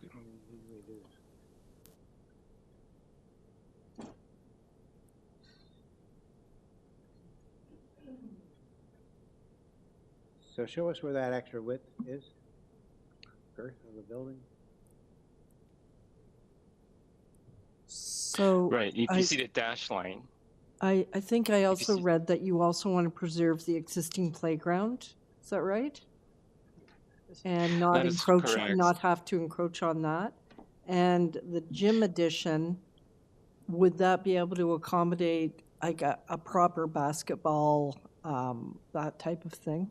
Is that why It would be. needs to be that wide? That's right. That is exactly the reason why that we would need this length and width for the addition. Or we will have to squeeze the gymnasium to be a skinnier one, which wouldn't be a very functional gymnasium anymore, right? If you take the building line, the east building line that we've shown there, and then you push it west to align with the dash line, which is the required setback, 7.69 meters, then it will be a much skinnier gymnasium. The height of the gymnasium proposed is actually around 6 meters. I just did a quick calculation here. The setback is basically the same height as the proposed building. 5.8 meter setback that we propose, 6 meter height building we propose. So it's very close to each other. It's still a very pleasant proportion in terms of a setback. You can see that the building height, the main building is actually about 12 meters high, but it's set further back from the east side yard setback, right? So are you still meeting, it looks like you're still meeting your setback clearance for the is it a hydro transformer? That's at the. That is a hydro transformer. Yeah. That is in the, that is outside of the, that is actually encroaching. But it is not a building.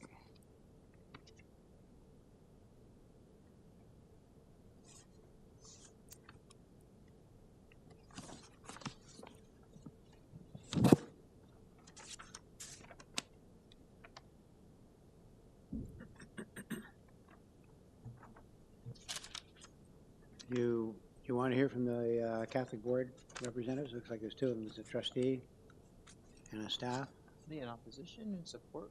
Well, doesn't say if they're in opposition They're or here. support. They're here. They're here. Let's hear 'em. So let's hear from the board. So first of all, is it Larry Silva?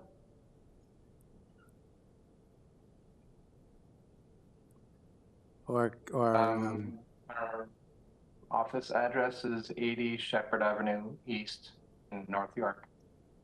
And I'm here really just for support, and if there are any board questions, I'm here to answer them. But our architect has presented the file in accordance with what we've discussed. what about Ms. Rosie, the trustee? Is she here and wants to speak?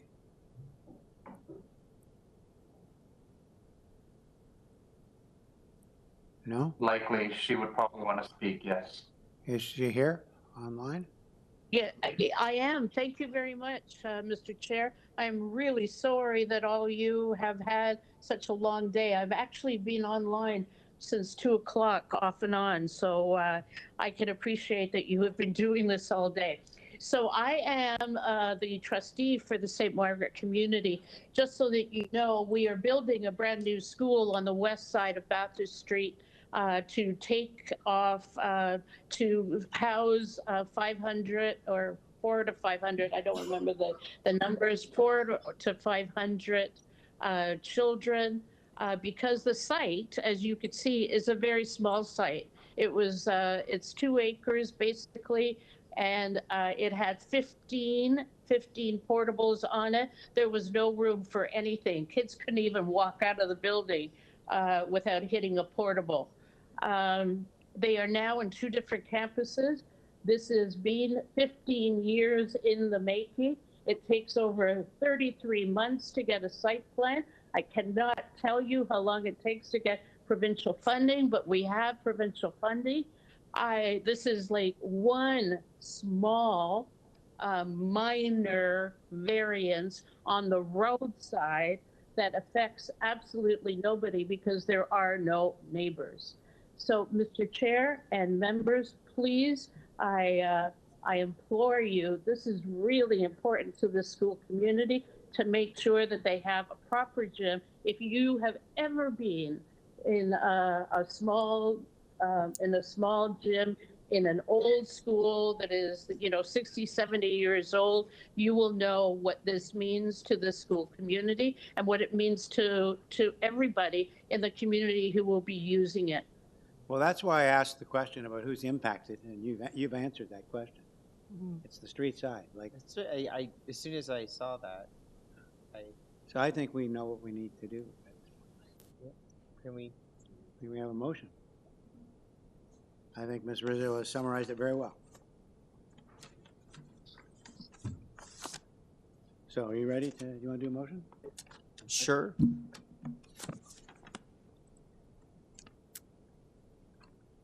I will make a motion to approve the application. Unless something came in at the last minute, I don't see anything. There's no staff. There is one condition. There is. Can we, sorry, Yeah, sorry, there is. can we pull that up? Thank you very much. Yeah, we can make it subject to the staff report.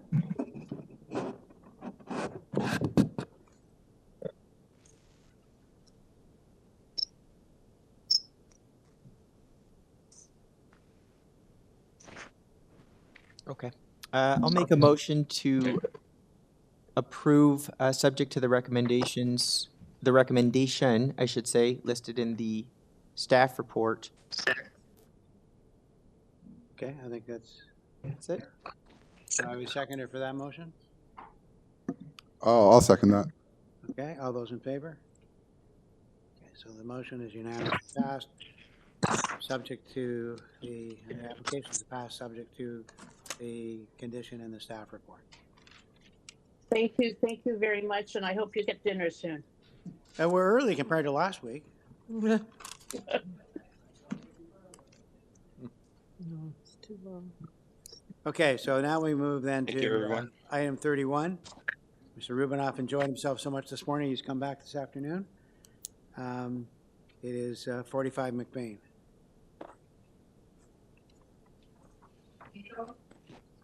Is he here?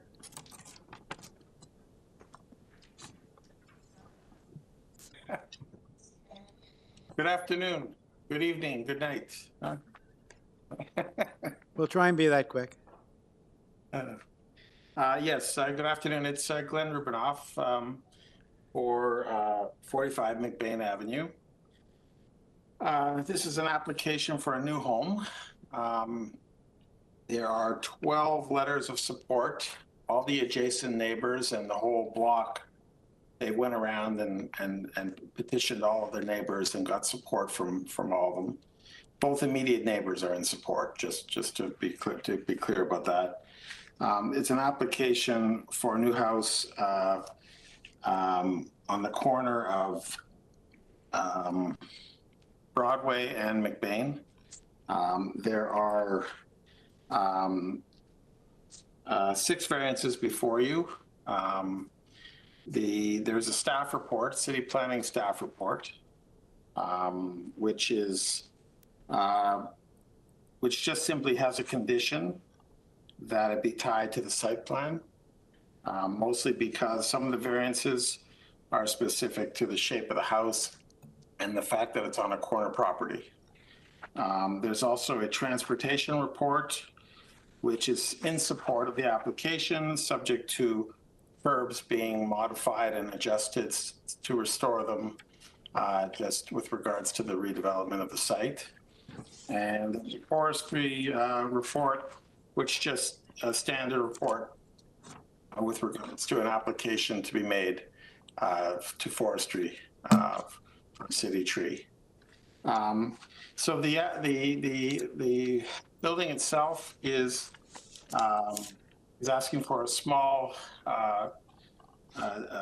front yard setback variation of about 6 inches in front of the required. There's a wall height variance number 2, which it looks like a mathematical equation. It's proportions of the wall at different heights. It's just the way in which it's worded. But it's basically, like I said, city planning didn't have any concerns with it, but they did ask for the site plan to be tied. But the height of the main wall is at 7.5 for 39% of the wall, 8.34 for 52% of the wall, and 9.1 for 9% of the wall. So they're very specific about that. Item number 3 is related to the cover over a porch on the west lot line, the lot line facing the side. And that is what the site plan would tie into. Variance number 4 is related to lot coverage. We did provide a map of the area, and there are several homes in the area which have been redeveloped at coverages higher than what we're proposing. This is at 38.12%, where 35% is permitted. And again, as I mentioned earlier, they spoke with 12 neighbors, including the immediate neighbor to the right and the neighbor behind them as well. Variance number 5 is related to a side yard setback. There is a little bit of shape to the building. So it's the side yard setback of 0.61, where 0.9 is required. And the final one is related to soft landscaping. Corner lots must have a minimum of 45 0.45% of the side lot abutting a street for soft landscaping. It says the soft landscaping is at 40%. So 45%, and we're at 40%. So it's very close to complying in that regard. There is, and that's just with regards to the side yard. The front yard is pretty much all green, so there's quite a bit of green space on this property. Those are the variances. I feel that this is a pretty straightforward application. Our neighbors were very conscientious of their neighbors and did make the effort to speak with them. And it was designed with a sensitivity to the corner. And that's pretty much all. I don't want to take up more time. Thank you. Okay, do we have any questions? I don't think there's anyone else to speak to it, correct? Well, I have a question from Mr. Rubinov. There is on the file, I can see there is a previous minute from August 10, 2023. Yes. So is there any improvement to that? It was deferred for the purposes that there was a missed variance by the building department, that they had missed a variance. So we just wanted to get it correct. So that's why we deferred it. It wasn't a change to the plan. It was just that the building department had incorrectly identified they were missing one of the variances. Okay. Any other questions? Thank you. I just have questions about the trees on the site. Yeah. Have you received any urban forestry conditions? Yes, the city, there's 2 city trees in front, right on the corner, and they've just asked that an application be put in for the city trees. We're not looking to remove any city trees. It's just simply that they need to be, an application needs to go in to protect them. There may be some minor impact, but the fact is, it's going to be a minor impact. It won't be anything major. And what about the tree that looks like it's to the, I think it's to the west of the new dwelling? Yep. Yeah,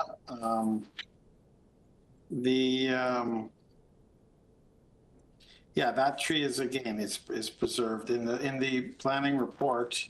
There was a site plan drawing that's tied. It shows the tree there, the tree protection zone around it, that it's not being impacted, that it's being protected.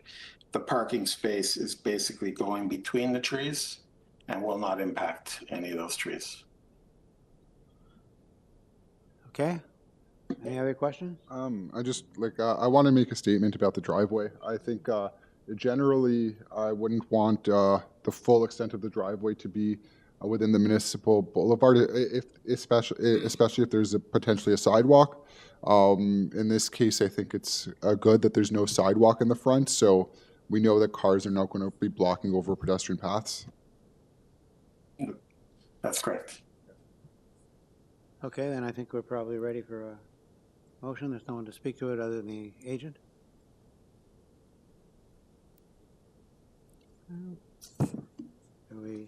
Could I motion to approve? I would like to motion to approve.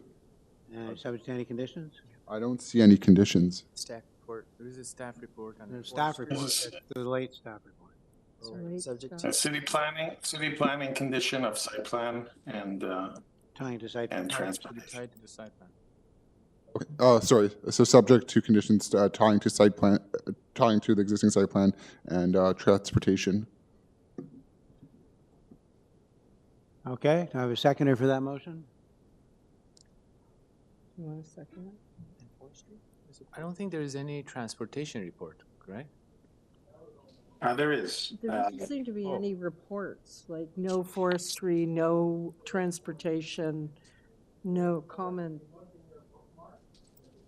Yeah, I can see Is the there? forestry, but no transport. standard forestry memo I see, as well as a staff report Right. with a condition asking, with a recommendation asking that the any approval be tied to the site plan drawing. And that specifically relates to the west side yard setback.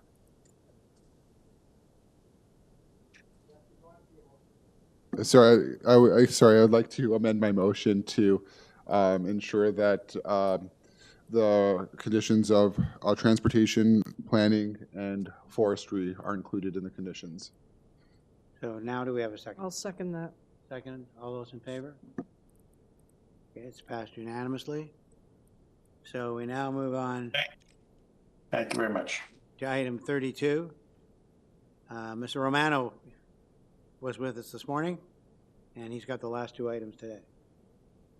32, which is 8 Ridge Hill Drive, and then 33, which is 23 Addison Crescent. Mr. Romano there? Good evening. Yes, good evening, Mr. Chairman. Franco Romano, 321 Lakeshore. Okay, so let's start with 32, which is Certainly, I'm the looking apartment on to Ridge Hill Drive. yes, looking to remove variance number 1. I'm seeking a modification right now, so I'm going to be removing variance number 1. And if staff can bring up my presentation slides, I'll walk through a proposal, please. Just while we're doing that, there are two other people who talked about Chris Pertotti online and Carmet Feiner-Toron in person. Are they both going to be presenting, staff? No? All right, we'll wait till it's done and then we'll.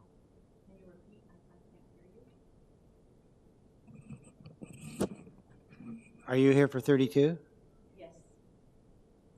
Okay, and you are? Harmeet.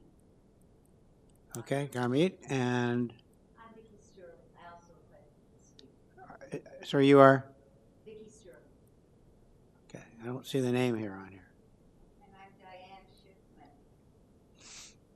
The speakers I see here are Chris Pertato and Garmeet. Staff, can you help us here? Mr. Chair, anyone who shows up in the public gallery is allowed to speak. They don't need to pre-register necessarily. Okay. So we'll get to you guys in just a minute. I just want to make sure we got you included. Okay, so go ahead, Mr. Morano.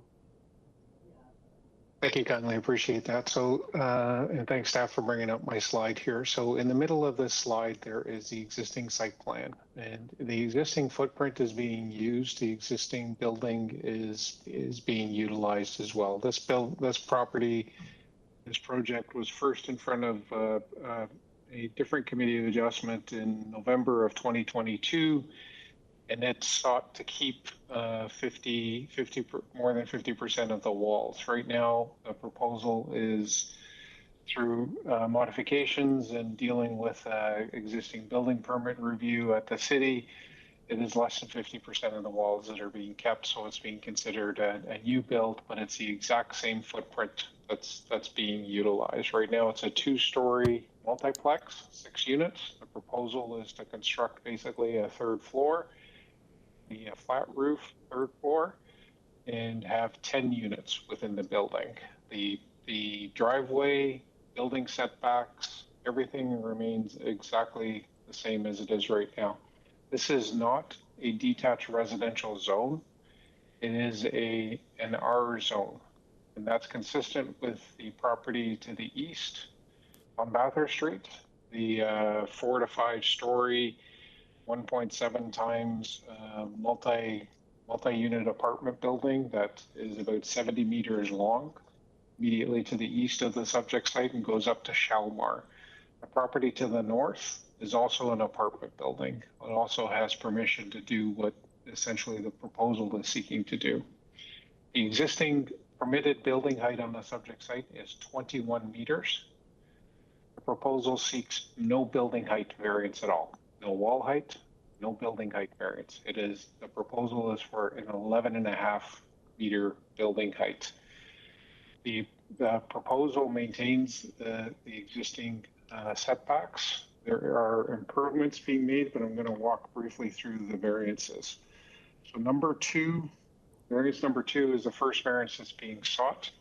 This deals with front, and if staff can just keep my slide up here, please, because I'd like to refer to this. And in terms of the public hearing notice, I'll verbally describe it. This deals with the front-facing balconies in the west side yard setback. There are existing front-facing balconies that are up against the existing west wall of the existing building. The proposal is to move those balconies away from the west wall of the building and provide for a 0.69 meter west side yard setback. So virtually the same, farther away, but there will be a third floor. The next variance is the front porch height. That is essentially where the front porch height is today, existing condition. Variance number 4, driveway width of 11.55 meters, existing condition. Building depth, 27.69 meters, existing condition. There is no increase in the building depth, and you'll see that building depth is measured on an angle given the irregular shaped lot. Floor space index, this is 1 times is permitted, 1.37 times is proposed. The property is within a major transportation station area. It is within 2.5 blocks of the Forest Hill transit station stop on Eglinton. Also has transit access along Bathurst Street. Minimum density, 1.5 times. So the proposal at 1.37 is less than that. And the increase from 1 to 1.37 represents about 50% of one of the floors that is being proposed here. So it's not a substantial difference. Front yard setback is to a pinch point. That's existing. Rear yard setback is to a pinch point. That is existing. West side yard setback, existing. Pedestrian entrance height, existing. Rear landscaping, that is actually being improved. There is no change to the landscaping except for an improvement. The rear yard landscape strip is a new landscape strip that's being proposed.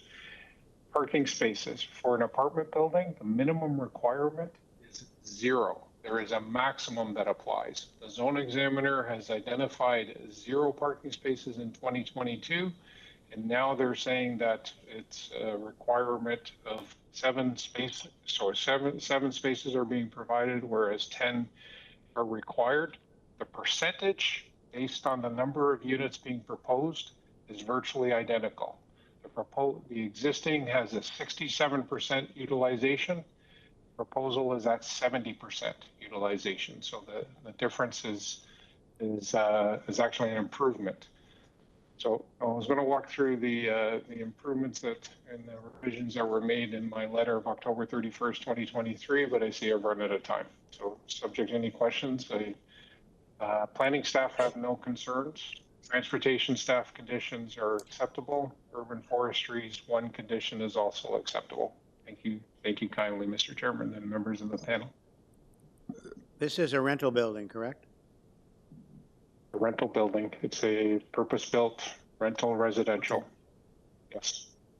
I have a question. When I was reading the notice and when I was hearing what you were saying, I'm hearing something differently. So it's just a point of clarification. And it's also one of the matters that I was wondering about.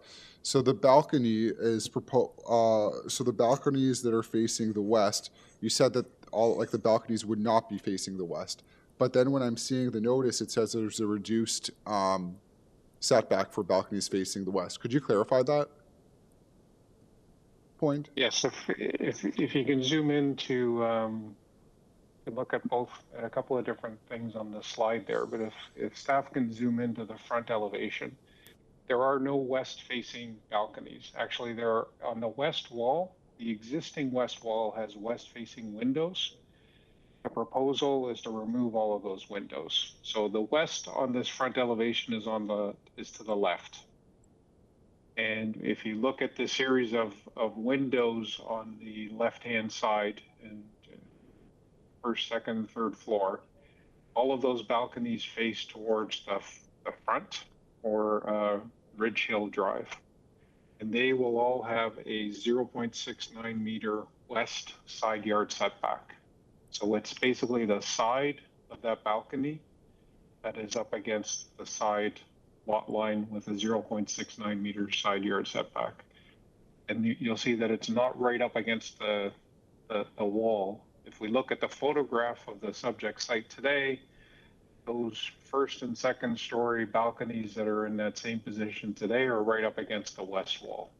The proposal has 1.5 meter high privacy screens, and that was one of the items that that came as a result of my consultation with some of the residents. So I hope that helps answer that question for you, Mr. Chair. Yes, it does. Thank you. We have any other questions?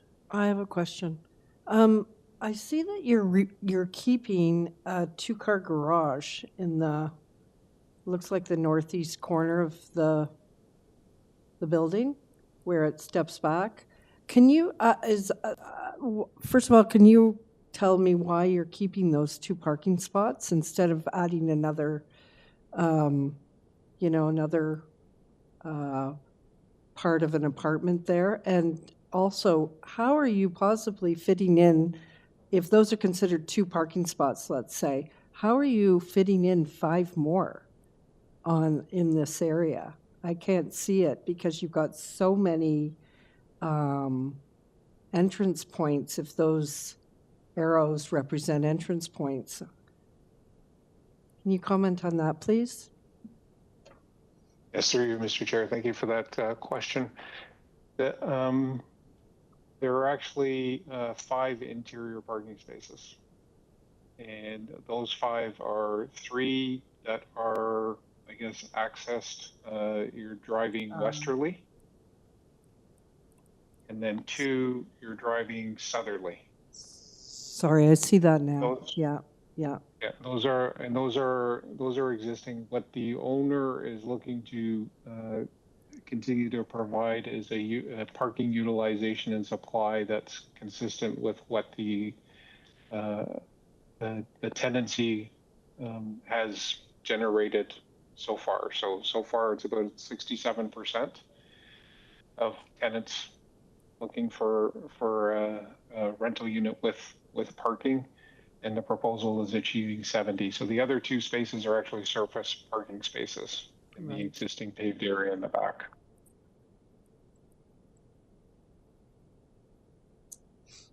Okay, thank you. Can I ask a question about those 2 spaces at the back? Would those 2 spaces in the back have any requirements regarding aisle lengths or anything like that?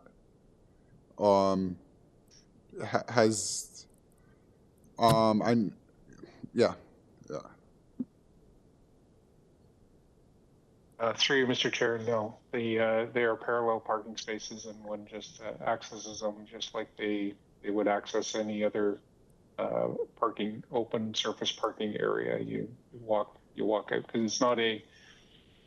If you could visualize how the site plan works, that's basically a for lack of a better term, a dead space on the property. There's no through traffic or anything. You're going there to park. That's it. Anybody else that's parking is going to be parking inside the building, so there's no interference. Sorry, could I clarify? So getting not like pedestrian aisles, but I mean maneuvering.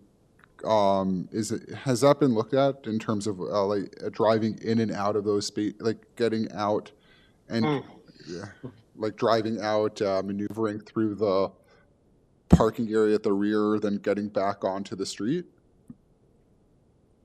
Oh, through you, Mr. Chairman. Yes, thank you for clarifying that question, and perhaps I misunderstood it. That is actually where the 11.5 meter driveway is located, and they can maneuver. So you can maneuver. They're parallel parking spaces, so one enters and exits in a forward motion, and we worked on that with transportation staff as well. Thank you. Are there any other questions? Welcome. Now we have some people who want to speak to it.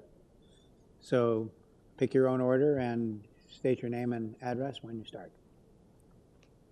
Is it possible to turn on the lights here? No? We And there's we no work light in the dark. here? I'll do my best. We can see you. We can see you, though. So, dear Chairman and members of Committee of Adjustment, my name is Carmeet Finer Torin. My husband and I are residents and homeowners of 10 Ridge Hill Drive, which is a single-family dwelling on the west side of 8 Ridge Hill Drive. So, I have a request. Since there are 12 variances, and there are some that were omitted from the first notice to current notice, if I may speak for more than 5 minutes, that would be appreciated. What we normally do is if we give you a little latitude, and then if you still have, we kind of address that by asking questions. Okay, I'll do my best, but there are just a few variances that were omitted and should be on this notice and are not there. So I do want to present them, but if there's no time, then Is there any point to present variances that are not before us, or to discuss or argue variances that are not before us? You think there's some variances missing? Yeah. Mr. Romano, was this done by waiver or? if you permit me to read it, it will all clarify, and then you Okay. can ask question. Is that fair? But please Okay. permit me to read everything I have. We need to It's read- not that long. okay. Okay, thank you. So please see figure 1 to 5. The current dwelling at 8 Ridge Hill Drive is too big for the lot it is on. The proposed plan is threatening to make things worse. Figure 1 demonstrates that there is not enough room to properly remove and store snow. Figure 2 and 3 demonstrate the proximity of buildings to our property. Approving this application will doom our property for an undesirable prolonged invasion, for maintenance and for building. Figure 4 and 5 demonstrate traffic flow. With 6 units, parking was an issue. An insufficient number of parking spots are proposed. Offering 7 parking spots for 10 units with no guest parking is less than 50% of what the bylaw requires. This further exhibits how the proposed building is too big for the available lot. Traffic congestion will intensify this issue should the committee choose to approve this application. The amendment offered by owners is insufficient. Please see figures 8 to 11. Figure 8 shows 8 Ridge Hill Drive before illegal work was done. Figure 9 to 11 demonstrate the extension of excavation done. Please note the illegal opening of walkout and concrete sunken patio that expanded the building's depth. After the applicant was granted a deferral for the first hearing on this file, they proceeded with significantly excavating the basement floor and constructing 2 sunken patios at the south side of the property, encroaching on little soft landscaping that existed. All this with no permit. This is potentially threatening drainage, trees, and landscaping on neighboring properties. I believe that the height of the building was 11.2 meters before the illegal work was done. Please see figure 6 for exception R351, which is limiting any new building not to exceed the height of the existing building. Since most of the existing building will be demolished, the entire proposal should be appraised as new construction. The applicant is requesting to construct a new building but take advantage of variances applicable to an addition rather than new construction that are less restrictive. If this is a new build, all of the variances should be reviewed as if this is a brand new, which clearly are not minor in nature. If it is an addition, then the top floor, rooftop terrace, balconies, and front yard basement walkout patios are entirely new construction. The majority of this new construction creates many impacts on adjacent properties and sets negative precedents for the area. Both scenarios lead to the need to scale back this proposal. Please see figure 7. Many of the numbers that we're giving in the proposed development do not reflect current and future proposed plans for the new construction. For example, on Urban Toronto's website, Paul Marquis Architect Incorporation indicates that the height of the proposed 10 units building is 14.55 meters. The drawings that were included in the file indicate the height as 14.55 meters above established grade, not 12 meters or less as described. A variant for height is missing. Limiting the development to within the existing structure without the top floors, flat roof, sunken patios, and balconies would be a more appropriate form of gentle intensification. The permitted maximum depth according to the bylaw is 14 meters.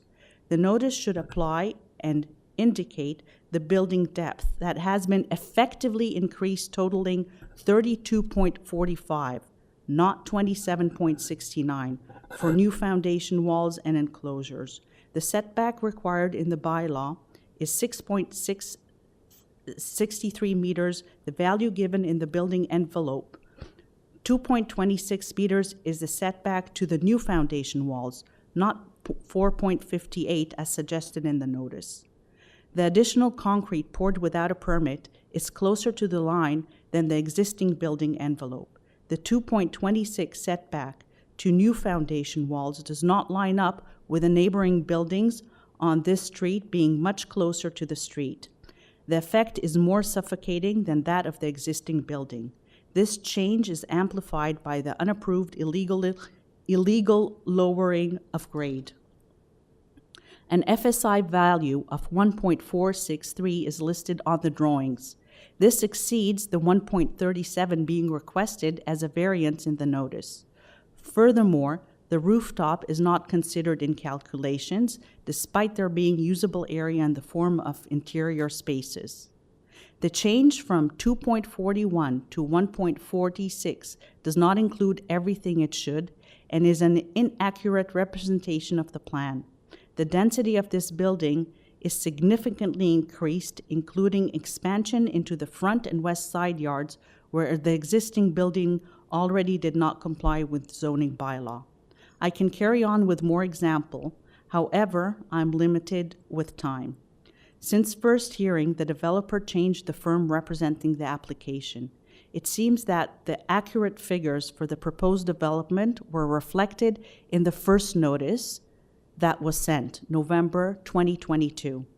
It is important for this committee to base its decision on credible, correct figures. Following are few examples for missing information with the application. Please see figures 4 and 5. The transportation report does not address traffic and on-street parking congestions. Access to the parking at the rear is an issue, and many of past tenants conveniently parked their cars at the no parking zone on Ridge Hill Drive. Please see figure 8. I'm going to ask you to wrap up. Okay. Okay, so the elimination of soft landscaping and trees has occurred. We can see the prominent large spruce in the front yard that have been removed in the past year. September 2023 letter, Urban Forestry requests denial or deferral due to the impact to the bylaw protected tree. We have a protected mature tree that has been affected and will be endangered by construction. The west setback for the top floor impacts the canopy of our mature tree. This and possibly other trees were not mentioned on the tree declaration application submitted. I will skip to the end, and I will look at, please show figures on pages 5 to 7 to show other buildings in the neighborhood compares to the side setback to our building. Proposing a flat rooftop versus the current Jurgen head will significantly intensify the building, which will increase the suffocating effect and will add an extra floor that doesn't currently exist. 8 Ridge Hill Drive is too close to our property. So this application does not pass the 4 tests. The variance requested is major, not minor. The proposal is not desirable for the appropriate development or use of the land, according to over 20 objections from neighbors. The general intent and the purpose of the city zoning code and bylaw don't seem to be maintained. 8 Ridge Hill Drive is too big for the lot, as suggested by the abundance of collective variances, which are major. Exception R351 should be respected for maintaining the general intent and purpose of the official plan. In conclusion, my husband and I strongly oppose the scale and size of this application. as the combined variances result in multiple negative impacts that are major, not minor. It appears as though the developer has no regard for proper process and is trying to bully their way through the system. We trust this developer has plenty of experience across the city of Toronto and knows exactly what they are doing in circumventing the process. Since a stop work order was issued, we now have a chance to get a decision on this application based on the proper evaluation as the variance. Based on the concerns I have expressed, it is clear that this proposal does not meet the criteria that a minor variance application must meet. Therefore, we recommend that this application be refused. I'll be glad to answer any questions. Still in effect? Yes, And how long has that been in effect for? since November 2022. Okay, thank you. Okay, do we have any other questions? Thank you for permitting me to speak today. Any questions? Okay, I think, are there any questions? No. There's somebody else who wanted to speak as well, either one or two more. Yeah, can we bring up Chris, the architect? He's listed, yeah, sure. He's listed.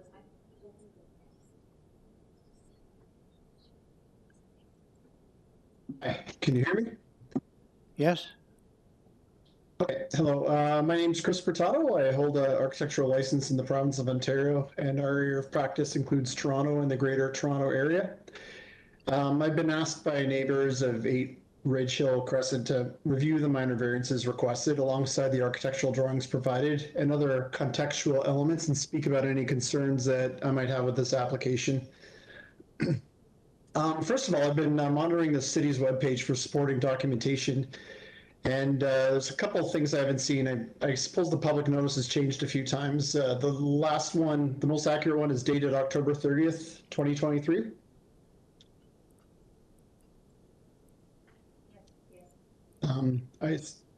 Okay, that's the one I've seen.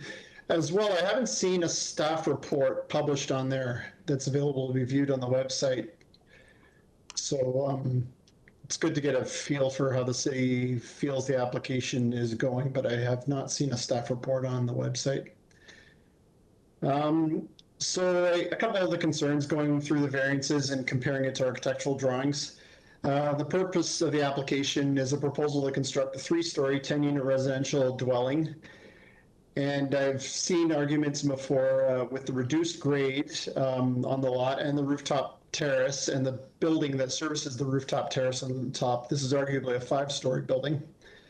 For item number 5, the building depth has been arguably increased, totaling 32.45 meters for new foundation walls and enclosures already poured without a building permit. I'm not too clear about if the new foundations with basement access are considered main walls. These are structural elements, full frost foundation walls that support a partially enclosed area, a porch above and an enclosure below. Item number 6, proposed floor space index is 1.3 times the area of the lot. The RSI listed on the architectural drawings is 1.46. I guess I've seen earlier notices where it was about 2.4 from a year ago, so that's been reduced. So that's commendable action. The area listed, the RSI does not include any area from the 4th story structure, which includes some common use spaces, including a corridor, vestibule, and washroom. Item number 7, the proposed front yard setback is 4.58 meters.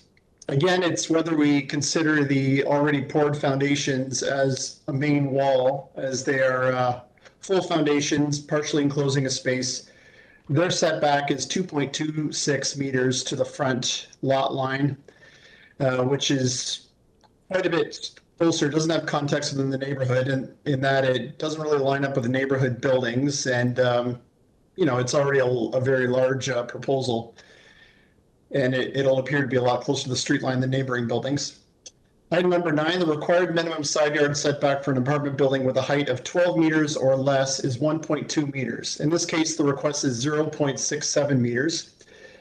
A couple of notes about the building height is that in the, I believe the residential zone category definition of a height of a building is the distance between the established grade and the elevation of the highest point of the building. So the building height listed on architectural drawings is 14.55 meters, which is quite a bit more than 12.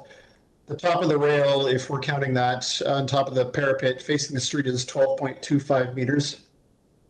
As well, there's zoning exemption number 351 that appears to be active in this area, where the replacement of any building existing as of February 28th, 1977, having a height exceeding the height prescribed by this bylaw is permitted if the height of the new building does not exceed the height of the building being replaced. So I heard Carmeet saying that the existing building height was about 11.6 meters. Yeah, that's good as an existing height. I'm not sure if it's listed on the drawings anywhere, but the proposed height is a few meters more than that. As well, I didn't see mention, I saw some mention in earlier zoning reports and public notices about soft landscaping, where 50% is required in the front yard and the rear yard. Architectural drawings are showing 30% of the total lot proposed being soft landscape. And on top of that, bringing up unpermitted construction, such as pouring of new foundation walls, reduction of existing grade, removal of a large prominent spruce in the front yard, declaration of 0 trees being injured or removed in the tree declaration form. I would like to see some sort of mediation, I suppose, between the owner and the residents, a little more discussion. Right now, the current design is presented as 2D grayscale drawings, and appears to be a more kind of brutish, larger scale design than most of the existing building and the houses fronting Ridge Hill Drive. There are apartment buildings fronting Bathurst Street, but this is not the case in this building. It's fronting Ridge Hill. So I suggest the owners prepare 3D views or renderings of the proposed development within the street. Okay, this is my last sentence. So I just suggest mediation between the owners and the neighbors, where perhaps 3D views or renderings of the proposed development can be prepared and shared, so the neighbors can maybe see the merits of this building, you know, in a more realistic context. This could greatly assist the owner in actively engaging with members of the neighborhood and coming to a resolution that could satisfy the majority. Thank you. You recognize, of course, that under the Planning Act, there's no requirement for the owners to update the neighbors. Do you have any questions of Mr. Chairman? I was not. Well, I've done several minor variances, so I just find communication between neighbors and owners really helps. we encourage it. It's good. I'll stop. So I did meet with the owner back in November 2022. Sorry, I'm going to interrupt. Yeah. Okay, wait a minute. We were just asking questions of Mr. Pilato. Do we have any other questions? I don't have any questions, but if somebody's going to speak, perhaps they state their name and address. Exactly. Okay. I spoke. She's already spoke. We can't have more than her we 5 can't minutes. have a back and forth. Listen, I just wanted to say that I was threatened that if I object to it, they're going to build 7 stories. So that is the only interaction I have with the meeting with the owner. So I don't know what to say. I mean, if that's the case, it's not a matter we can deal with, right? Obviously. I mean, you're suggesting it's a police matter? Through you, Mr. Chair, can we just please stick to the variances at this point? The committee is not a punitive body. No, you haven't spoken yet. Okay, so we'll get you to identify yourself. Hi, my name is Vicki Sterling. I live at 14 Ridge Hill Drive. I'm 3 houses down from 8 Ridge Hill, the property in question. They are requesting, as you know, 12 variances to the zoning bylaws. The owner has never reached out to me, even though I've already submitted 3 separate letters to your committee objecting to the variances that they have requested. As you know, because it's been postponed twice and now we're having the actual hearing. The 3 letters represent not only my views, but the views of my husband, Alan Kaufman, who lives with me. Today, I want to briefly stress a few of the variances that are requested that really I feel are inappropriate and not in the best interests of the neighbors on the street, and in particular to my home. They involve privacy, height, parking, congestion, overdevelopment, and soft landscaping. To begin, privacy, I know number 1 is now being removed, but it seemed from the drawings that I have seen, they want to add on an extra floor, and on top of the flat roof, they want that to be a lovely terrace, as well as having a utility. So to me, that counts as an extra floor. And with the deck, it'll impact on my privacy adversely, because the owners of that new the tenants of that new property will be able to look over onto our backyard and our deck simply because of their height. They'll have a view. The height really bothers me because what they're doing is they're knocking down, they're not renovating, it's a new construction. And I think under the bylaws, it should be the same height as the previous structure that was there, not something new. And with this utility hut, it makes it even taller and not really very, it's just not nice when all the other houses on the street are actual houses. Therefore, I think their request for increased height should be denied as per the exception R351A. Next on to parking. There's no parking on the street in front of 8 Ridge Hill, nor the 2 houses beside it, but there is parking starting at my house, in front of my house and my driveway, and we always have cars parked in front there, and it was particularly bothersome when this construction was going on, because all their trucks and pickups were not only parked in front of my driveway, but also with their engines running. So I think if you would allow an increased density, moving from 6 or 7 units to 10, I'd have even more cars parked in front of my house. And it's really problematic. On our street, of my 19 neighbors, 17 have 2 cars. Plus, we all have guests and the like. Here, if you do the simple math, if they increase to 10 units and everybody has 2 cars, that brings it to 20 more cars. So it's a real problem. Where are these extra cars going to park? I know the answer. It's in front of my house and my driveway, and I'm not pleased with that. There's congestion because of all the extra cars of all the neighbors. They are not parking in driveways. They're parking on the street where it says no parking. And so what happens is at rush hour, when I want to exit or enter my house, I can't always even get into my driveway because cars are there already. So if you're going to allow a higher density of this multi-unit property, which is becoming a low-rise apartment, there'll be even more problems with congestion. My last point is that I really think it's an overdevelopment of this property. They want to increase the size of this new construction of a low-rise building. We've seen from their modifications requested, it's big on both sides, it extends out to the back and the front with their various balconies. It's not in keeping with the single-family homes that are currently on the street. And I say that because I've lived there for 25 years. We thought it was a lovely Forest Hill neighborhood and that we wouldn't be so close to a low-rise apartment building as they now propose to build. They're making it so big, there's next to no soft landscaping, when so many of the other houses have lovely flowers, trees, and landscaping. I'll ask you to wrap up, please. Yes. I think they're asking for too many exemptions to the bylaws, rendering this application to be for major variances, not just minor. In conclusion, I request that you reject this application, especially with regard to parking and height for this low-rise building. It's too big and not in line with the other single-family homes on our lovely street. Do we have any questions before we let Mr. Romano respond in his rebuttal? No? No. Okay. Thank you. Who is this now? Okay, can you identify yourself then? Yes, my name is Diane Schiffman.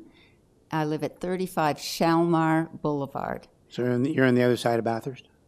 No, I'm on the Same same side, side okay. of Bathurst, but I'm north, on the north side of this building. So the rear of my house faces the rear of 8 Ridge Hill Drive. Okay, Okay? gotcha.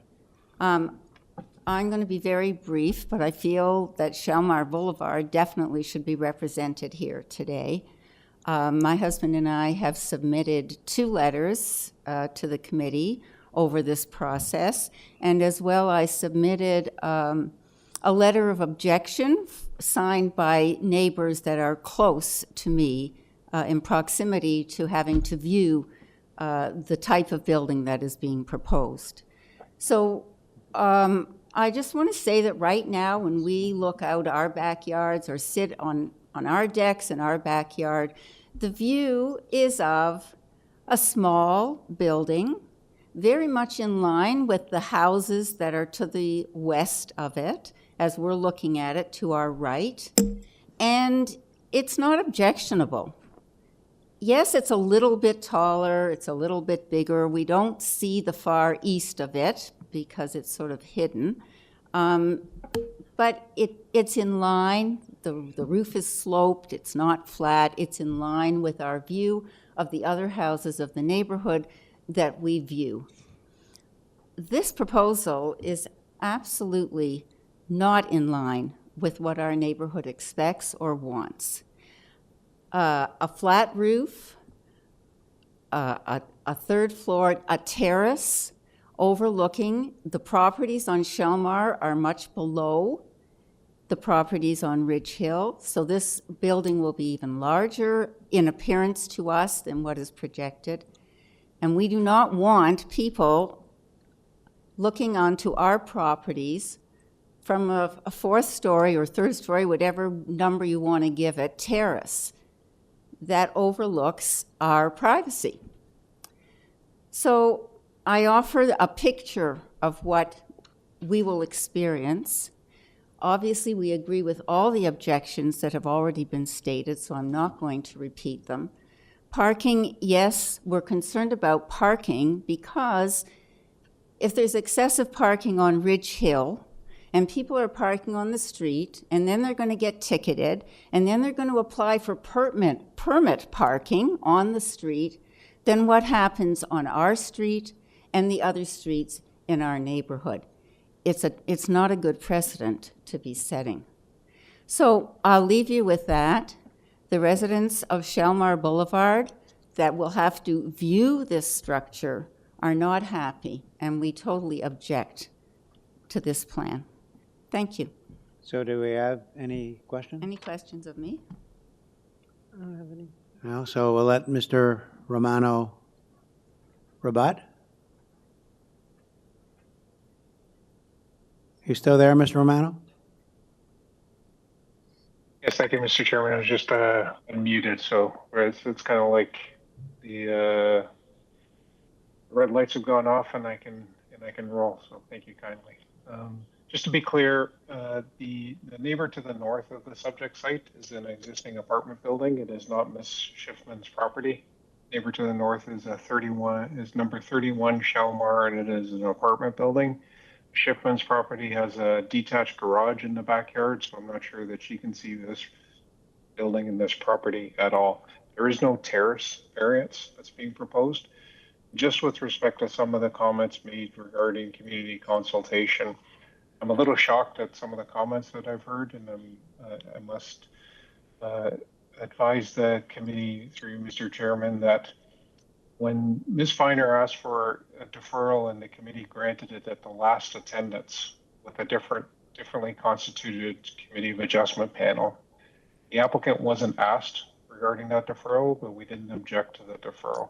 I met with Ms. Feiner and I contacted everyone who had left and provided contact information. Ms. Sterling, even in her last letter, the one that's being submitted for this committee of adjustment hearing, provides no contact information. There's no phone number. There is an address. Knocking on the door with no one answering the door does not allow the owner or myself to liaise with residents. The liaison that has happened with residents, and you'll see in my October 31st, 2023 letter, since the initial submission and its presentation back in November of 2022, so 1 year, includes a reduced floor space index by 1.04 times the area of the lot. Went down from 2.41 to 1.37. Rear yard landscaping variance is being removed. Front yard landscaping variance is being removed. East side yard setback variance is being removed. West side yard setback variance, the west side yard setback distance is being increased, so that variance is being reduced. The building depth has been reduced. The driveway width has been reduced. Those are all existing. I know people have made comments or residents have made comments about an increased depth. There is no increased depth to this building. The architect has pointed out that there's a setback. That setback, that front yard setback, is to the existing pinch point. There is no increase in building depth. There is an added rear yard landscape strip, and consistent with my discussions, the rooftop variance has been removed. So there is no variance relating to the rooftop terrace. And if we look at some of those letters, there are at least 2 letters that were submitted in November of 2022 that had suggested from residents that a rooftop terrace be incorporated into the design. That's exactly what's taken place.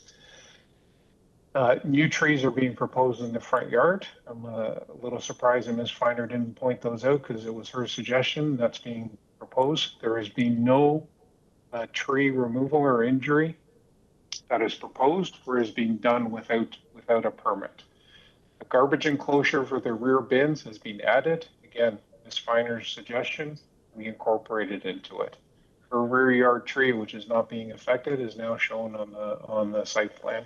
So there are a number of items that have been included that I'm a little surprised have not been commented on, but they're in my letter. The rooftop mechanical, the elevator and the rooftop access, that is not included in building height. It represents less than 10% of the footprint of the building, and it can go to about 4.5 meters in height. Does not count towards GFA, does not count towards building height. It can be larger than what is shown on the plans, but the proposal has it centrally located and it is small and has no impact on anyone. So in terms of the variances, they're all done based on zoning notices, zoning applicable law notices. So the city, Toronto, has identified what the variances are. That is what is being proposed in front of this panel through you, Mr. Chairman. So subject to any questions, I submit that variances are consistent and acceptable to city planning. And again, the transportation and urban forestry conditions of approval are acceptable. Thank you, Mr. Chairman, members of the committee. Do we have any questions of Mr. Rahman? I have a question from the applicant. You just mentioned that the property to the north, number 39 on Shalmar Boulevard, it's an apartment building, correct? 31 Shalmar Boulevard, 31, Mr. yes. Chair. 31 Shalmar Boulevard is to the rear of the subject. If I misspoke and said 39, I apologize. It's 31 and it is an apartment building, yes. Okay. All right, thank you. Welcome. Any other questions? I just want to make sure because it seems like there's been a lot of changes since the last time the applicant was here. From the initial presentation, my understanding is the applicant is proposing to build on top of the existing footprint. But I'm hesitant to bring this up, but I'm a little bit confused as to what's going on on the ground level with respect to stop work orders and work that seem to be changing the building footprint. I frankly, I don't know if it's relevant. It's sort of out of our, if it's not included here and it's not covered, it's not permitted and it's dealt with in a separate way, but I'm just a little bit confused, and I just want to make sure I'm understanding the application properly. So perhaps the applicant can just speak to that. Just as a clarifying question, intensification in the application is strictly on top of the existing building, correct? Mr. Chairman, that is correct. And the stop work order has to do with it does not have to do with any built form element. There's no expansion of the building footprint. There's no expansion of the building depth. The stop work order had to do with the fact that the building permit that was issued, and I have it attached in my slide number 2, did not show the reconstruction of the front terrace. And so when the reconstruction of the front terrace was being done, that was when I would imagine one of the residents that spoke today had bylaw enforcement come out. And they said, and bylaw enforcement issues an order to say, get a building permit that shows that. And my client has applied for that building permit. And prior to doing any of the work, so that it's a building permit revision, prior to doing any of that work, clearly this committee application has been ongoing since it was submitted, I guess, last fall of 2022. So just to be clear, there is no expansion to the building envelope, building depth, no increase in or decrease in front yard setback, however which way you want to look at it. I just want to follow up on that question. I'd heard earlier, and I can't remember who said it, but that there had been some concrete walls poured, and that I'm having trouble reconciling that with the fact that it's just being built on top of the existing building. Can you explain that? Yeah, through you, Mr. Chairman, it's a mischaracterization of what is there. What you'll see on the front photograph of the subject site is that there is on the ground floor an enclosed terrace. And that enclosed terrace is what was re-poured as part of the building permit that was issued, but it was not shown on the plan that the city stamped. It was a miscommunication of which plan the city stamped, and therefore when the bylaw enforcement officer came out and saw that that was being poured, and it's not shown on the plan that that inspector had in hand, that's when they issued the stop work order. So there is no wall that is being poured on the subject site. Okay, so do our friends on the north have any questions? Nope. Sorry. I have It's, one. Grossbits, go ahead. You've got a question? Yes. I do, but. Oh. Okay. You're one of our friends from the north. Yes. It's late, so I might have missed this, but I just want clarification on the height of the building. Is it in keeping with the existing height, or are you increasing the height? Yes, thank you for that question, Mr. Chair. The proposed height is going to be taller than what exists there today.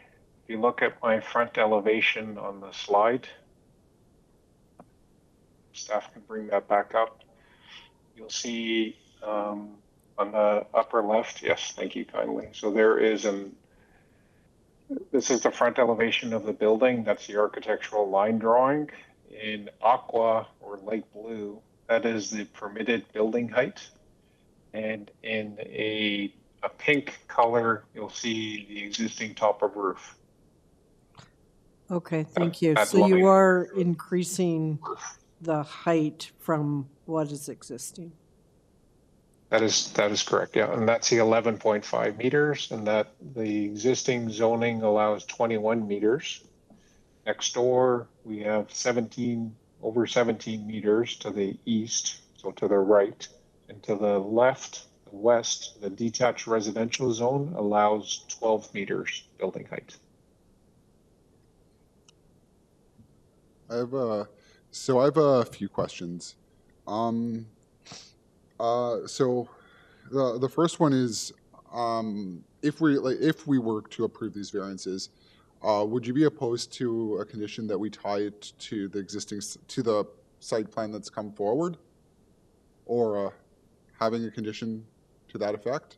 I think some of those variances, you have to review in context. I don't want it to be apply to a new building, let's say. Through Mr. Chairman, that is an apt condition to apply here. That the proposed construction occurs substantially in accordance with the site plan drawing. Yes. I have a second question. You mentioned that this was within an MTSA, correct? Yes. Okay. Have you looked at the policies regarding the MTSA? Mr. Chairman, I have. I'm happy to give my planning description of it. Okay. Do you know if this area has, is there a minimum density proposed for this area? For this, that would apply in this particular case? Yes, through you, Mr. Chair. The apartments that are located within the MTSA have a minimum 1.5.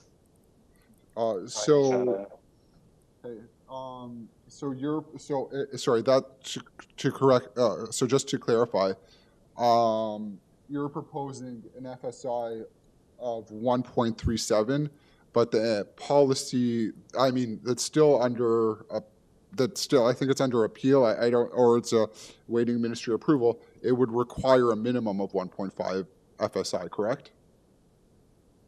Yeah, through you, Mr. Chair, you're exactly right. It's still with the minister for approval, and again for apartments, it is talking about a minimum 1.5. But we are today just dealing with what the existing zoning permits, and so that's the hand that we're dealt with at this moment. Okay. Thank you. You're welcome. Do you have another question? I have a question. I apologize, but I want to make sure that Nothing to apologize. fully grasp. So just going back to the initial presentation by the applicant, he noted that variances 3, 4, 5, 8, 9, 10, and 12 are all triggered. They're essentially, my understanding is they're existing conditions that he noted, but because they are making, this application is essentially requiring what is now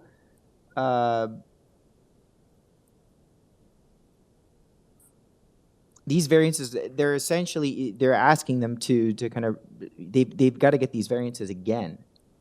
I'm curious as to know if we're building on top here of the building. It's a lot of variances, and it seems it's hard because when I hear that over half of these variances are to essentially legalize what is already existing. Perhaps you could speak more to as to why what's the reason that all of these are here if they're existing already.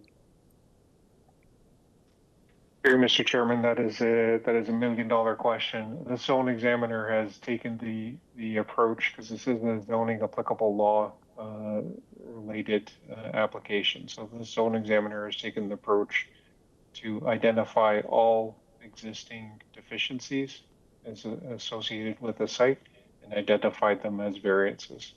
So they're essentially treating it as a new building. Correct. Yes. Opposed to an alteration. Well, 50%. Even with an alteration, through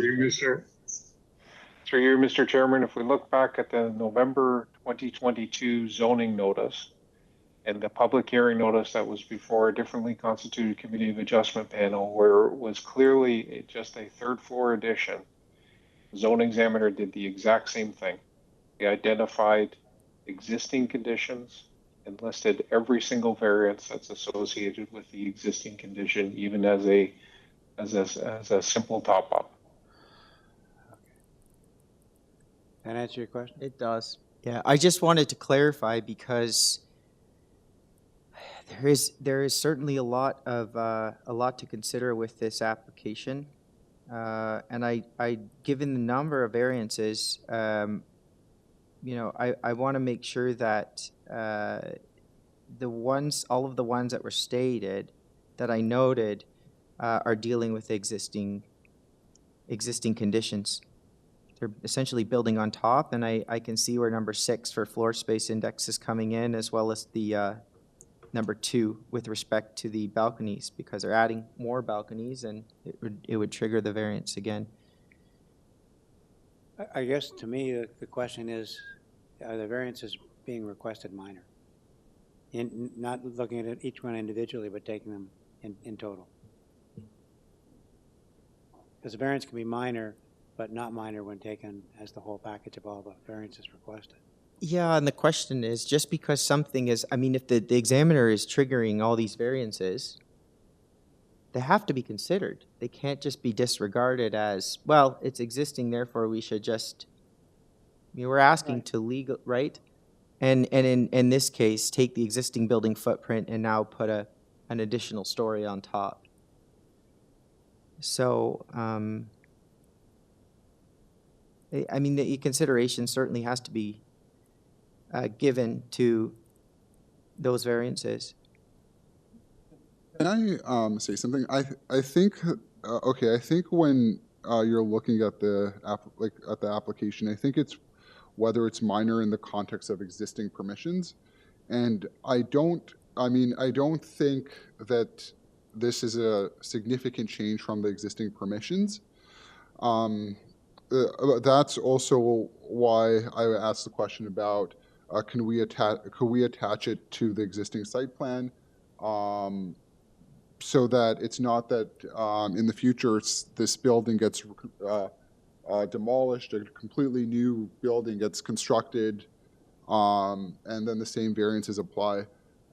So I think in terms of the existing permissions and what's allowed, I don't think it's a substantive increase of what's allowed as of right. I think it's also worth noting, I do recognize that the property is off of Ridge Hill. It's not off of the major street. It's not on the corner. However, it is, you know, from a larger planning standpoint, you zoom out and it is part of that is sort of context, right? Is part of that edge condition along the street. You've got another building directly behind that is not a detached house. It is you have another apartment building behind it, right? And it's part of, you have to look, you have to, and you know, and I understand where the neighbors are coming from, right? You have two different types of lots next to each other, right?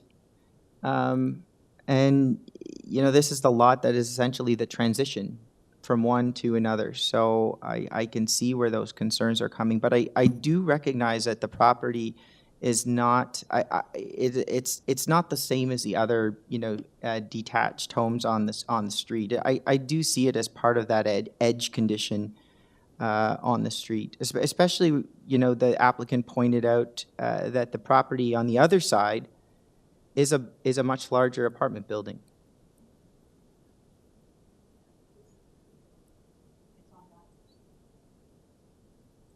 So is anybody prepared to make a motion? I have a question. I want to find out if, from planning, was there a planning report done on this application, this one, this latest? No. So what does that mean? Can you refresh me again? Sure. Through you, Mr. Chair. If there is no planning report submitted, it means community planning had no concerns with this application.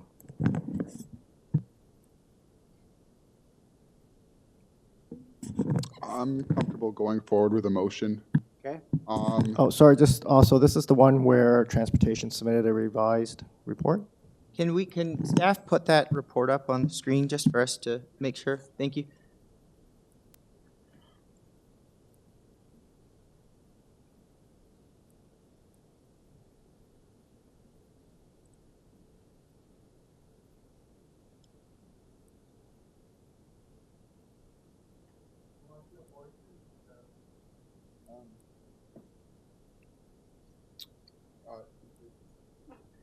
So yeah, it's just a standard condition is from forestry.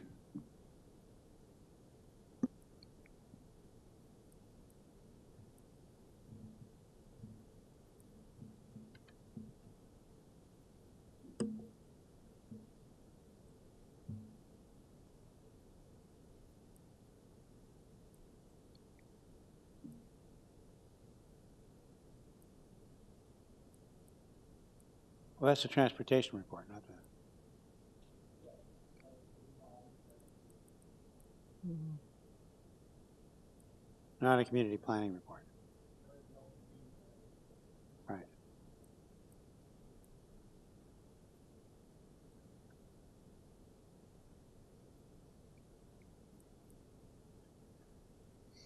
So you were prepared to make a motion? Yeah, so I'd like to motion to approve, subject to the condition that the proposed development be constructed substantially in accordance with the plan submitted as part of the minor variance application, subject to transportation conditions, and also subject to forestry conditions. Do I have a seconder for that motion? I second I have that. no seconder, then the motion. We might, is Sorry? somebody, I'm looking for a seconder. Oh, you are going to second it? You second it. Okay, both of you? Okay, so we do have a seconder. So the motion is now duly constituted as is before us, so I'm going to ask all those in favor of the motion to please raise your hand. I see two hands up. Mover and the seconder. All those opposed?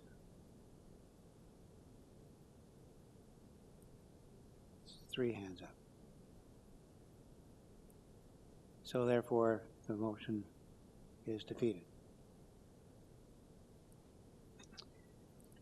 So we'll need a new motion. this is a tough one for me, Mr. Chair.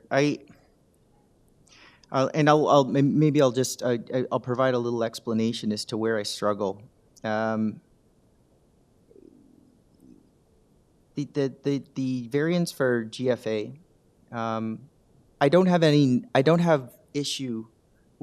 take issue with the number, the quantity, but I do take issue with the way that the density is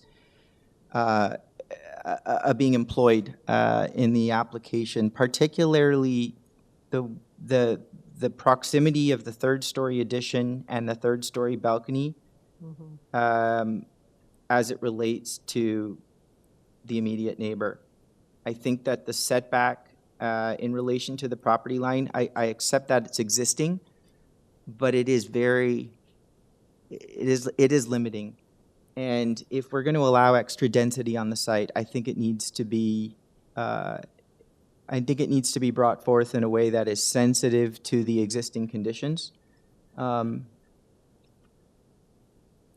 think that's for that reason I'm hung up, and I'm hung up on supporting the motion. So, but I will say this is a tough one. So for those reasons, I suppose I will have to bring a motion to refuse the application. And I would second that motion. To refuse the application. So now we have another motion on the floor. I don't know what to do.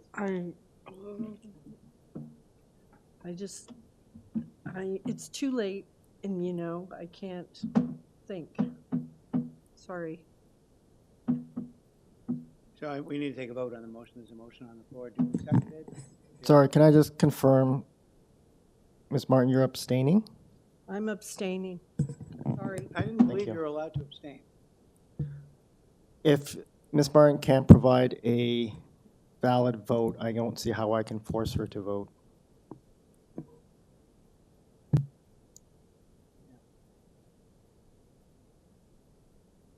So you're saying, Mr. Lamb, that she is allowed to abstain? No. I can't force her to vote, Mr. Chair.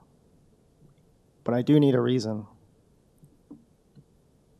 I'm confused with what the residents are saying versus what I don't think the information is clear, who was right, who was wrong. There's been a lot of information thrown at us today, including this application, and I just don't feel qualified to vote right now.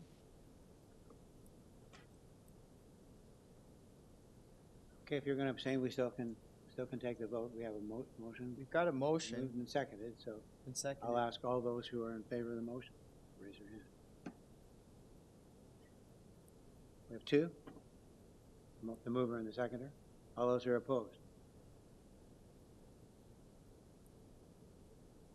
I see one hand up. Are you opposed? In opposition? I am opposed, yes, sorry. And you're opposed? To the second motion. To the motion to refuse? Yes. Okay, so that means that motion fails as well. There's not a lot of other options here. Mr. Chair, where does that leave us? It leaves us with offering a deferral to have Sorry. a mediation such as was discussed by the architect. Is that option, can I put, Deputy Secretary Treasurer, is that option even available to us at this point? Well, actually, a point was brought up. The chair shouldn't vote if he creates a tie. That's right. Yeah, that did cross my mind. So can I have that motion again without the chair's vote? Okay. So the motion is to refuse the application. Correct? No. No. The approval motion. To which? Failed. Oh, failed. So could I bring forward my original motion? And do I have to restate all of it? I think so. Oh, sorry. My mic is off. Do I have to restate my entire original motion, or can it just be restated again? Can I confirm again that, Ms. Martin, you are not voting? Sorry, I couldn't hear. Ms. Martin, you're not voting? At this point, I don't think I should vote. Okay, so if the chair could abstain from voting to create a tie? Correct. Because it would leave three people, right? Mhm. Do you want to restate your motion then? And the chair's vote could create a tie with. Yeah. So I motion to approve the variances subject to the proposed development being constructed substantially in accordance with the architectural plan submitted, and subject to conditions from forestry and also subject to conditions from transportation. So do I have a seconder for that motion? I second that. You're seconding the motion? Okay. Yeah. So it's been duly seconded. So I will abstain from voting. All those in favor, please raise your hand. Two hands up. All those opposed? One is opposed. Sorry. Carol, are you opposed or? She's not I'm not You're not voting. voting. Yeah, she's So we have two in favor and one opposed. One opposed and two abstained. Two abstain, and I can't vote because it would create a tie. Correct. So the motion passed. So what happened? Motion. All right, so the motion passed. Same motion that didn't pass before. It's a tough one. All right, so that brings us to the last item. Mr. Romano, the last item is 23 Addison Avenue. Mr. Chair, I Somebody need else to, speak to it other than the agent? Mr. Chair, I need to declare conflict. I know the architect, so I need to see it out for this So application. you're declaring a conflict, Yes. okay? So we'll have to ask you to leave the room. That leaves 4 of us. So again, I won't vote. So, Mr. Romano, do you want to talk about what you're asking for here? Yes, thank you, Mr. Chairman, members of the panel. This is an application that was deferred back in June of 2023. Planning staff at that time had concerns, and so it was deferred in order to allow discussions to continue with planning staff.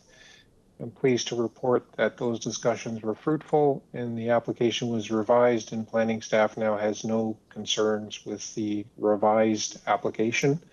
So the proposal is to construct a new 2-story detached dwelling and a garden suite. And the garden suite is detached and incorporates parking at grade, and that parking serves the detached residential, as the garden suite requires no parking.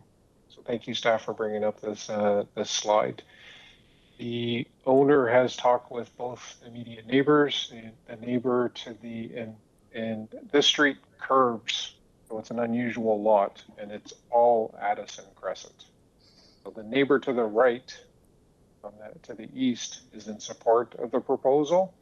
The other neighbor to the north, I guess northwest of the subject site, had raised some concerns relating to the trees, but those trees in relation to that property are being maintained. So the variances here for the detached dwelling have to do with front yard setback, and the front yard is towards, I guess, the bottom of this page. And the variances for the middle part, that bump out part of the building. You'll see that it widens as the building goes both to the left and the right. There's a good transition with other properties to the east along Addison, and there's no effect to the properties to the west because it's a corner lot.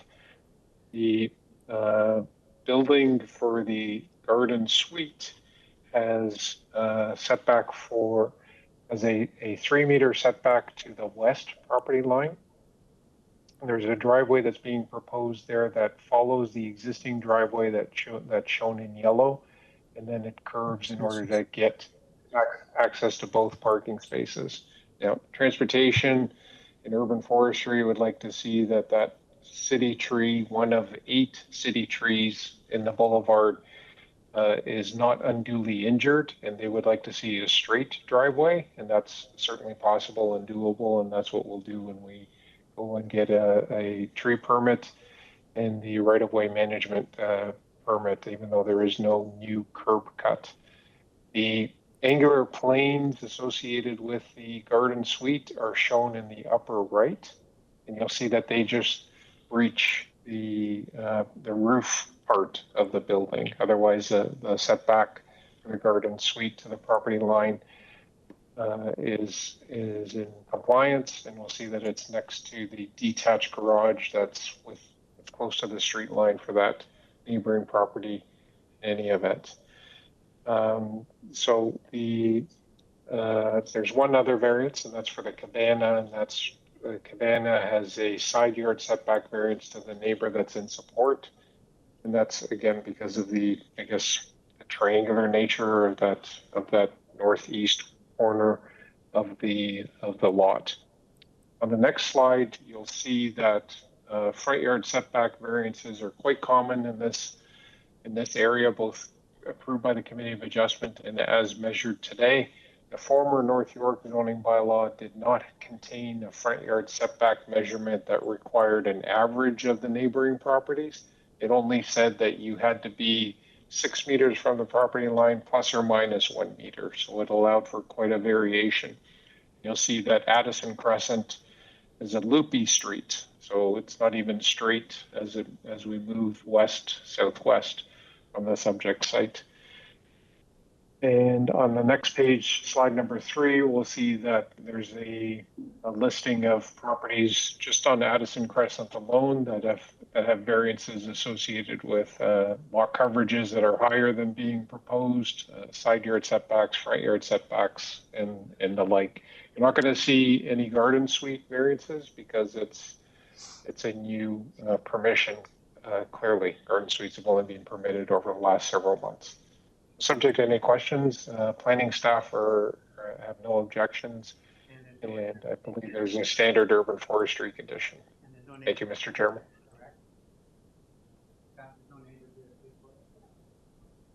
So do we have any questions? Yes, I have a question. So, section 670 of the official plan, it speaks to garden suites, but it also says, so it says where an application is made under section 45 of the Planning Act as amended in relation to the construction of a garden suite, such applications shall maintain the intent and purpose of policy B and one or more of the following policies. the location, massing, and the design of garden, and then it goes to IV, or so 4. The location, massing, and design of garden suites will preserve existing trees protected under the Municipal Code, Chapters 608, 658, and 813 on the subject property and adjacent properties. Then Urban Forestry provided their comment where they're recommending deferral. So I know that the policy says such applications shall maintain the intent or purpose of the policy, and one or more of the following policies. So when it's shall, like when the official plan speaks to like a shall statement, my understanding is you have to conform to it. There's not really leeway. So if this spruce tree is going to be removed, how does it meet the intent and purpose of the official plan? That's right, Mr. Chair. Thank you for that question. So yes, the official plan, when it says shall or will, those are mandatory words under the official plan. And if staff can bring up my slide again, please. I just want to clarify, Urban Forestry doesn't say that any tree is being removed. If they had a concern that was firm, they would object. They objected in July when this or June of 2023 when this application was in front of the Committee of Adjustment, because there was one tree that would be removed as a result of the garden suite driveway. But this revision that's before this panel today, through Mr. Chair, results in no tree removals. There are no regulated tree removals. There are 8 city trees. I would say that having 8 city trees in the boulevard is an unusual condition for any property, but that's what's involved in this case. That is that city tree that is 42 centimeter white spruce requires a 3-meter tree protection zone. You'll see that the garden suite is set back 3 meters from the property line, and so it is further than 3 meters from the trunk of the tree. The driveway itself, as I mentioned, right now it's curved, so then part of the tree protection zone would be impinged upon. And if that is a concern ultimately by Urban Forestry, that driveway can be straightened out and it will not result in the removal of that tree. Even the existing condition does not result in the removal of that tree. So to be clear, and I'm on the public record, there is no regulated tree that is being removed as a result of the garden suite. And therefore, in my professional planning opinion, there is no, I guess the proposal conforms with the garden suite site and area specific policies. Sorry, you mentioned, okay, so that spruce tree, you mentioned if you straightened the driveway, that spruce tree wouldn't be impacted? It's not going to be removed. There will be an injury permit required because the driveway, even the existing driveway is within approximately 3 meters of that trunk of the tree. So the driveway would be within 3 meters of that tree. And I just want to bring in the fact right now, if we looked at this property today, the zoning bylaw requires a driveway or parking space to be on the flanking side of the street. That's what zoning bylaw 569/2013 says. The existing driveway is on the flanking side of the street. Proposed driveway is on the flanking side of the street. So the garden suite right now is showing 2 parking spaces at grade. Doesn't have to be 2 spaces. It could be 1 that is accessed by a car. So that would be a straight driveway. And then the other side is just used for bicycles, perhaps even a motorcycle, lawn equipment. So the one parking space within that garden suite with a straight driveway that mostly overlaps the existing driveway will not result in a significant injury to that tree, and it will definitely not result in the removal of that tree. Sorry, could I clarify? So why wasn't the driveway straightened? So why did you go with a curved driveway as opposed to a straight driveway into that garden suite? Through you, Mr. Chairman, the applicant's arborist believes that this driveway condition can continue to maintain and protect that city tree. And urban forestry is just asking for documentation to ensure that that is indeed the case. And if they don't believe that it's going to happen, and part of that, what is involved with that type of work to make sure is that they do hand digging root exploration. So are there significant roots in that vicinity? If there are, then the driveway will definitely have to be straightened out. If there are none, because it is a spruce tree. Spruce tree has more of its significant roots going down as opposed to spread out like a maple tree. Then the and if there are significant roots there, then the driveway would be straightened out. Sorry, that's not. Sorry, that's a chicken and.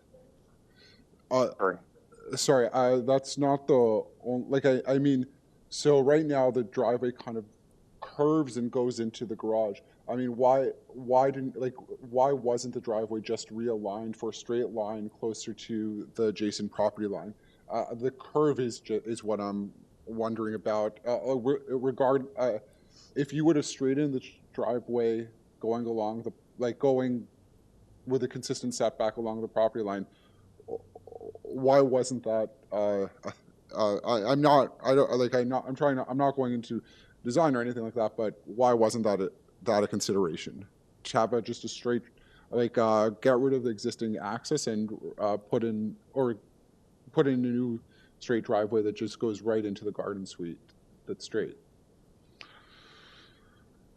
Through you, Mr. Chair, if a double driveway went straight from the garden suite out to the road, it would result in the removal of that white spruce. So it's quite common, and over the years I've seen this happen numerous times where there is a driveway that wraps around a tree in order to minimize tree protection zone interference. And again, someone going in and out of a parking space is operating at a very low speed, so it's pretty easy to navigate a slight curve in the driveway as opposed to and if we look as opposed to a street. Sorry, does that answer the question? Yes, it does. So, are we ready for a motion at this point then? No further questions? Sure. Okay. You're not going to abstain, you want to make a motion? Sure, you might have to add to it, but I'll make a motion to approve this application on the condition that transportation report and urban forestry report are adhered to. Okay, do I have a seconder for that motion? Sorry, the forestry report recommended deferral. Okay. Subject to conditions in the report. I'll second. Okay, so we have a motion duly constituted with a seconder. All those in favor? Oh, sorry, I can't vote on this one. We're missing somebody, but that's fine. We've already got. No, we're missing. We're down to 4 members. Okay. So I can't vote for the creative time. So I don't vote, so that's fine, but it passes anyway. Okay, so we will now need a motion. Sorry, Mr. Chair, before we close off, can I ask our member who declared a conflict to come back in, please? All right. Okay, Also, Mr. Chair, just for the record, I think I missed writing this down. If the member can state again why you declared a conflict on the last one? Yes, I just know the architect, the design architect for that application, not the agent. So I think there was a misunderstanding as I overheard that because both applications were being heard by, actually presented by one agent. So the conflict was with the design architect, not the agent. I thought you said that at the beginning of the session, Mr. Yes. Yeah, but I just mentioned that it's Okay. agent, but I'm just. All right, so now we need a motion to adjourn. I'll make that motion to adjourn. Have a motion to adjourn? I second it. I figured you wouldn't abstain, okay? So, given that, all those in favor? So we are adjourned at 8:41 PM on November 9th.